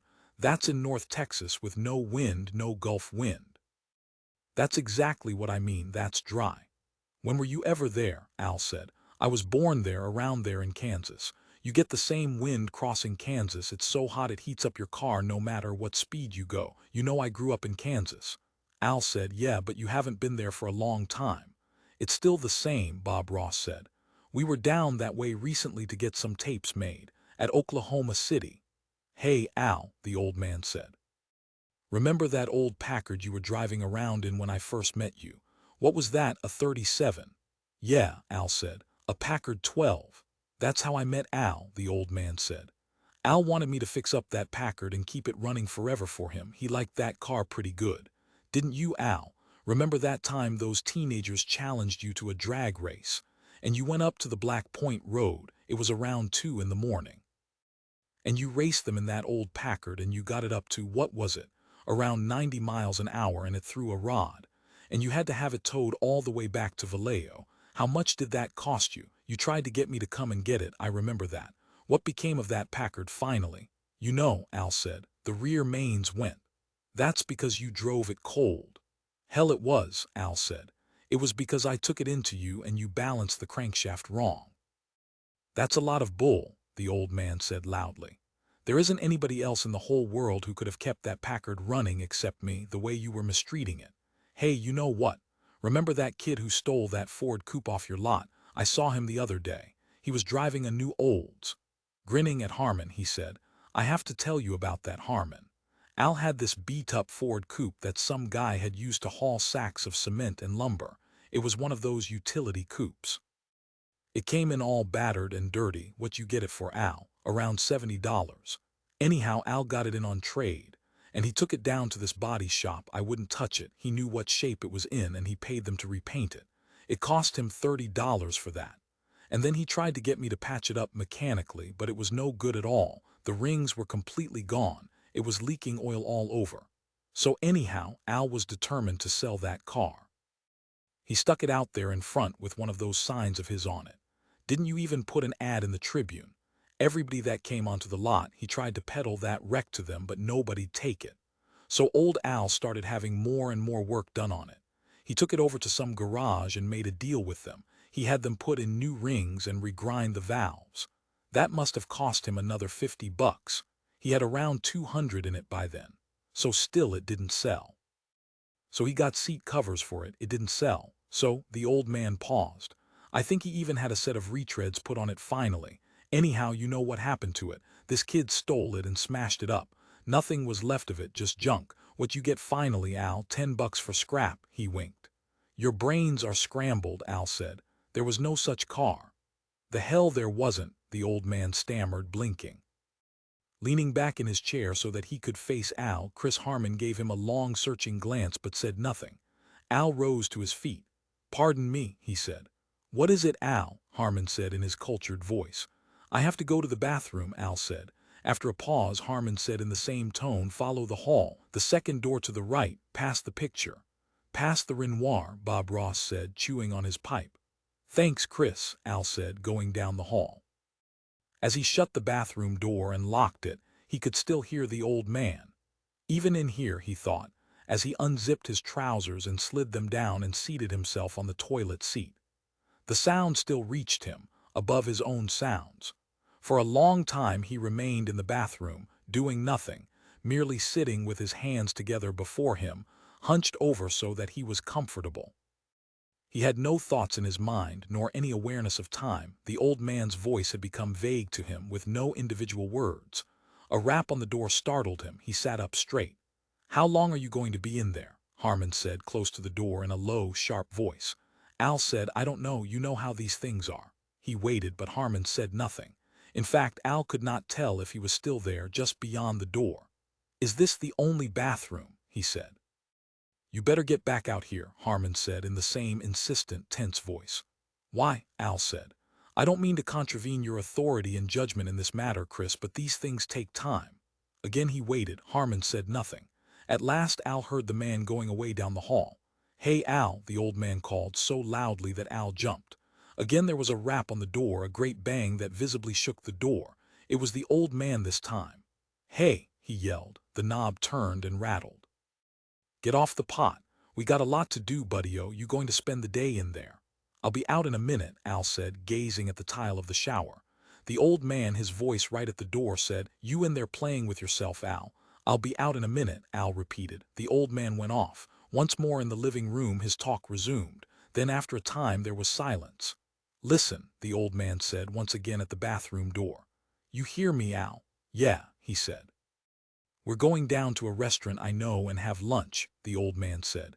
We're going to conduct our business down there, so get out of there and come along or you're going to get left behind. I'll be out, Al said. We're going in the Mercedes, the old man said. Listen, Al, you can drive. Chris says he wants you to drive. Okay, Al said. Are you coming out? Al got to his feet and flushed the toilet. The old man said something, but it was lost behind the racket of the water. And he opened the door. He found the old man still standing there. I never did get finished, Al said. The old man clapped him excitedly on the back as they walked up the hall to the living room. I'll buy you lunch, he said. I'm treating. Okay, Al said. Harman glanced at him without expression. He had put on a black Italian knitted sports shirt and slacks and crepe-soled shoes while Al had been in the bathroom. He was ready to go. I hope we can all fit in the Mercedes, he said, leading the way. If not, Al said, one of us can follow in the truck. Harman said, Is that supposed to be a joke? No, Al said. To that Harman said nothing. They stepped down a short flight of stairs and into the garage where the Mercedes was parked. Harman got out his keys and unlocked the car door, holding it for the old man to enter. Al has an old Marmon, the old man said as he seated himself on the black leather seat in the back, his hands on his knees. Don't you, Al? 16-cylinder. Is that so? Harman murmured as he and Ross got in. That must be quite a car, a collector's item. Here, he handed Al the keys. I can't drive, Al said. Why not? Harman said in a slow, calm voice. I lost my license, Al said. After a pause, the old man said, Hey, Al, you're spoiling the fun. You're always so goddamn gloomy and sore. To Harman, he said, He's always this way. He's got a grudge against the world. I didn't really lose my license, Al said. I just don't feel like driving. That's what I mean, the old man said. He was breathing rapidly and he sat with his hand pressed tightly against his coat. His face had a pinched, flat cast to it and inertness. Speaking as if he were in pain, he said, He put me on his shit list because I sold my garage. He wanted me to support him the rest of his life. He halted, grimacing. Fix his wrecks for him. Harman sat thoughtfully plucking at his lips. He did not seem ruffled or at a loss. He pondered, looked for a moment at the old man and then at Al, and then, swinging around, he opened the car door and stepped out. No problem, he said. Mrs. Harman will be glad to fix us lunch. We'll finish our business here. Still seated in the back of the Mercedes, the old man said in a strained voice, I hate to put her to any trouble. Ross said, We could even send out for a caterer. He, too, stepped from the car. Finally, the old man, holding on tightly to the car door, got out. Only Al remained in the car. It's no trouble at all, Al said. What? Harman said. I said it's no trouble at all. Al climbed from the car. I'm starved, he said. Let's pitch in, tell her to bear down and really whip up something nice. Sure, the old man said, panting. You won't do anything for anybody else, but you want them to wait on you. To Harman, he said, Isn't that human nature? I tell you, it's really funny. This guy ought to be grateful to me. He sure got a good low rent from me on that desirable lot. That's why he's so sore. He knows he'll never get anyone else to solve all his problems for him the way I did. Starting on back through the house, he said over his shoulder, I don't know why you want to go out and hire anybody like that. You really made a mistake. As they entered the dining room, Harman drew Al off to one side. This enmity between you two, he said. I have no desire to mix into anybody's personal situation, but it might have been better if you had given me some inkling in advance, don't you think? Simply from a practical standpoint. Maybe so, Al said. In any case, you probably ought to bear in mind that he's an old man, and he's been seriously ill. It's not my place to give you advice, of course. There's something to that, Al said. I think it's a good rule, Harman said, to keep one's private life and one's business life separate. It strikes me that you've got the two muddled together to the detriment of all of us. Now let's try to get things back on a civil footing, and then later on, Al said, it's no use, Chris. After an interval, Harman said, what does that signify? The jig is up, Al said. For a long time Harman scrutinized him. Ross appeared, but Harman waved him away. The old man at the far end of the dining room was chattering with Mrs. Harman about food. His voice penetrated the whole room. He seemed to have gotten back most of his energy. We placed that call, Al said. What call? Harman said. His forehead had become as white as tusk. There was no hair on it at all, Al noticed. It was absolutely polished and smooth. It shone. Miller, he said, do you know what I'm beginning to think about you? You're a bullshitter. I should have been on to you from the start. You've been bullshitting me the whole way. He did not seem especially disturbed. His voice was controlled. Al continued. The colored individual who called asked about the Little Eva record. Did he not? Harman's head moved up and down. Your response, Al said, was an offer to sell him some, but we weren't fooled. It took a long time, Chris, but we did do it. Did do what? Harman said. We got inside, Al said. We penetrated your organization. You were right. We're here now. He paused. Aren't we, Chris? Still Harman's eyes showed no reaction. It was, Al thought, as if the man actually did not hear him, had not heard in the slightest. And him, Al said, pointing at the old man. We reached him too. You heard what he said about the letter. Turning, Harman walked away from him. He walked over to Ross, Mrs. Harman, and the old man. You can't get away, Al said. Harman did not stir, but the old man ceased talking. The room was silent. The old man, Bob, Ross, Mrs. Harman all gazed at Al. We've watched your activities for a long time, Al said. In the main, we've found you a shrewd operator. You've interested us, but even good things can't go on forever. And you've had quite a good thing going for you, haven't you, Chris? But now the time has come.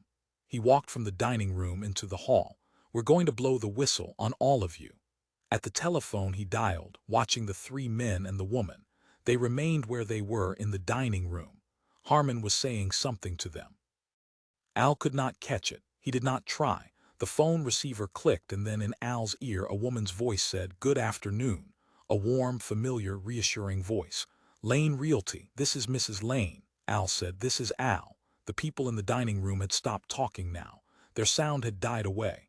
Oh yes, Mrs. Lane said. How are you today, Mr. Miller? I've been wondering about you, how you've been getting along. Actually, I've been a little worried about you, but I suppose you know what you're doing. Could you come and pick me up? He said, hesitating. She said, You're not at your lot, I know. I can see down there where you at. I don't have a car, he said. I'm up in Piedmont. He gave her the address. I'd appreciate it, he said.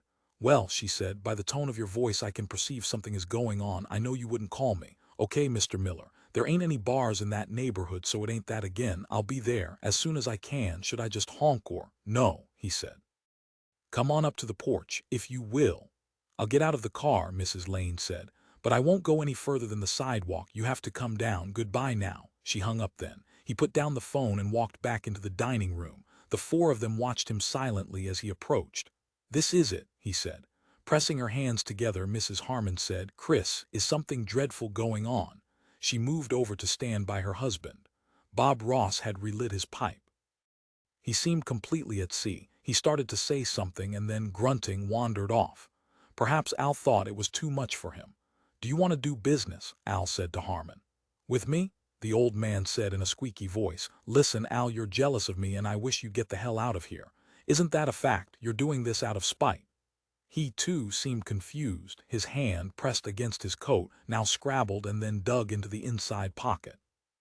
He brought out an envelope and from it took a checkbook and a passbook. He studied them, his lips moving. You know what I got in here, he said to Al. Want to know? Listen to this. His head bobbed up and down, trembling. He swallowed, cleared his throat. That passbook is a fake, Al said. They all stood rigid, their eyes fixed on him. Didn't you know that? Al said to Harman.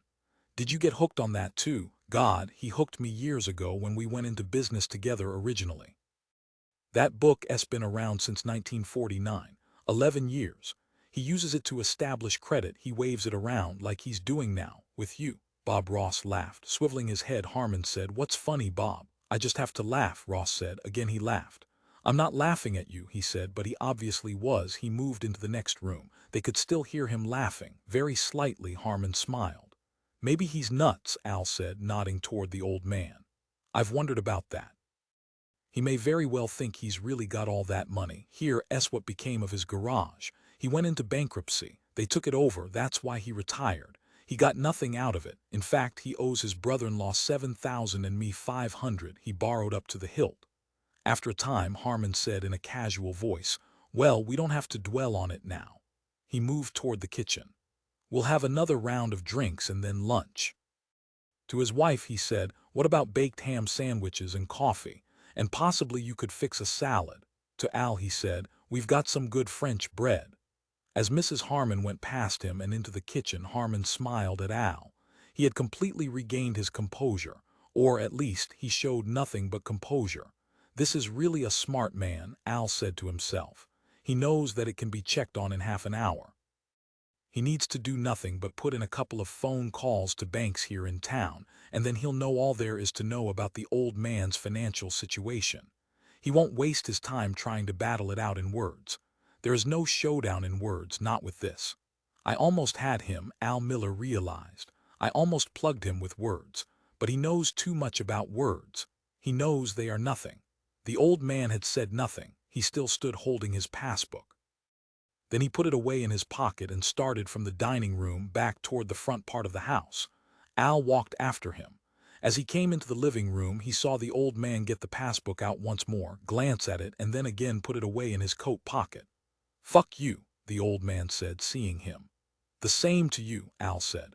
They were both silent. "There's no use telling him I saved his money for him," Al said to himself, "because he wouldn't care anyhow. And I haven't saved it because tomorrow or tonight or next week he will sign it over to Chris Harman anyhow. So it doesn't matter, but he thought at least I didn't have to stand there and watch it." "This is a nice house," the old man said hoarsely. "Yeah," Al said. "Must cost around $75,000, the old man said. "I don't know," Al said. "The stucco's beginning to crack. I think he's let water get behind it. That's what ruins stucco." From behind them, Harman said, "No water has gotten behind the stucco of this house. I can assure you of that, gentlemen." "Al knows everything," the old man muttered. "No use arguing with him, he's a know-it-all." "Evidently," Harman said. "Well, the world can use that too. Any ability can be useful depending on what it's applied to." He gave Al an amiable smile. "There ain't no hard feelings there," Al said to himself. "That man can afford to be magnanimous. He knows what I know, that what he failed to get today he'll get tomorrow anyhow. And he knows, too, that I've done everything I can. I've completely exposed myself, laid myself out bare and accomplished nothing. I've shot my wad. Whatever menace I posed to him was over when he asked his wife to fix baked ham sandwiches and coffee. He had the situation back in his hands at that moment, and he will never lose it again." To Harman, he said, "How about a raise?" Startled, Harman said, "For," he gasped and turned red. "I think I'm worth more than I'm getting," Al said. "We'll see," Harman murmured in an automatic manner. He had no other response evidently, and then he collected himself. "I tend not to agree," he said to Al. "No, I can't agree at all." "Then I quit," Al said. To that Harman had no response at all. Outside from the street came the sound of a car horn. "I'll see you," Al said. He walked to the window and looked out. There on the sidewalk beside her old dun-colored Cadillac stood Mrs. Lane, wearing a long heavy coat and peering up at the Harman house. Her hair was tied up in a silk scarf. She had not had time to dress as fully as she usually did. Seeing him, she gave a sign of recognition. He did the same and started toward the front door of the Harman house. Coming from the kitchen, Mrs. Harman said rapidly, "I'm glad to have met you, mister." Her voice faltered. Over in the corner, Bob Ross stood smoking, saying nothing, watching everything with an ironic expression. Harman walked to the window and glanced out. He had started to speak, to say goodbye to Al, perhaps, but then he made out Mrs. Lane. "We'll be seeing you, Harman," Al said to him. "Again." He opened the door and stepped out onto the porch. A moment later he was going down the flagstone path to the Cadillac. He did not look back. He's probably signing over his money right now, he thought. even before I'm gone, but there was nothing he could do about it, so he went on to the parked car.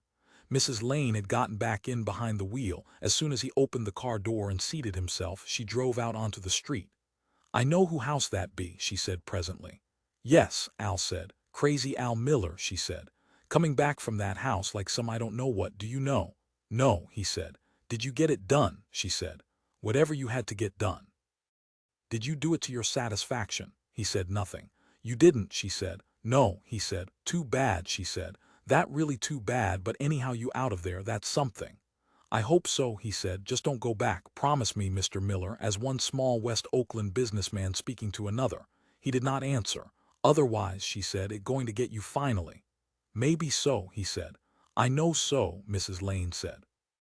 They drove on until they had reached the Broadway business section. "Where you want to go, Mr. Miller?" Mrs. Lane asked. Her voice had softened somewhat. "To your lot or home?" "I want to go home," he said. She drove him to the building, the gray three-story old wooden building in which he lived. "Thanks," he said as he got out of the car. He felt weary and run down. "Get a good rest," she said. "And tomorrow you see things with a new eye."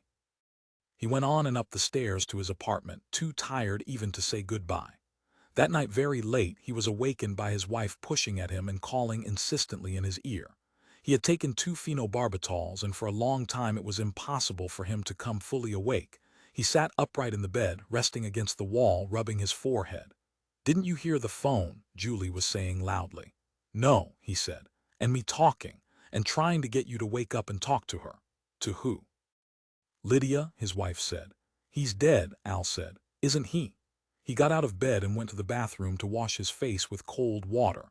While he washed his face, Julie sat on the edge of the tub. She had on her bathrobe and slippers and seemed fully awake and rational. "He had a bad heart attack about 10:30 in the evening," she said. "They rushed him to Alta Bates Hospital and put him in an oxygen tent. He died, I think," she said, "at 3 o'clock. It's 5 now." "I've," he repeated, drying his face. "Lydia said it was the strain of some big check he wrote out. He told her when he got home at around 6. "So he did write it out," Al said. Julie said they argued about it, but she said she could see he was unnaturally tired, so she didn't try to reason with him but let him go to bed. Around 9. He went right to sleep and seemed to sleep soundly, until the attack. "She can stop the check," Al said. "I know God damn well he couldn't have put it through." He did not know it, he only hoped it. "That's what she said," Julie said. "She's going to stop it," she said. "It apparently was an enormous check, all their money, in the tens of thousands." "Good," he said. "You don't seem very upset," Julie said. "Hell," he said, "I saw it coming. We all knew it was coming." "Lydia wants you to meet her at her attorney's office at 7:30, Julie said. "She begged me to have you do it." 7:30 a.m., he said. "Yes, so they can be sure of stopping the check." "Christ," he said, going back toward bed. "You will," she said, following. "You have to with all that involved. She has to have someone she can lean on. I wish you could have talked to her. It would have made her feel better and you would understand more. It's really dreadful. They've been married for almost 35 years. He got into bed and pulled the covers over him. 14:14 at 7:30 the next morning, Al Miller showed up at the address he had been given. It was an office building on Shattuck Avenue, and in front of it he found Lydia Fergesson standing with a small, round, bald-headed man who carried a briefcase and wore an old-fashioned double-breasted suit. Lydia introduced him as Boris Tsarnas, her lawyer. She herself was dressed as he usually saw her. She did not look especially different on this occasion. As soon as she saw him, she came swiftly toward him, calling out to him, "The man whom you know, that criminal person, has possession of the check." "What is his name?" "That we need to know at once." The lawyer explained that by 8 o'clock he could be in touch with an official of the Bank of America. If the check had not cleared, it could be stopped, even though it might have been cashed somewhere, even at a branch bank. He spoke very rapidly in an accented monotone. Al decided that he was Greek too, certainly from the Balkans. "If it's a legitimate investment venture," Tsarnas said, "this Mr. Harman can take legal action to force payment. But if he's the confidence man that you and Mrs. Fergesson seem to feel, then he won't dare go into court. He'll know the situation. Probably he has no idea that your husband, Mr. Fergesson, passed away during the night, so we have at least half a day's jump on him in connection with closing the account if we decide to do that. It was a joint account. This commercial account on which the draft was made, is it not?" "Yes," Lydia said. From Al, the lawyer, got information about Harman's business, his residence, the situation under which the check had been written.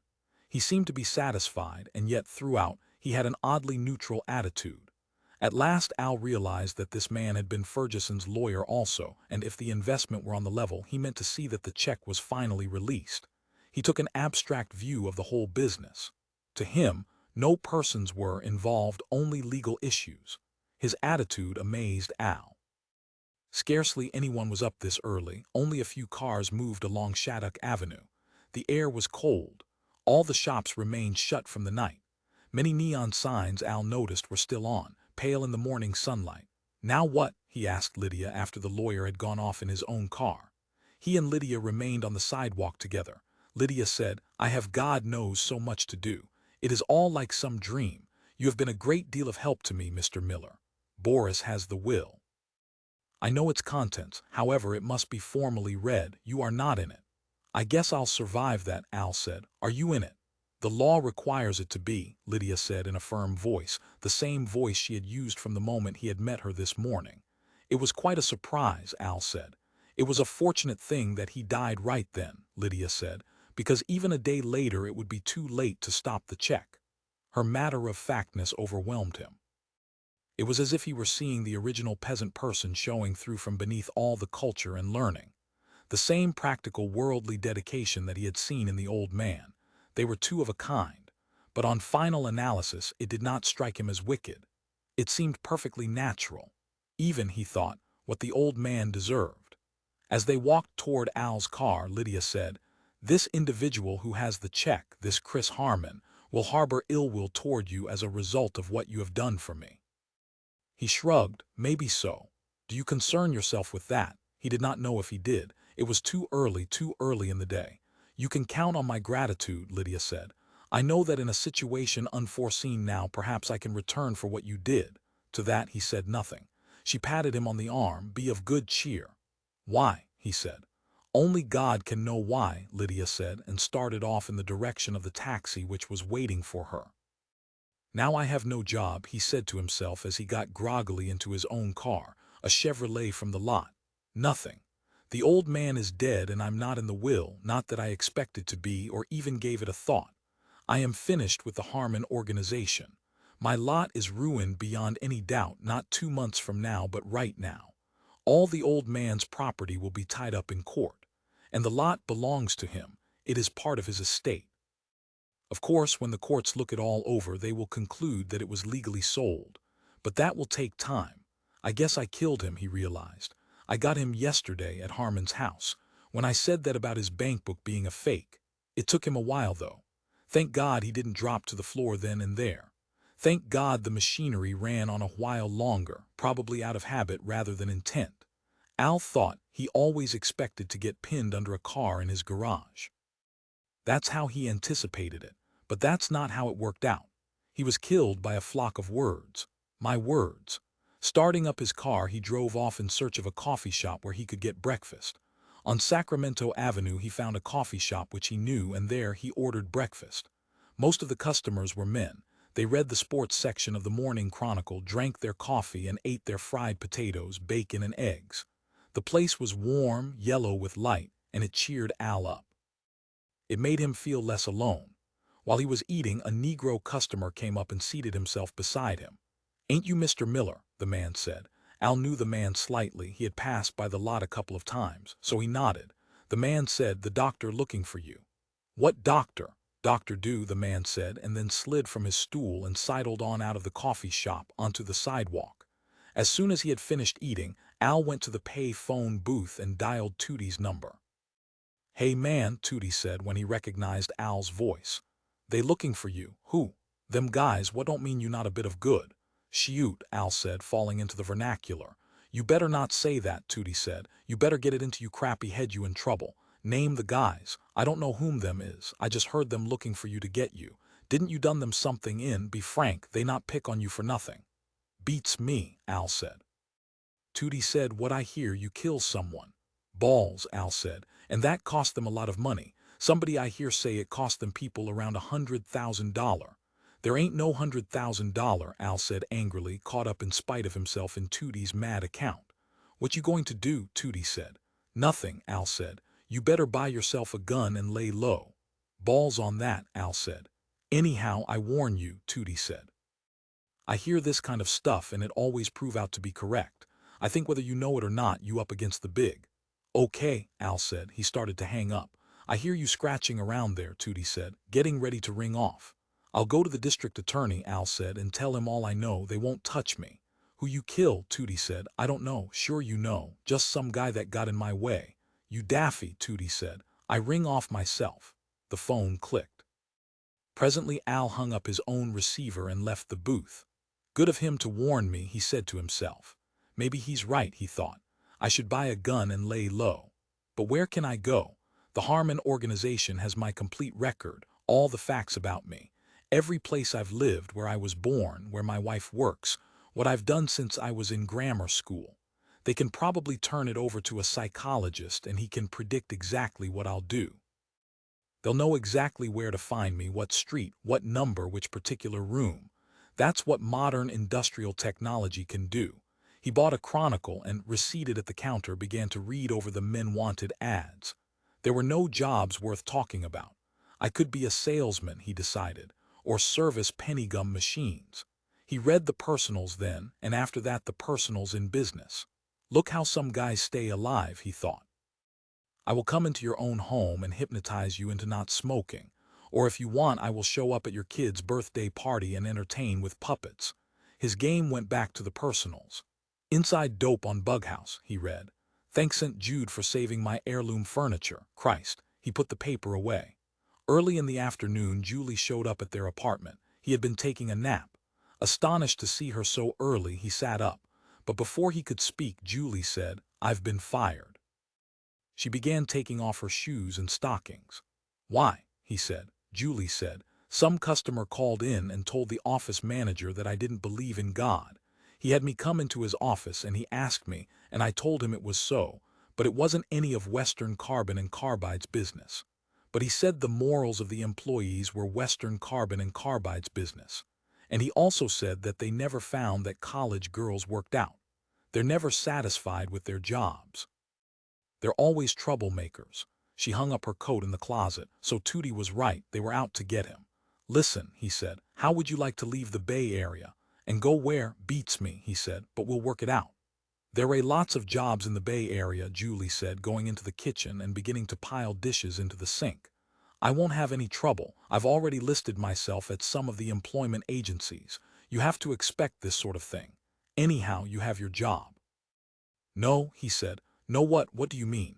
You mean after one day you're not working there anymore for that man? She ceased working with the dishes and came into the bedroom to stand facing him.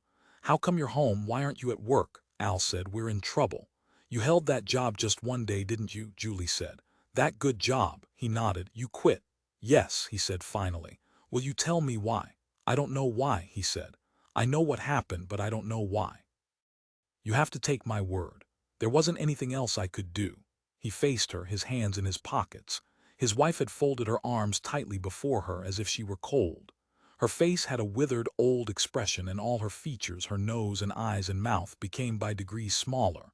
The bones themselves seemed to shrink, as if he thought the life force inside her were thinning out, turning to air, vanishing, puffing away as she breathed in and out.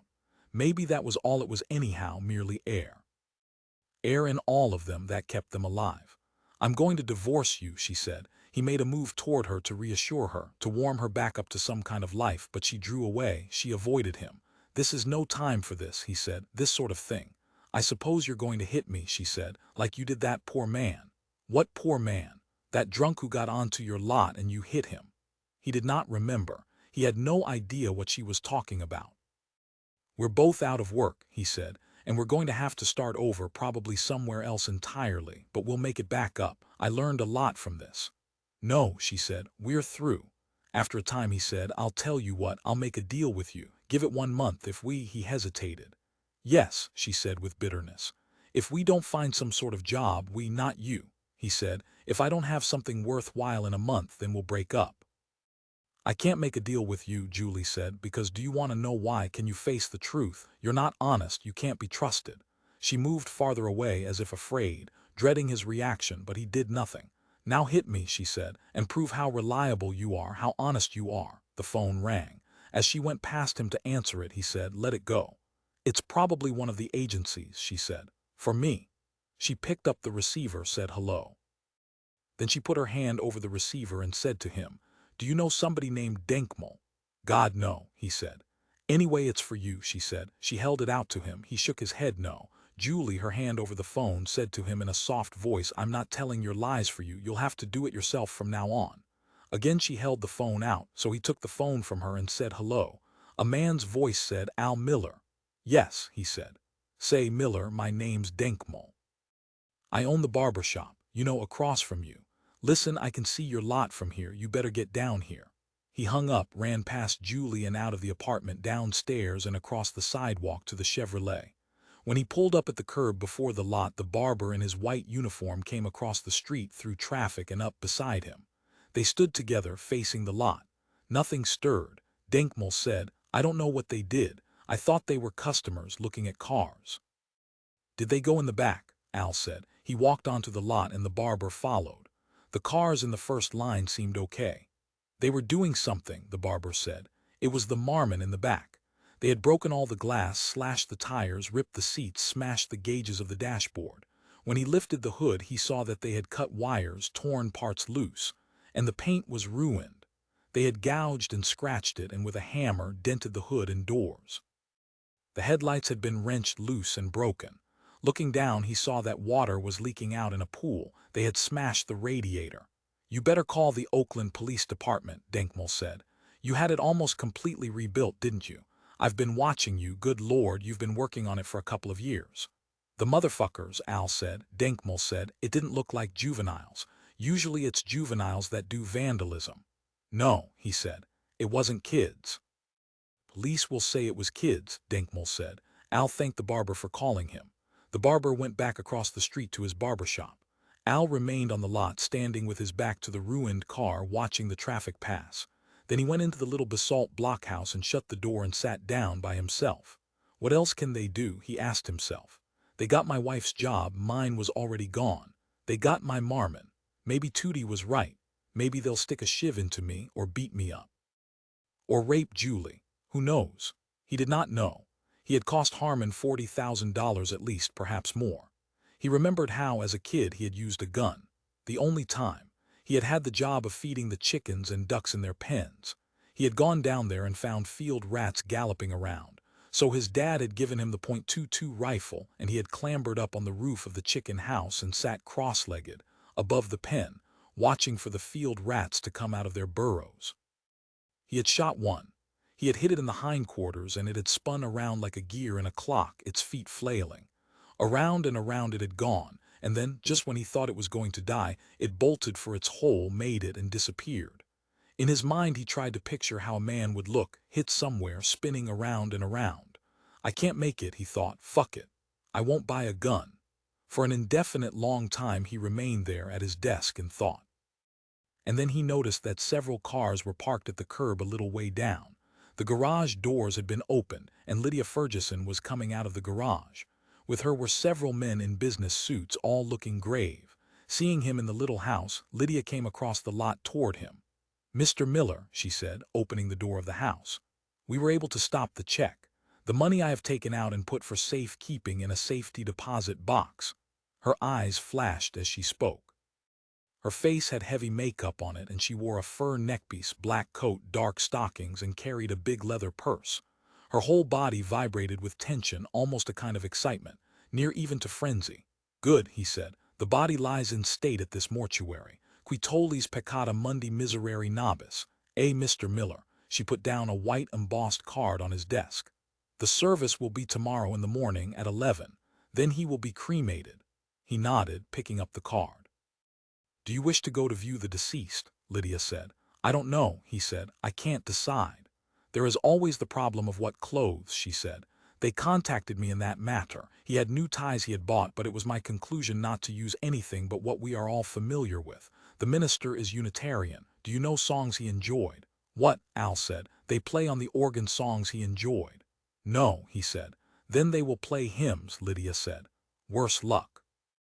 Al said, I hastened his death by arguing with him at Harman's house. Did you know that? You were doing your duty. How do you know? He gave me a complete account of the proceedings. He recognized that you were attempting to save him from himself. Al stared down at his desk. He did not hold it against you. Al nodded. Please go and view the remains, Lydia said. Okay, he said. Today, she said. Because if you do not do it today, there will be no remains to view. Okay, he said.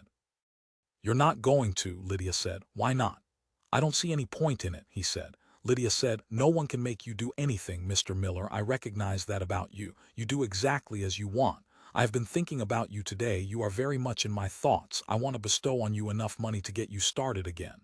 He glanced at her, taken utterly off guard. Your economic existence is in ruins, Lydia said. Is it not? Because of your obedience to duty. Someone must restore you by stepping in and aiding you, someone who can. I have the money. He did not know what to say. You are thinking, she said, that you would be sharing in the loot. At that he laughed. Wash your conscience clear, Lydia said. You have nothing to feel guilty for. I want to feel guilty, he said. Why, Mr. Miller? I don't know, he said. You want possibly to share in his death. Al said nothing. Instead of viewing him, she said, this is what you do. It is your system. He shrugged, still gazing down at the desk. Opening her big leather purse, Lydia searched and then put out her hand with something. He saw that it was a $5 bill. She pushed the bill into his shirt pocket. As he stared at it, she said, I want you to buy flowers to send to the mortuary for display.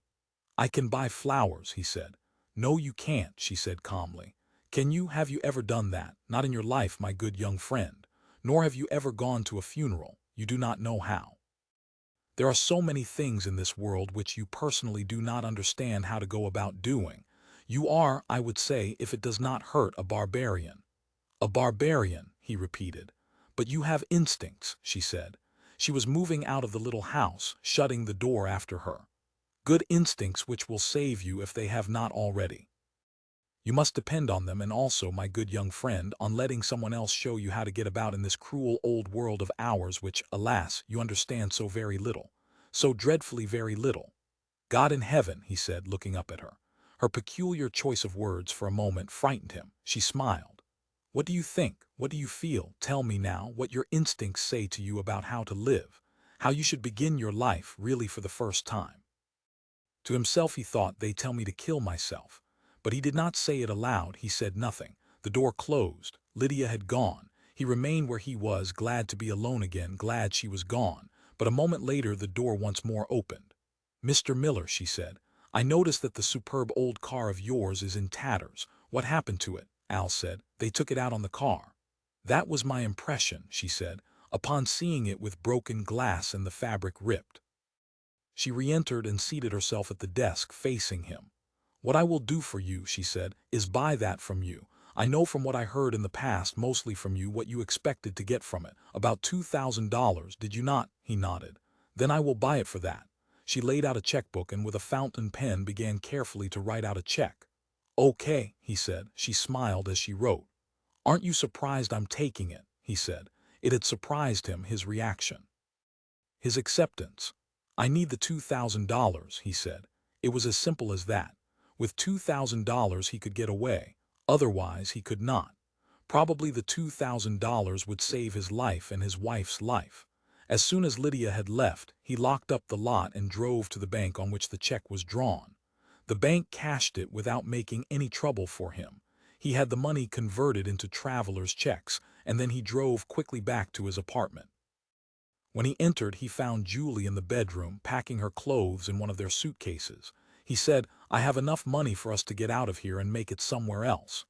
Do you? She said, continuing her packing. Seating himself on the bed beside the suitcase, he laid out the books of traveler's checks. After a long time, Julie said, Where do you intend to take us? We'll get started, he said, and then decide along the way. Right now. She watched as he got the other suitcase and began to pack his own things. We'll get on the bus as soon as we're packed, he said. To that she said nothing. She resumed her packing. They both worked together side by side until they had gotten as much as was practical to take. Julie said, While you were gone there was another call. She showed him the pad. I wrote it down. The man said for you to call him back as soon as you could. The number he saw was Harman's home phone. He talked very strangely, Julie said. I couldn't make half of it out. At first I thought he had the wrong number. He acted as if he were speaking to a company. An organization, Al said. Yes, he kept saying you people. Al said, we're ready. Picking up her suitcase, she started toward the door. I hate to leave all this stuff here. She halted to touch an ashtray on the coffee table. It won't be here when we get back. We'll never see any of these things again.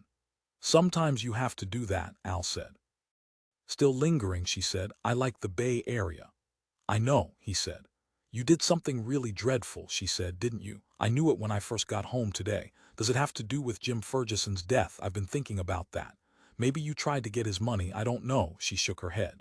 You'll never say. I guess things like that happen all the time. I never liked him. He really had no right to the money anyhow. I say what I said before, I wanted him to die. He treated you very badly. She eyed him. Picking up his own suitcase, he moved to the door, guiding his wife along ahead of him out into the hall. Rather than taking their own car, they went by taxi to the Greyhound bus station.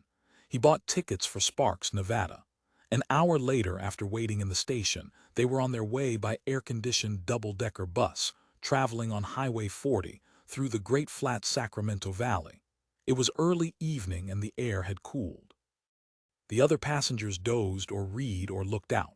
Julie looked out, now and then saying something about the fields and farmhouses which they passed. When they reached Sacramento, it was still light. The bus stopped long enough for the passengers to eat dinner, and then once more they were in motion. Now it was dark. The bus began to climb the winding, older highway that led from Sacramento into the Sierras. Most of the other traffic was large trucks. Gazing out, Al saw roadside diners and closed-up fruit stands and gas stations. The fields were behind them now. This part is sort of depressing, Julie said. I'm glad we can't really see it, but I wish we could see the Sierras. These are the Sierras, he said. It's like this all the way, advertising signs and bars. What's it like on the other side? We'll find out, he said. Anyhow, Julie said, the air smells nice. 15:15 at Sparks, Nevada, he bought tickets to Salt Lake City. They spent a few hours wandering around Sparks. It was close to Reno and very modern and well cared for. And then they were on their way across the Nevada desert. It was 3:30 in the morning. Both of them slept. There was nothing beyond the bus, no lights, no life. The bus roared along without stopping. When Al awoke, the sun had come up. He saw all around them the rocky lands, hills of broken rock, scrubby gray plants, and here and there along the road, discarded human debris. The time was 8:15. According to the schedule, they were almost to the Utah border. At Wendover, the bus stopped so that they could get breakfast. This was the last stop in Nevada, the last gambling machines. The town lay along the highway, spread out with space between each house and shop, sandy soil on which nothing grew. To exercise their legs, he and Julie walked the length of the town and then back to a cafe for hotcakes and bacon. We could be almost anywhere in California, Julie said, looking around the cafe. The same booths, the same cash register, jukebox. The cafe seemed to have been newly built. Everything was freshly painted and stylish. The only thing different, she said, is the newspaper and the funny-looking dirt outside. Several other passengers were eating in the cafe too, so they had no fear of being left. Are we going to stay in Salt Lake City? Julie asked. Maybe, he said. It seemed to him as good a place to relocate themselves as any, at least from what he had heard of it. It's sort of exciting, Julie said. An adventure like this, not knowing where we're going, just moving on, not stopping, cutting ourselves off from our past, our families. She smiled at him. Her face was wan from lack of sleep and her clothes were rumpled. His were the same, and he needed a shave. Suddenly he had a premonition. Salt Lake City was too big a town. They would have a representative there. He said, I think we'll go on as soon as we get to Salt Lake. Getting out the map, he examined the possibilities. A town small enough to be unimportant to the Harman organization, but large enough so that he could get a job or go into business. Open a used car lot, he thought. There would be enough money, just barely enough if he bought wisely. I'd like to see Salt Lake City, Julie said. I've always wanted to. So would I, he said. But we can't. She studied him. No, he said. I have no say-so in this, he said. You better let me decide. Julie went on eating then, so he did too. After they had left the cafe, they walked slowly back in the direction of the parked Greyhound bus. They could see the driver. He was off talking to two middle-aged women, so they did not hurry. "This is a very pretty little town," Julie said. "But there's nothing doing here. We've seen it all. It's just a place for people to stop and eat and get their cars fixed and do a little last gambling." Turning toward him, she said, "Do you feel safer here?" "Probably not. You'll never feel safe. It's really inside you." "What is?" he said. "The conflict, the thing you're running away from. Psychologists say we carry our problems with us." He said, "Maybe so." He did not feel like arguing with her. They came to the bus. The door was open and he started to ascend the metal steps. "I don't believe I'll get on," Julie said. "Okay," he said, stepping back to the ground. "At all." She did not flinch. She met his gaze. "I've decided I don't want to go any farther. I think there's something you're not facing in yourself that you've never faced, and you're dragging me along. If you try to force me to get on the bus, I'll scream and they'll stop you. I see a highway patrolman or somebody over there." She nodded her head. He saw the parked patrol car with its antenna. "You're going to stay in Wendover," he said in agony. "No. I'm going to take the next bus back to Reno, and I'm going to stay there a few days and do some shopping, and then if I like it there, I'll stay there and get a Nevada divorce and of course get a job there. And if I don't like it, I'll go on back to Oakland and get a California divorce." "On what? Won't you give me part of the money?" He was silent. Other passengers, seeing them at the bus, were beginning to come, afraid they might be left behind. The driver was winding up his conversation with the middle-aged women. "I want you to come back with me," Julie said. "But probably you won't. You'll go on fleeing." He groaned. "Yes," she said. "Groan because you know it's the truth." He said, "It's crap. Just give me some of the money, not even half. Just say $500. I know how much there is. That leaves you almost $1,500. Under California joint property law, half of it is mine. But I don't care. I just want to end this pathology." This, she broke off. Other people were going by them and up into the bus. Al said, "I'll have to sign the traveler's checks or they won't be good." "Fine," she said. Holding the checks up against the side of the bus, he signed $500 worth. He gave them to his wife. "Well," she said quietly, "you did just give me $500. I thought maybe you'd volunteer half." "Well, it doesn't matter." Tears filled her eyes, and then she turned to the driver who had come up and said, "I'd like my luggage. I'm not going on. May I please?" She held out the claim check. The driver glanced at her, then at Al, and then accepted the claim check. Al got onto the bus and reseated himself, alone. Below, on the outside, the driver was unloading Julie's suitcase. He slammed the metal door shut after the suitcase and then hurried up into the bus to seat himself at the wheel. A moment later, the motor roared on. Gray smoke poured from the exhaust. The remaining passengers got quickly on and found their seats. Seated in the bus, Al saw his wife walk away with her suitcase into the bus depot. The door closed after her, and then the doors of the bus shut and the bus began to move. He felt the rift, the ghastly, purposeless rift. What did it matter now whether he went on or not? But he was going on. He was on his way alone to Salt Lake City, and whatever came after that. "Maybe this is better," he thought, "for us to separate. At least they won't get both of us." It was hopeless from the start to try to make her go along. He thought, "You can't force people to do anything.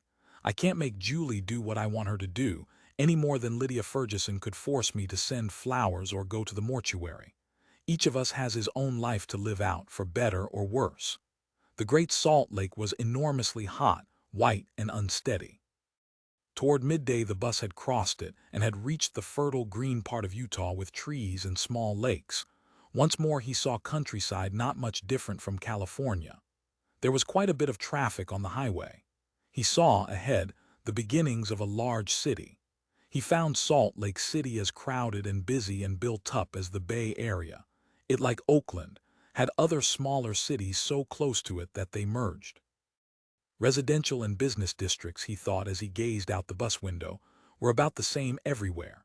Motels, drugstores, gas stations, cleaning establishments, dime stores.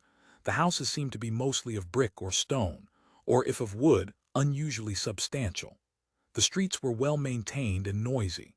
He saw a lot of teenagers and their cars, the modified hot rods that he saw all day long going back and forth along San Pablo Avenue. In many ways, he decided, Salt Lake City appeared to be an ideal town for a used car business. Everyone seemed to drive, and there were plenty of older cars to be seen. When he got off the bus in downtown Salt Lake City, two plainclothes policemen took hold of him and led him off to one side of the depot. "Are you Alan Miller of Oakland, California?" one of them asked him, showing his badge. He was so completely cut down that he nodded yes. "We have a warrant for your arrest," the plainclothes policeman said, showing him a folded paper, "and returned to the state of California." They began to move him between them toward the curb and their parked police car. "What for?" Al demanded. "For fraud," one of them said as they pushed him into the car. "Obtaining money under false pretenses." "What money?" he demanded. "Who says so?" "The litigant signing the complaint in the county of Alameda, California, Mrs. Lydia Fergesson." The policeman started up the car and they drove off into downtown Salt Lake City traffic. Meanwhile, in the back of the car, the other policeman was searching Al. He offered no resistance. "You'll be here a couple of days and then you'll be on your way back." Al could think of nothing to say. "You know this Mrs. Fergesson?" one of the policemen said to him with a wink at the other. "Sure," Al said. After a time, one of the policemen said, "Is she a widow?" Al said, "Yes." "Fat, middle-aged?" Al said nothing. "What's your stated occupation?" one of the policemen said. "Car salesman," Al said. "You've gone up in the world," the policeman said and chuckled. Transportation arrangements were made the next day. With another male prisoner of the state of Utah, he was sent back to California in the custody of a sheriff's deputy. They made the trip by air, and within a few hours after leaving the Salt Lake City airport they were landing at the Oakland airport. There a police car met them and they were taken to the Oakland Hall of Justice. Only 2.5 days had passed since he and Julie had started on their trip. "I wonder where she is," Al thought as he sat on a bench in one of the courtrooms, waiting to be arraigned. "Did she go back to Reno? Is she there now? Strange," he thought, to be back here. He had never expected to see Oakland again. Through a window of the courtroom he could make out the public buildings of Alameda County, and somewhere, not far out of sight, would be Lake Merritt, where many times he had gone canoeing. Coming back by air made the distance seem short. "I didn't get very far," he decided. "A few hours away, that's all for those who travel by air." It had never occurred to him to take a plane. That must be the kind of thing Lydia meant, he thought, when she said, "I understood the world so little." Someone, evidently an employee of the court, came over and told him he should have an attorney. "Okay," he said. The whole thing seemed vague to him. "I will." "You want a phone?" "Maybe later," Al said. He could not think of anyone to phone. He wished that he had his pills with him. Perhaps he did. He began fishing in his pockets, but without success. No, he realized. The Anacin tin was in another pair of pants, or the police had taken it away. They had gone over all his things. "Maybe that's what happened to me," he thought. "Somehow I got cut off from my pills." The next he knew, a short, bald, foreign-looking man in a double-breasted suit had come into the courtroom. "I know him," Al said to himself. "Maybe he's my lawyer." But then he remembered him. It was Lydia's lawyer, whatever his name was. Several people conferred with the lawyer, and then Al found himself being moved out of the courtroom, down a hallway. "I'm really in their hands," he said to himself. "They guide me around wherever they want."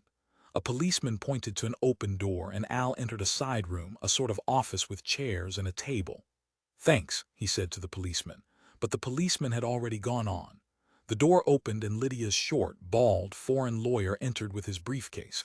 Moving rapidly in an important manner, he seated himself facing Al and unzipped his briefcase. For a moment he glanced over papers and then he looked up.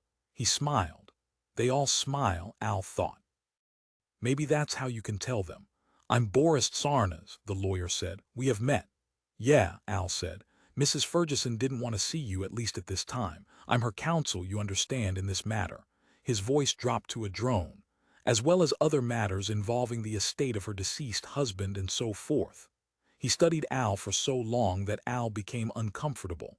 The man had bright, intelligent eyes, small as they were. "The investment," Tsarnas said, "was perfectly reputable." That was it then. That explained it. Al nodded. "We had all the financial records, all the statements from the accountants gone over. The net return on her investment will probably be very high, at least 10%, possibly more, possibly as high as 12%. Harman was acting without any recompense. He has no involvement with the enterprise, save that he knows both Mr. Bradford and the deceased Mr. Fergesson.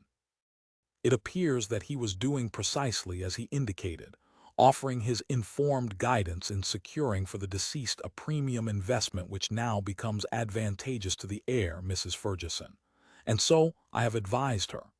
He snapped his briefcase shut. In a friendly manner, he said, I thought you would be interested in knowing. You seem to have some concern over Mr. Harman's reliability. When the check in question was stopped at Mrs. Fergesson's insistence, Mr. Harman proceeded to make good on it himself.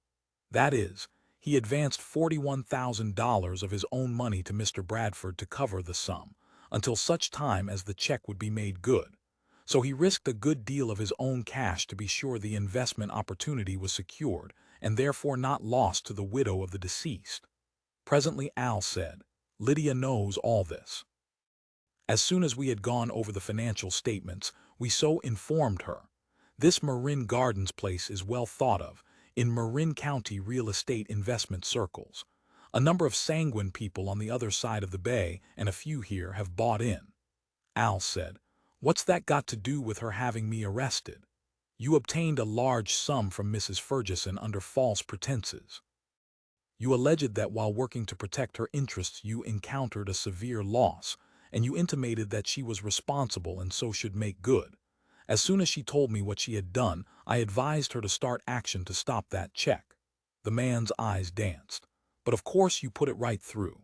Mrs. Fergesson then wished me to advise her concerning further action. You had, as we discovered, left California as soon as you had cashed the check. His smile grew. The bank informed us that you had converted the $2,000 into traveler's checks, and we found that both you and your wife had packed and left together. In fact, she had packed while you cashed the check.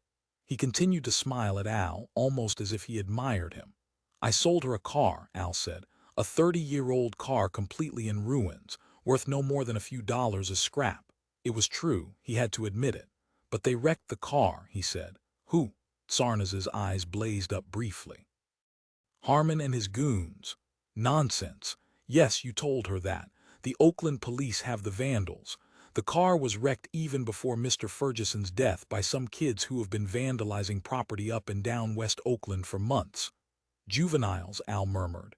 Yes, Sarnaz said. Al said, Harman got my wife fired. Your wife wasn't fired, Sarnaz said. Al stared at him. If it's important to establish this, and I don't quite see why it is, that is, the Harman organization checked with your wife's employer. She quit, sir.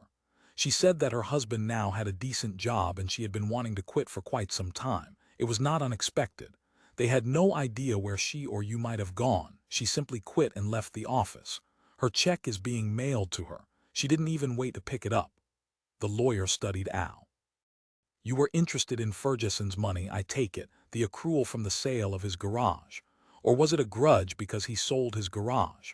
Why did you go to so much trouble to bilk Mrs. Fergesson, deceiving her regarding the investment arranged through Mr. Harman, and then settle for $2,000 instead of the... I have nothing to say, Al said. Somewhere he remembered that statement. It seemed to be right. It seemed to be what he wanted.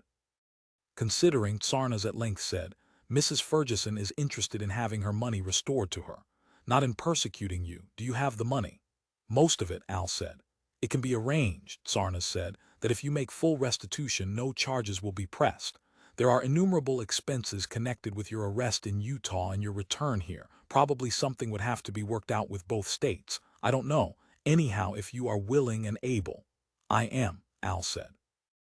Willing and able. I can sell my lot and the rest of my cars to get the money. You have no record, Sarnaz said. No history of bunco stuff of this kind. No history at all, Al said. Were you working alone? Sarnaz said. I'm just curious. I know Mrs. Fergesson had great fondness and admiration for you up to the moment she realized, and don't imagine she wanted to realize, that you had bilked her out of $2,000. My lord, didn't you work with her husband for a number of years? Yes, Al said. I worked with her husband a number of years. You really must have been nursing a long-term grudge, Sarnaz said, to become active so soon after his death. That man was just cremated. How was the service? Al said. I didn't have the opportunity to be present. Suddenly, Al realized that he still had the $5 that Lydia had given him to buy flowers. It was still in his shirt pocket. He got it out and held it between his hands. He had bilked her out of this, too, so he handed it over to the lawyer. "This belongs to Lydia," he said. The lawyer put it in his briefcase in an envelope. "How did you know which way I went?" Al said. "How did you know I headed for Utah? You were cashing those traveler's checks all along the route, every time you stopped to eat, and you paid for your ticket at the Sparks Greyhound ticket office with a traveler's check. There was a bulletin out just after that, and they got in touch with the police." Al said, "What about my wife?" "She got in touch with us," Tsarnas said, "from Reno. She had noticed that you were acting erratically and she feared to travel any farther with you. So under a pretext she disembussed at some small town along the way, Wendover." "Of course I was acting erratically," Al said. "Everyone was against me, plotting to kill me." "So she probably is back here by now," Tsarnas said, half to himself as he rose to his feet. "She felt you needed psychiatric aid. Possibly you do. If I were your attorney, I'd advise you to place yourself under county or state medical care. You certainly could obtain it, and private care is frightfully expensive." "Harman's after me," Al said. "He's brought everyone else into it on his side. I'm surrounded. That's why I had to leave the state." Eyeing him, Tsarnas said, "You might consider this. Mr. Harman has an airtight case he could bring into court against you if he really wanted to hound you, as you seem to believe. Defamation of character, inasmuch as you accused him before witnesses of being a criminal, a swindler. And it can be shown that it damaged him in a financial way. It affected his business interests, did it not?" Who'd I say that in front of? At the Harman house he had said nothing against Harman. He was sure of it. Who's the witness? The old man who had heard him say that was dead. Tsarnas said, "Mrs. Fergesson." It was true, he nodded. "I have no reason to believe he contemplates any civil action against you," Tsarnas said. "I'm only pointing it out in order to bring you to your senses, so perhaps you can be made to listen to reason." "I'm listening to reason," Al said. "All the time."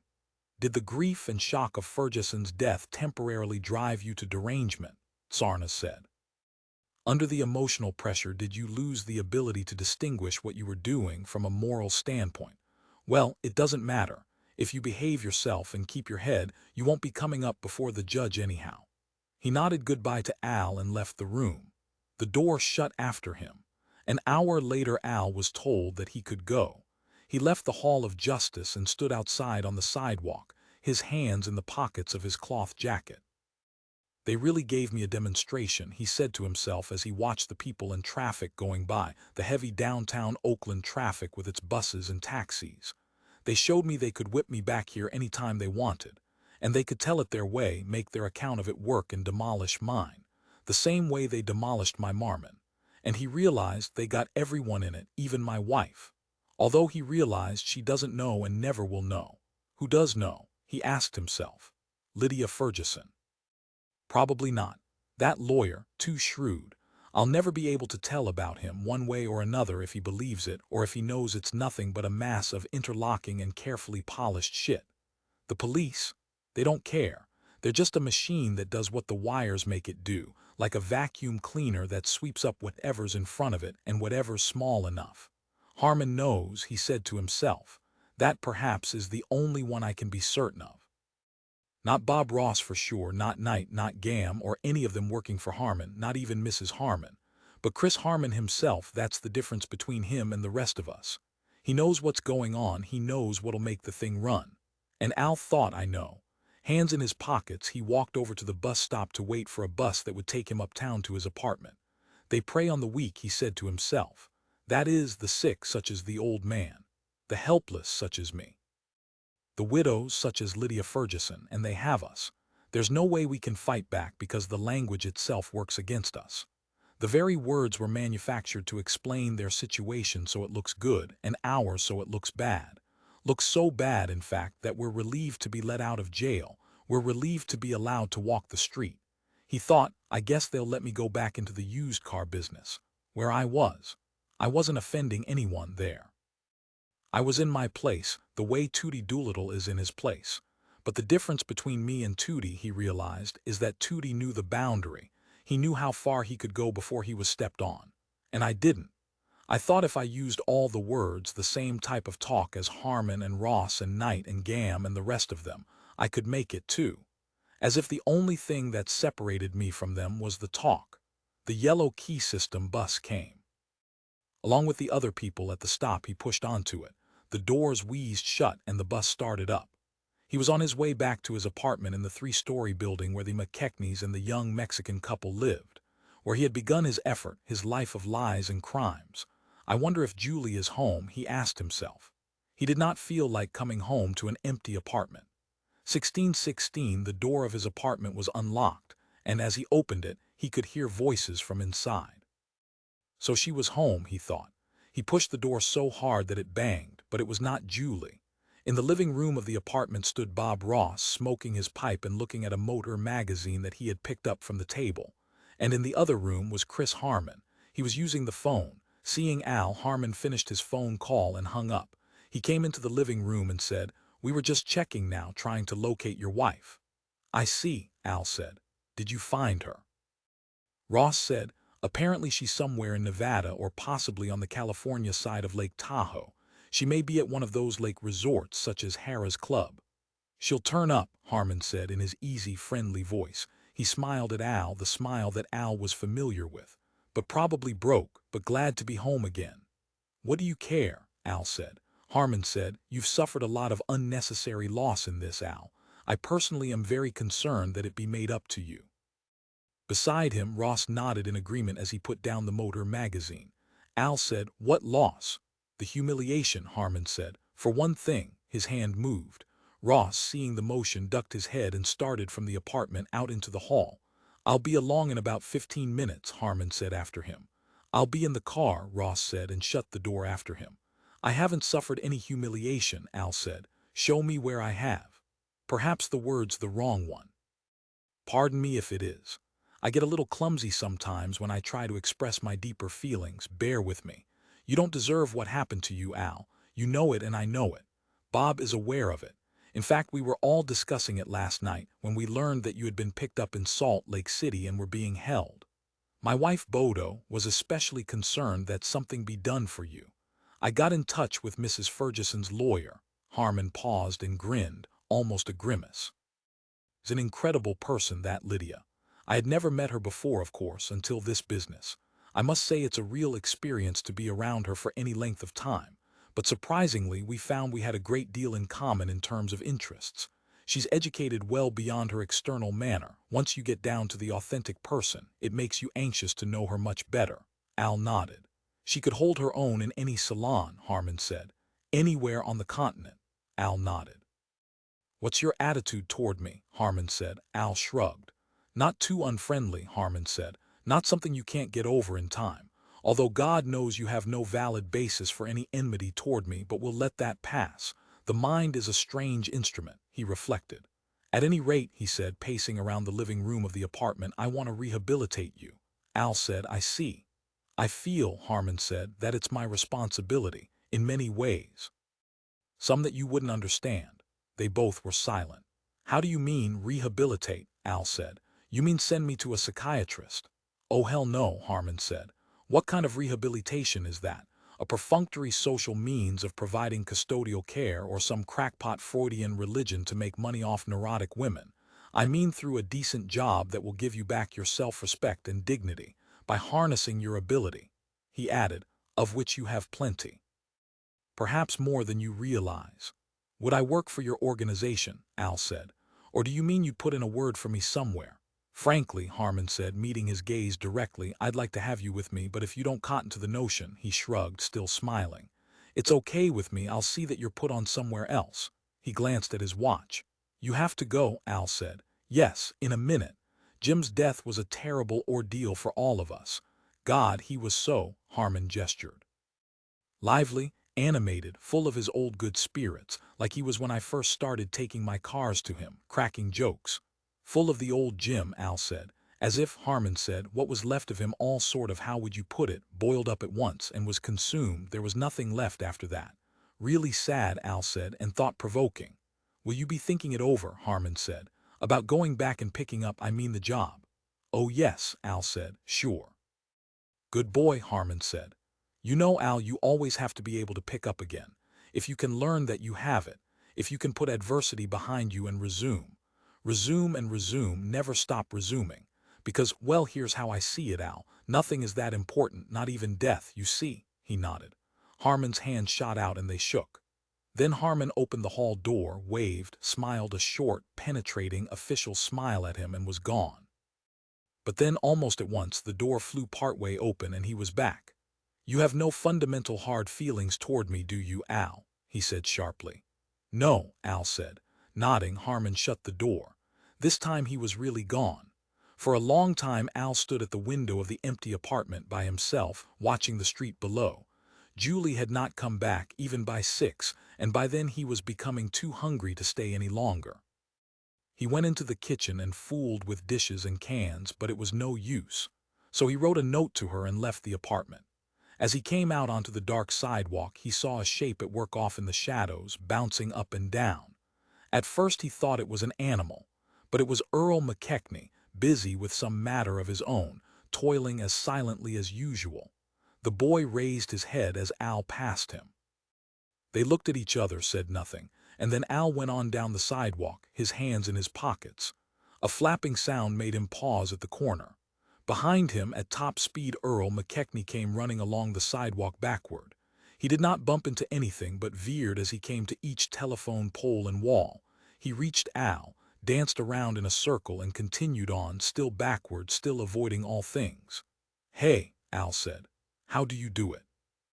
Perhaps the kid had memorized the position of every object in the block. Not stopping, Earl yelled, I got my ring.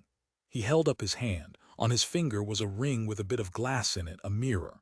My Captain Zero secret periscope ring. Eyes fixed on his ring, facing Al, he departed, hurrying deeper and deeper into the darkness until he at last was gone. Really weird, Al thought. Can't make it out at all. He continued on until he reached an Italian restaurant where he and Julie had often eaten. She was not there, but he went in and ordered dinner anyhow. After he had eaten dinner, he roamed around the evening streets for a while, and then he turned in the direction of Tootie Doolittle's apartment. Hi, he said, as Tootie let him in. The Doolittles were still eating dinner. He saw the table with its dishes and pans and silver. Leading Tootie off to one side, he said, Listen, I want you to do something for me. I want you to get me something. He wanted Tootie to get him a gun. That thing, Tootie said, that we were discussing you should have. That's right, Al said. Glancing at his wife, Tootie said in a low voice, You can walk into a hardware store and buy one, man. Oh, Al said. Only it'll be registered and you know how they can do with those bullets. Tootie's voice was virtually inaudible. You mean a gun what got found somewhere, that nobody bought? Yes, Al said. I don't know, Tootie said. Anyhow, come in and have some dinner. He moved Al toward the table. How do you do, Al? Mary Ellen Doolittle said as he seated himself. Welcome and have something with us, please. Hi, Al said. Thanks. He had a little of the dumplings and lamb stew. Tootie had already put a plate, silver, a napkin, plastic cup and saucer in front of him. Al stared down in bewilderment. The object seemed to materialize out of nothing. You look really tired, Mary Ellen said with sympathy. I think I never seen you so tired looking, Al. Tootie said, They still after you. No, Al said, they give up. No, he said, they got me. Tootie's eyes widened and then narrowed. Then you not here, you dead. Picking at his dumplings and lamb stew, Al did not answer. I like to inquire, Mary Ellen said, what this be about. But I know neither you boys ever going to say, so I saved myself the bother. You going to go on the rest of your life like this, Al Miller? You not change as a result of the big-time job you got I hear of. She waited, but he did not answer her either. No, she said, you not. Al don't have the big-time job anymore anyhow, Tootie said, so lay off him. Mary Ellen said, Well, Al Miller, eat up your dinner and then go on. He glanced at her. She was serious. She mean it, Tootie said. She given up on you. I see her give up on people before, but I surprised at her at this point. Is that the true way of God, to throw a man out? I say to hell with that and all the Uncle Tom religion you spout. Tootie's voice rose until the dishes rattled. Mary Ellen shrank away, but she did not try to break in. I really sick of you, Tootie shouted at her. You the hopeless one. You get out, you hear. You hear me. He yelled with his face close to hers, until at last she scrambled to her feet. Go on, he yelled, jumping up. Leave here and don't come around again." Then he dropped back down into his chair. He grabbed his coffee cup, squeezed it between both his dark palms, and then he slammed it from the table, skidding it across the floor so that it burst against the wall. Streamers of coffee appeared on the wall, as high as the picture of Jesus which Al had seen there as long as he had known them. "You threw," Mary Ellen said presently. "What do you know about old Al?" Tootie said. "Nothing." His face had a stern, brooding expression. He shook his head. "Nothing at all." "I didn't mean to stir up trouble," Al said, going on with his eating. It had shaken him that Mary Ellen had ordered him out. He could not bring himself to look at her. But now she came over and put her hand on his shoulder. "Maybe I done wrong," she said. Her fingers caressed his shoulder, guileless fingers. "Listen, Al," she said, drawing her chair over so that she was seated so close to him that her knees pressed against the rungs of his chair. "I see it, what Tootie said, and I saw it when you came in. All over him," she said to her husband, "in him and around him." "See what?" Al said. "That you going to die soon," Mary Ellen said. "Oh," Al said. "It don't even bother you," Mary Ellen said softly. "No," he agreed. "Do something," Mary Ellen said. He went on eating. When he had finished, he got up from the table. "How about it?" he said to Tootie. Still brooding, still clasping and unclasping his hands, Tootie said, "No, really," Al said. "You won't get it from me." "No," Tootie repeated. "So long then," Al said. "I tell you why," Tootie said. "You think you want it for getting back at them, but when you get your hands on it," he studied the remains of the coffee cup and the spilled coffee, "then you take it and stick it against your head and you give it to yourself. You not know that now, you not admit it or face it, but it's still true." "Is it?" Al wondered. "Maybe so." "You haven't seen anything of my wife, have you?" he asked them. "She hasn't called here." "No," Mary Ellen said. "Don't you know where she is?" Tootie said. "Did she leave you, man?" "Maybe," Al said. "You just a Humpty Dumpty," Tootie said. "You just stand around while it all happened to you. You just perch and watch, so now you don't even have a wife. A nice wife like that." "Why don't you go and look for her?" Mary Ellen said. Tootie said, "I bawled Mary Ellen out because she asked you to leave. Now I think she right. You ought to leave. You ought to go out and make it, and then come back and sit here. Okay?" Putting on his jacket, Al left their apartment. They were both watching him as he shut the door after him. He stood by the ruins of the Marmon, kicking at a cylinder that had been part of the ignition system. Most of the lot lay in darkness, but the neon sign of the coffee shop across the street gave him enough light to see again what he had already seen before. There was no hope of restoring the Marmon. Whoever had wrecked it knew what he was doing. The idea that had come grotesquely into his mind. It couldn't be done, at least not without several weeks of work, and by then it wouldn't matter. He had seen himself driving the ruined Marmon down the freeway, late, in the part of the night when there was the least traffic, all the way to the Richmond Bridge and then, at 75 miles an hour, into the steel and concrete side of the bridge and through and down into the water. But it was out of the question, and anyhow it was only a vision, a dream of his own death. A hearse, he thought. All this time, all these months, was that what I was restoring it to be? A black, big, heavy, silent hearse wheeling along the deserted streets with me in it, on my back with my hands folded, my eyes open wide. My tongue possibly sticking out a half-inch, stiff, swollen, unless the undertaker pushed it back in or snipped it off. Me sticking out my tongue as they dragged me up the street, my tongue out at them even in death. The sons of bitches. And then he had another dream, another vision. This one was so clear that he at once began to work on it. He did not hesitate.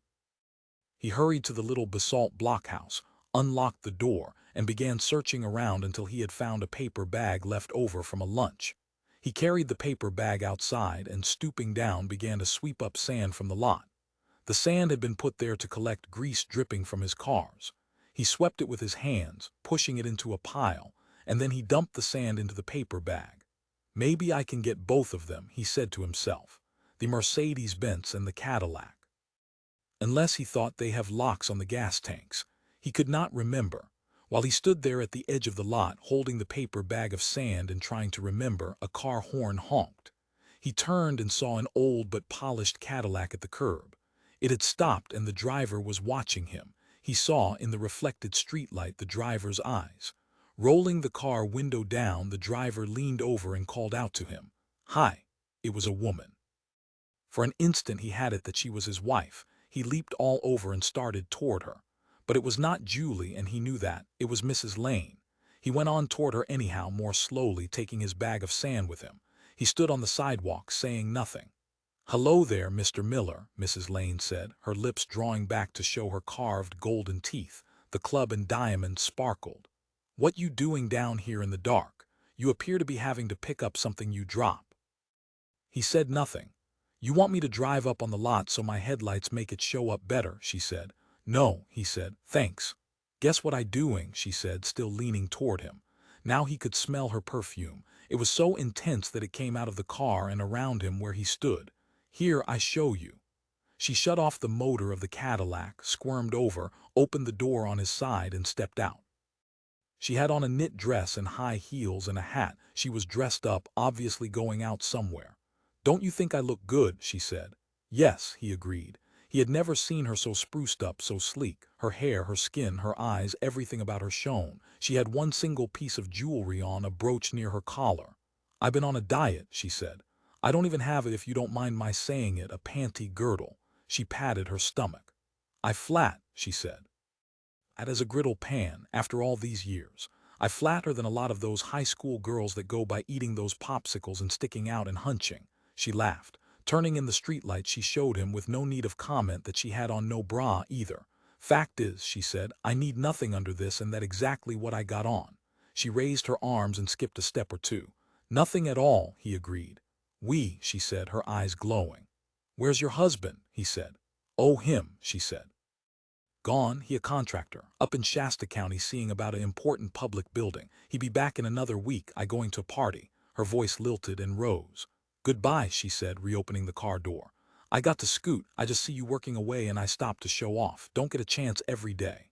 "You look fine," he said. She said, "Mr. Miller, you sound so bad. Where all your usual jokes and ironic style of humor?" He shrugged.